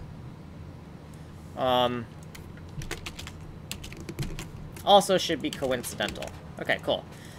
So, we've done the logic for kind of like untying the rectangle, right? Making sure that if it's inverted, we're going to take the proper steps to fix that. And the next step is, what if our rectangle is too big? Yeah, and it's not just too big because it's like, well, if it's too big, it's not just being greater than 512 by 512, right? It's not just that, it's not just that, it's, it could also just be outside of the borders, right? So, we need to fix one thing at a time, though, right? If it's too big, we should probably shrink it down to 512 by 512, right? Before we even try any translation logic, because I don't know how that could affect things. Yeah, that could definitely adversely affect things if we don't do that first. So, you know, fix in this order. 1, shrink back to at least 512 by 512. 2, translate back into boundaries of the world space / data space. Okay? Those are the two things we're going to fix. And let's make a little video ID here. So let's say @vid and then integer ID 0063, and the time is 4 hours, 44 minutes, and 21 seconds. Okay, so these are, so that way we know kind of like what we're about to do, right? And we want to solve these two problems in the correct order, because we want the camera to kind of like behave kind of naturally when it hits those borders, right? Okay, so let's do let's say fixed number 01, right? And I don't know if it's a good idea to like kind of like to nest this even deeper, right? And you'll notice that like I have a lot of deep nesting, but a lot of the nesting is actually commentary, right? Where the comments actually create nesting. It's not just about the actual scope, it's actually about the scope of what I am doing, which also nests the code, which is kind of different from the way a lot of people do it. But I don't know if I'm completely unique in that aspect. I don't think I am. I think that there's nothing new under the sun. I'm sure that the chain of cause and effects that leads me to do what I do is probably not unique, right? There's some other individual out there who probably does this, and if there is not, well, then I'm the first, and everybody copy me, right? So let's make this kind of a dashed line, because we're in pretty deep, and we want some type of line hierarchy to kind of like show that that this is a little bit less dense, right? So, and actually, let's make this lowercase. Oh boy, that's not going to do it. TLCMD. Let's make this lowercase, right, because we want to think about the visual line hierarchy of our comments. So, once again, maybe getting too artsy. And, yeah, okay, so this is good here. We just need to fix this. So, when we're fixing the rectangle sizes, what do we want to do here? If it's too big. So, if it's too big, that's pretty easy. We had some width calculations. Are they already up here? Or can we reuse these? So we have these widths, and, right, so the bigger minus the larger plus 1 because they are inclusive rectangles. So we already have these widths, and it looks like we have width over 512. Okay, so this is the width of the input before we do anything to it, correct? Yeah. This is the width after we have... before we've done anything to it, right? Because these inputs, we haven't done anything to it. We're just, so this is an input check. So what is this? Get or put bitmap variables. And this is an input check, is it not? Yeah, it is an input check.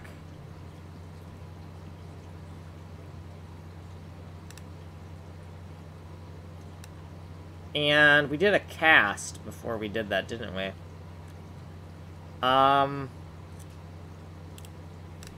That's kind of weird.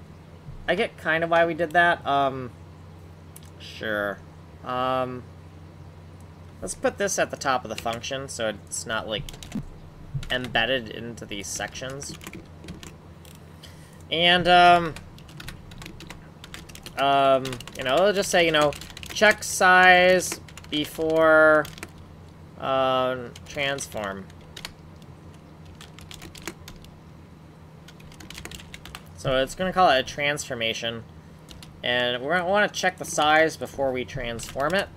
And I know that we've actually gotten caught on one of these size checks before. So width over whatever, cam not square. Let's change this to SQR. Square. Oh, that's square. Right, square.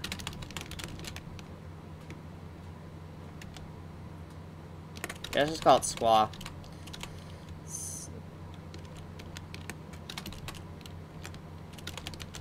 Right, and I'll have to know what that means, but the thing is, I just want to get this pulled in enough to where it's not going over the border. Okay, so yeah, check the width before the transformation, and then this width and height, we can just reuse these variables. And, well, actually, are we using them anywhere else? Let's make sure that we're not kind of, like, using them somewhere else, and we're, like, anticipating to reuse them. No, we're not. Okay, we can use these again. So it's the same calculation, right? So we can take this and fix number 1, right? So the width, first we're going to look at the width. And, you know, if width is greater than 512, then we need to fix this, right? Okay. And if the height is greater than 512, you need to fix this. So you notice that we're doing the math for the individual axes, even though we have this constraint in our code base to say that the viewport can never be, the camera can never be non-square, right? We have that constraint, but even though we're still solving for these individual things, which may mean we're doing more code than we need to, but if we ever want to take off that constraint, we'll have the ability to, right? So these x values, the y values, okay. So how are we going to solve this? So once again, we need to think in terms of the algebra. So it's too wide, and we need to pull it back on each side until the formula becomes 512. So we need to say that this thing right here, right, this formula right here, okay, and then what are our unknowns here? So if it's too big, then this is a lower boundary, right? We're expecting this to be okay, well, hold on. Well, we've already solved the inversion problem, so we're not expecting it to be inverted by this point. We're expecting, no, it's just too big, but it's still, it's not like, you know, we could say, you know, right here, we could say, you know, we could assert that x1 I32 is, or x0 I32 is less than or equal to x1 I32, right? We could just make absolutely sure with a little assert. So y0, we're going to make sure the lower bound is less than or equal to the upper bound, right? Okay. So yeah, having a little sanity check there. Having a little sanity check right there is good. That way we know kind of what the math we're working with is here. Okay, so it's too big.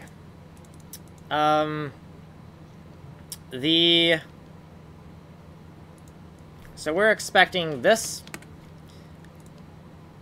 upper boundary. We're going to minus the unknown. And the lower boundary, we want to add the unknown. Let me think about that. Yep. And this is going to make that rectangle smaller. But we want to figure out, well, how much do we need to do this in order to equal 512? Okay, so we're going to solve it algebraically. Let's kind of tidy this up a bit. Okay, so we need to make sure that we can solve this algebraically. And we have the unknown, and we have these other things, and blah, blah, blah.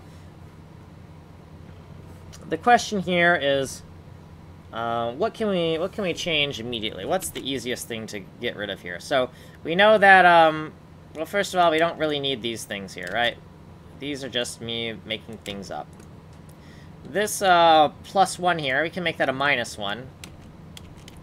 And now we have 511, right? Instead of 512, we got 511. Okay, so we got rid of that off by 1 error mistake. And now we need to do, like, let's just get rid of our braces around things. Because what we should be able to do is just do... I am kind of scared that that might not be correct. Do we have to distribute? What do we got to do here? This is just where my algebra skills kind of suck here, and this sucks for me, right? So if we do this and we minus this, we could do a little test here. We could say, if we do like, 4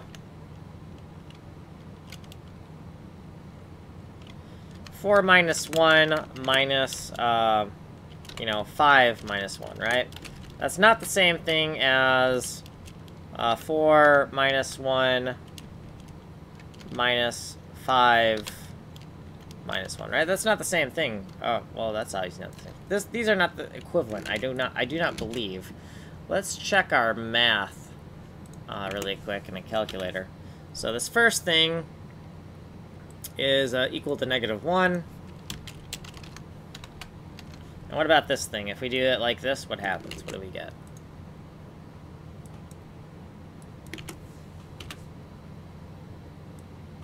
-3, right? So we gotta be careful with how we solve this, because if we try to, like, if we try to remove those braces, then we're gonna end up with some problems. So we have to think about, well, how do we solve that? And we have a girlfriend who does this thing called math for a major. So what we're going to do is we're going to get our girlfriend down here to help us with this, because this is a very simple equation, and they should be able to solve this. It's 9:03, and I actually have to take my drugs and whatnot as well. So this is a great time to actually take a break, and then I'm going to ask my girlfriend for help with this basic math that I should know, but, like, whatever, I don't know, so we'll figure it out. Let's set a timer for, I don't know, let's set a timer for, like, let's set it for, like, I'm gonna set it for 30 minutes, because I might, like, run off and do some other things as well. I might have some food. I'm not sure what's gonna happen, right? And, so we're going to we're gonna take this, we're gonna put this down here, and we're gonna just set a timer. So red timer. Okay. And, another thing I was doing, why don't we keep on doing the thing where it's like, instead of using our be back screen, I want some kind of fancy stuff where I can, like, show off what I've been doing. So let's go open up our GIFs folder again. So AA1 GIFs folder. Let's open this boy up, and let's it's actually not what I did last time. I actually opened up a video file, did I not? Yeah, I did. So we're gonna open up that video file. So hold on. So it was actually a playthrough video that I was doing. So I'm gonna take that video, and instead of just saying that we're on break, we're just going to put a countdown. So I'm gonna take this and change our little screen here, and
Alright, let's get back at it. Let me move some things around here. And I did get some math help from my girlfriend, so I know what to do now. It looked like some type of distribution problem here. This negative, we can think of this -1 as... Oh, well, we can think of this negative as a -1, and we can distribute it, right? So, right, we don't have this math correct, but now, if we did this, let's do this little example problem right here and see if we can solve it correctly, right? So, we have this 4 minus 1, and then this is a -1. So, we're going to do -1 times 5, and that gives us a -5, and -1 times -1 gives us a +1, right? And so... this should also equate to the first equation. This should also give us a -1, right? And so suppose we can remove these braces like that, and that's all good, and that'll give us the -1 that we're looking for in that calculation. So let's take that and see if that works correctly. We're just going to spot check it. And yeah, so we still get a -1 in our math. Hold on. You didn't even see that because I was in the wrong place. Okay, so... right, so right over here, we can treat this negative as a -1, and we can distribute the -1 to here and -1 to here. So -1 times 5, we get a -5. -1 times -1, we get a +1, right? And then we can remove all these braces, right? Because we can also distribute a +1, multiply everything by +1, it doesn't change, right? So now that we know that that's kind of the formula we need to get this working, if the width is greater than 512, we need to take the upper bound and we need to minus this unknown, right? Because it's too large. And then we also need to take the lower bound and we need to add the same amount. And then we need to subtract them and then add this one and then get 511, right? We want to cap it to its maximum size. So let's just keep these notes here. I don't know.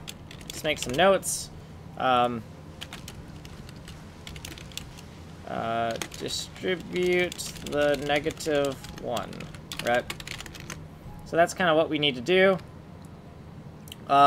Let's take kind of some of these calculations here and solve this now, right? So that means that we can take out these brackets, right? Because x1 I32 minus u, right? Multiply it by -1, and then multiply by -1, so this becomes negative x0 I32, and then if we're going to multiply that by the -1 as well, then that becomes a minus u, right? And so now we have minuses all around the board. And that equals 511 as well. Okay. And now we can... now that the braces are removed, I believe we can just kind of subtract everything from both sides and we're good, right? So we can say that x1 minus I32 minus x0 I32. Okay. And then this minus 511. Alright, let's bring the 511 on the other side. And that equals... so we have the negative u's on both sides. So to get it on this side, it's 2 times u, right? 2 times u. Yeah, because we'll say that, you know, plus u, right? We'll just add the u's to this side, right? And to get rid of them on the other side.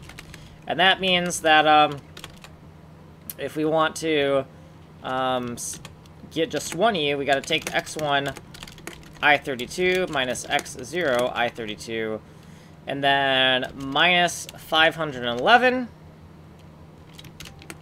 divided by 2, right? We're going to divide both sides by 2, and that equals u, right? So we've solved for u, right?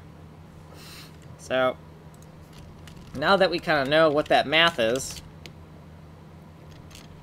we can actually do this. Yeah, we can take it and we'll roll with it and hope that we know what we're doing, right? Because we don't really know what we're doing. That's why we asked our girlfriend for help with the math, right? So we'll hope that that works. So let's just take this and kind of like put this huge section comment here, and this math is probably absolutely obvious to anyone who actually has any ability at math, and I kind of have some mathematical ability and mathematical intuition, I would like to think, but not all. But you know, I am lacking sometimes. Okay, so where is the U for this thing, this unknown here? We declared it here, so I don't know if we want to do the same thing. You know, say like int u equals, and then take this formula right here, right? And then we also did the thing where we're like checking to make sure that the math doesn't end up being different if it's a floating point. So we might want to say that as well. We might want to try the I and the F, or the phi and the whatever. We might want to try this as well. So float, and this is our check value. We want to just check it. And really what we want to make sure is that when we do this math, that when we divide by 2, it doesn't give us a...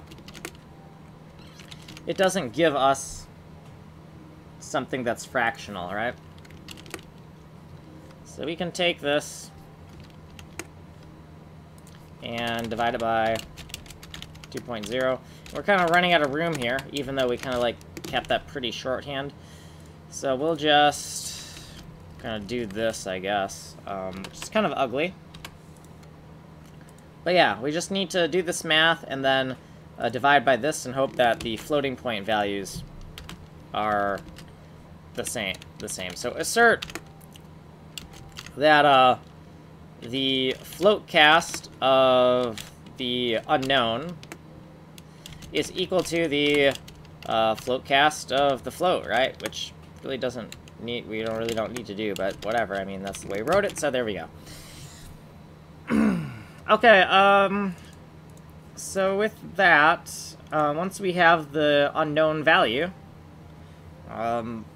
what are we doing with it, right? We solve for this unknown, how are we applying it, right? So we're saying that if we subtract it from the upper bound and add it to the lower bound, that we are going to end up with a 512 by 5/12. So we can say that, you know, you can say x1 I32 equals x, or actually let's start with 0, and equals x0 I32, and the x1 needs to be minus from the u, and then it's the x0.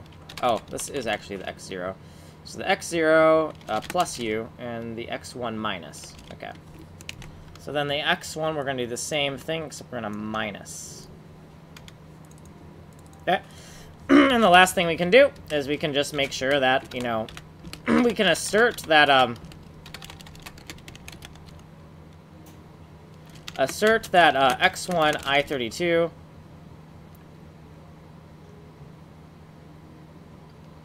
is, or x0 I32 is less than or equal to x1 I32. And then we also want to assert that that if we take the upper bound, x1 I32 minus x0 I32 plus 1 equals 512, right?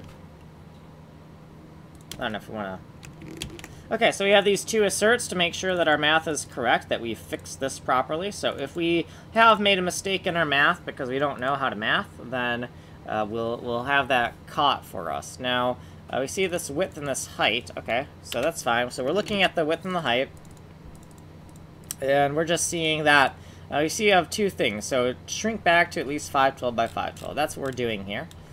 Let's take all of this kind of check code here, and let's put these defines back here. So phi and phi, let's just throw them back in here. So we have the checking the fixed number here. Let's take this define and put it right up against this section, and then we'll undef f and I over here as well.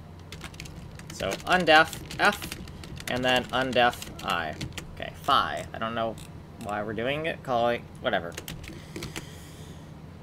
So for the height is just the same deal with the y-axis, right? So we can take all this math, and we can just paste it, right? We don't have to think about the actual solving this time.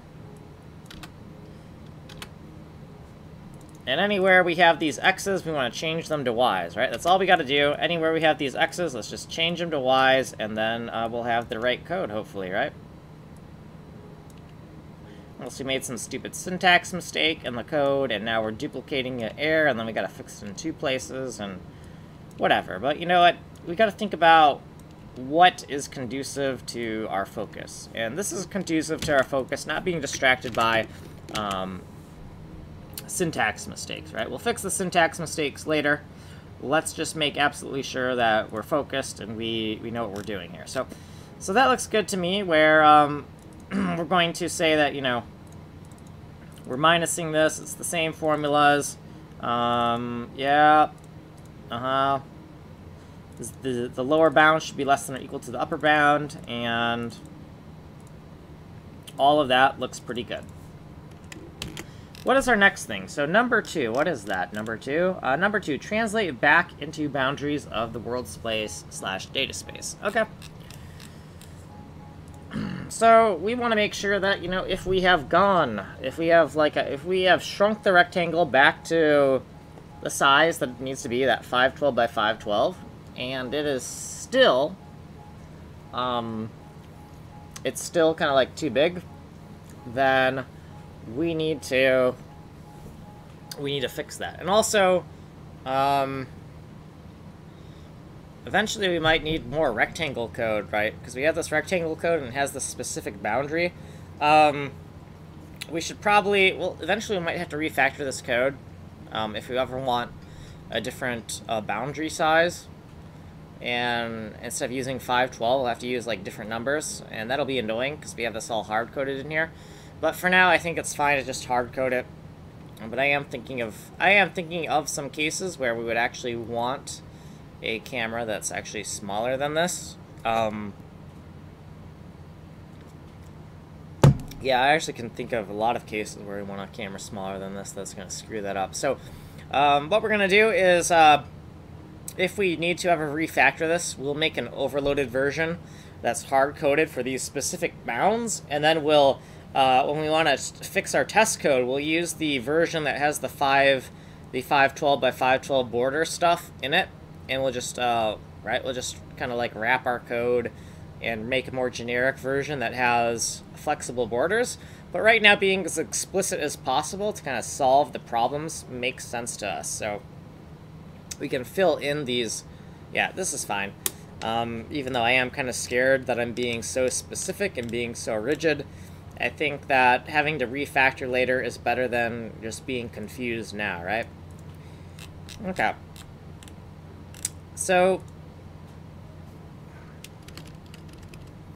we know that we are not, that we're not too large, right? We're not too large anymore, so as long as we translate things over, we'll be fine. So if the x0 I32 is less than 0, okay,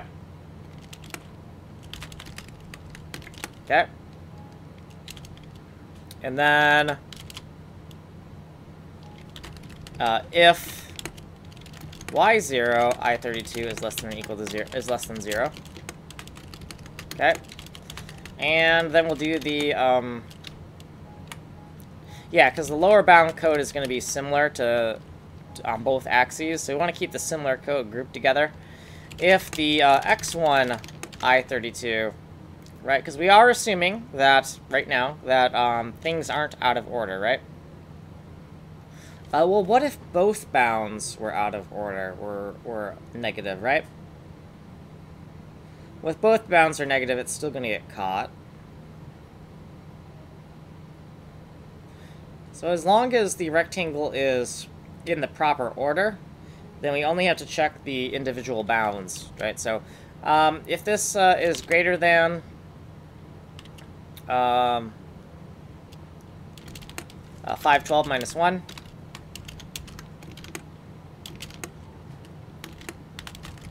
okay,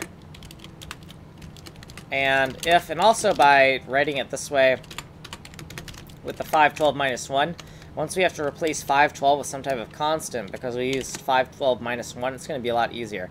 So if the y is greater than also 512 minus 1,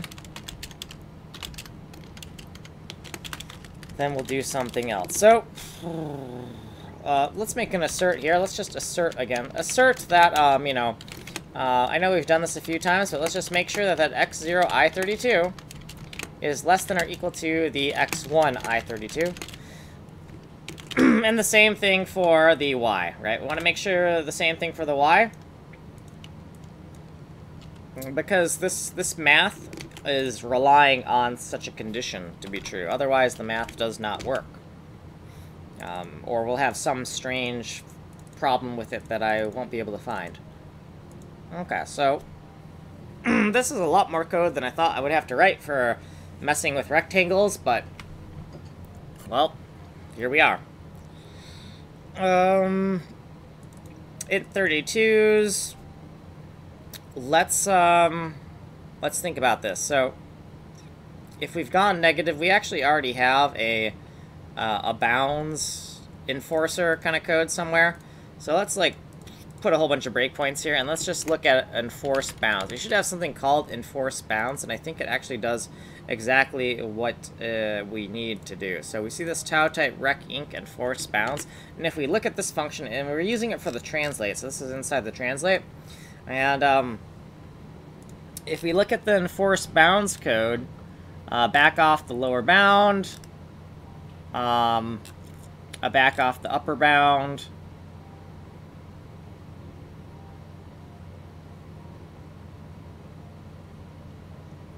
and we're removing both of them, so this is basically the code we need, and there's no need to, like, duplicate. If that's what we need, then let's just take this enforce bounds, right?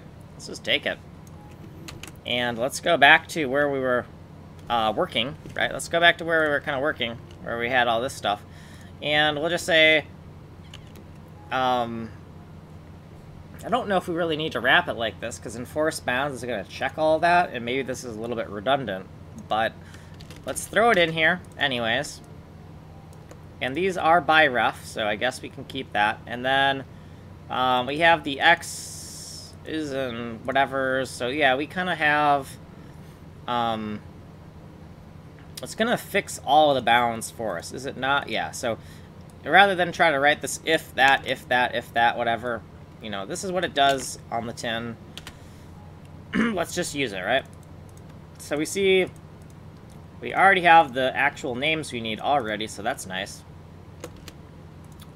Yeah, they're by reference. So all we gotta do is do an and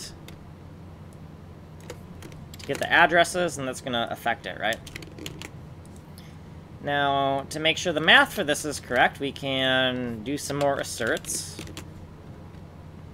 Let's indent this, because this is not a define, so let's kind of, like, put that there. Let's do some more asserts, so, you know, we'll...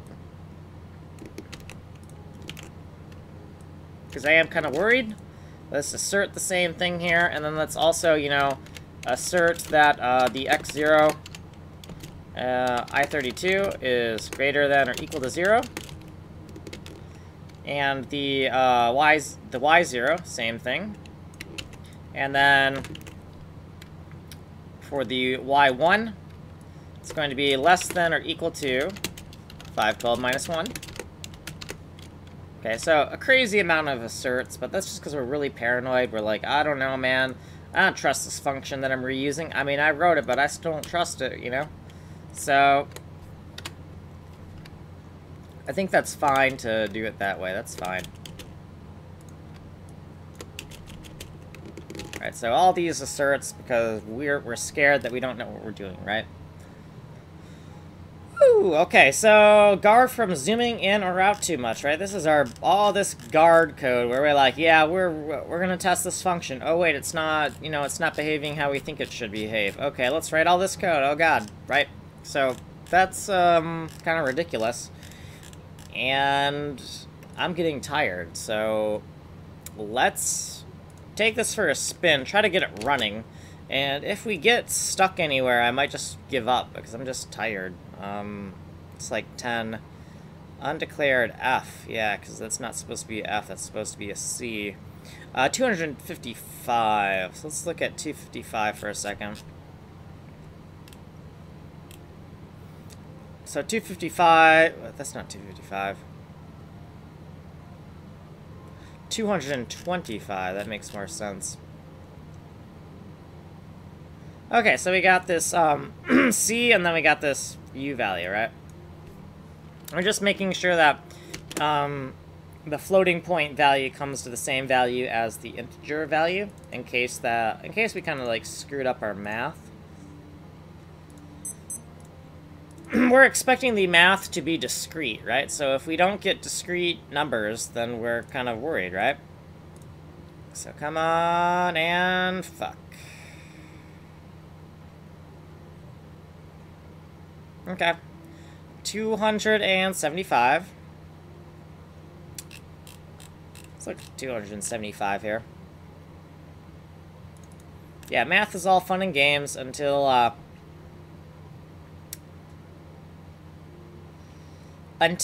you have to do things pixel perfect and then things aren't working and you're like, oh no, what do I do?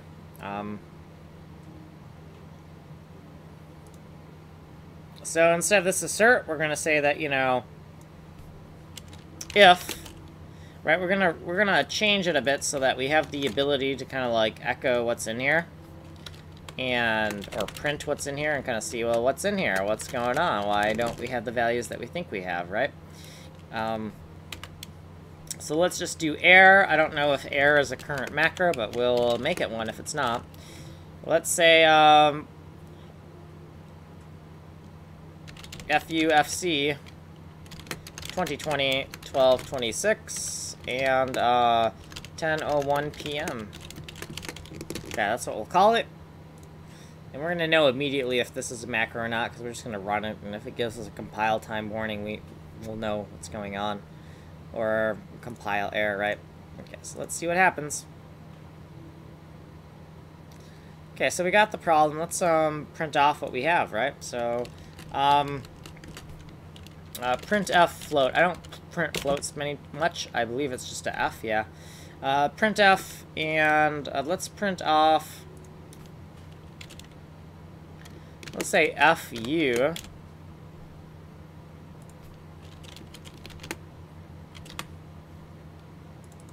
And then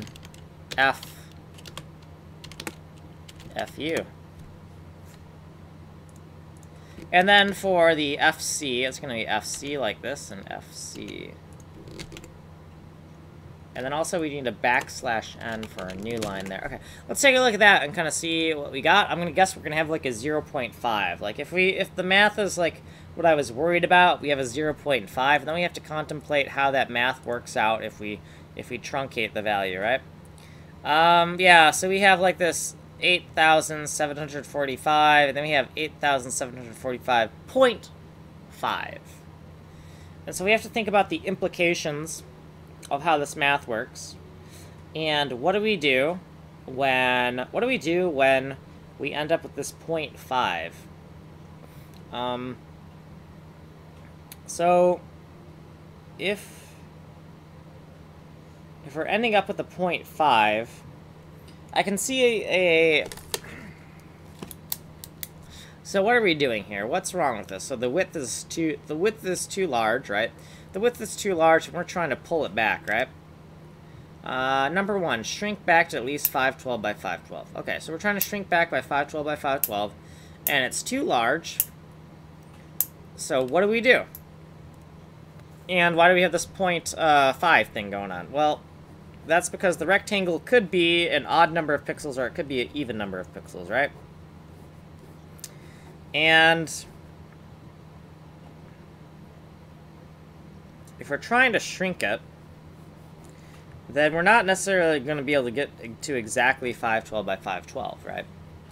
If the rectangle is an odd number of pixels wide, then the best we can do is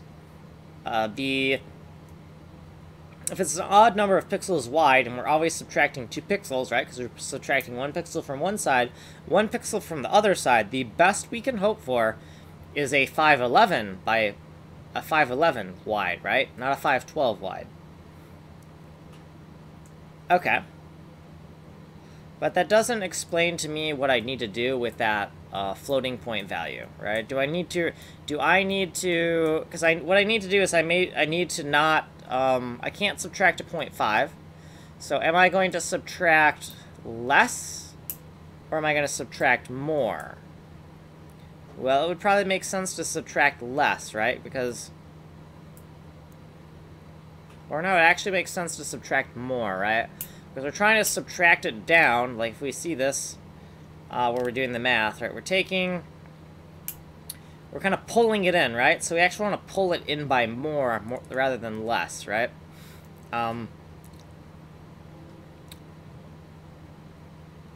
So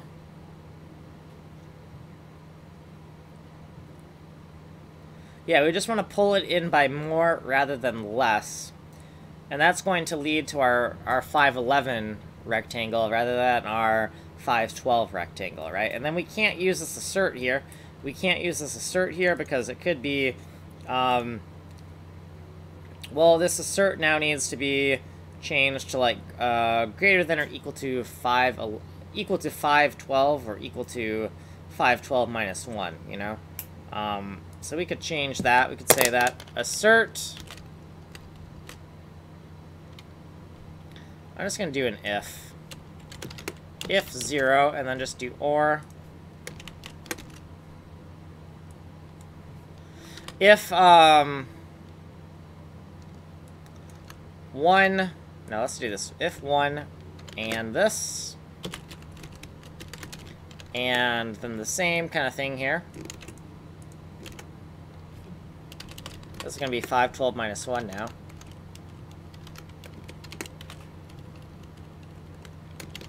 And let's change this around. So this is not exactly how it needs to be.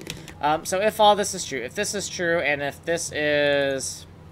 It's not equal to 512, and it's not equal to 512 minus 1. Yeah, that's right. Okay. If all this, if it's not equal to that, if it's not equal to that, then it's error. Bad shrink, my friend, and x-axis. Okay. So we need something more like this, just because. Ooh, come on. Just because, man. I want to make it 512 minus 1 like that.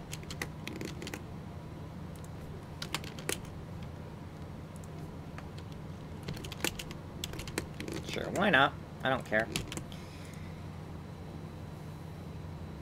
So then for this u value, I'm really tired, so I know that this u value needs to be, you know, to do. Let's do a to do here. Error, to do. If u value is fractional, we need to pull the rectangle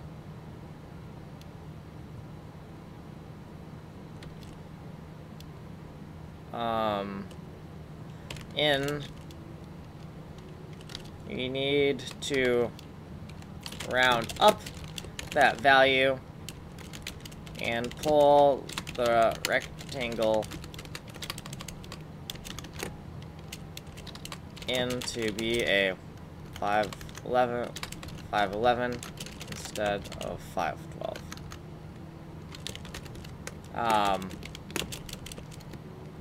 Basically, if rectangle started out odd, there is no way to correct it back to exactly 512. So we're gonna make a note of this, and we're just gonna compile it like this because I'm tired. I'm done. I'm tired. So we're just gonna compile it like this and make sure that error message kind of shows up where we're expecting it. Yeah, if u value is fractional, we need to whatever, right? It's a unique enough message where we can find it, but we could be like, you know, YOLO 2020.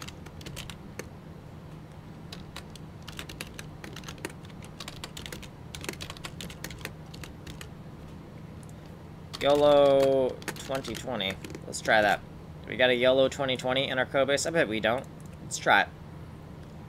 And if that's a unique, yeah, YOLO 2020. So let's go take this and just go Control H and search for YOLO 2020 in the codebase and see if that is anywhere else. Nope, it's only in one place. So we're going to commit it like this because I'm tired. And if I'm getting kind of delirious and tired, then I probably don't want to be coding more stuff, right? Because I'm just going to introduce more problems into my code if I do that. So let's just do a git bash here. And we're not going to commit to conj coder, right? Because we've put it in a broken state. So we're just going to git status, git add dot, git commit dash am YOLO 2020, git status, git push, GitHub master.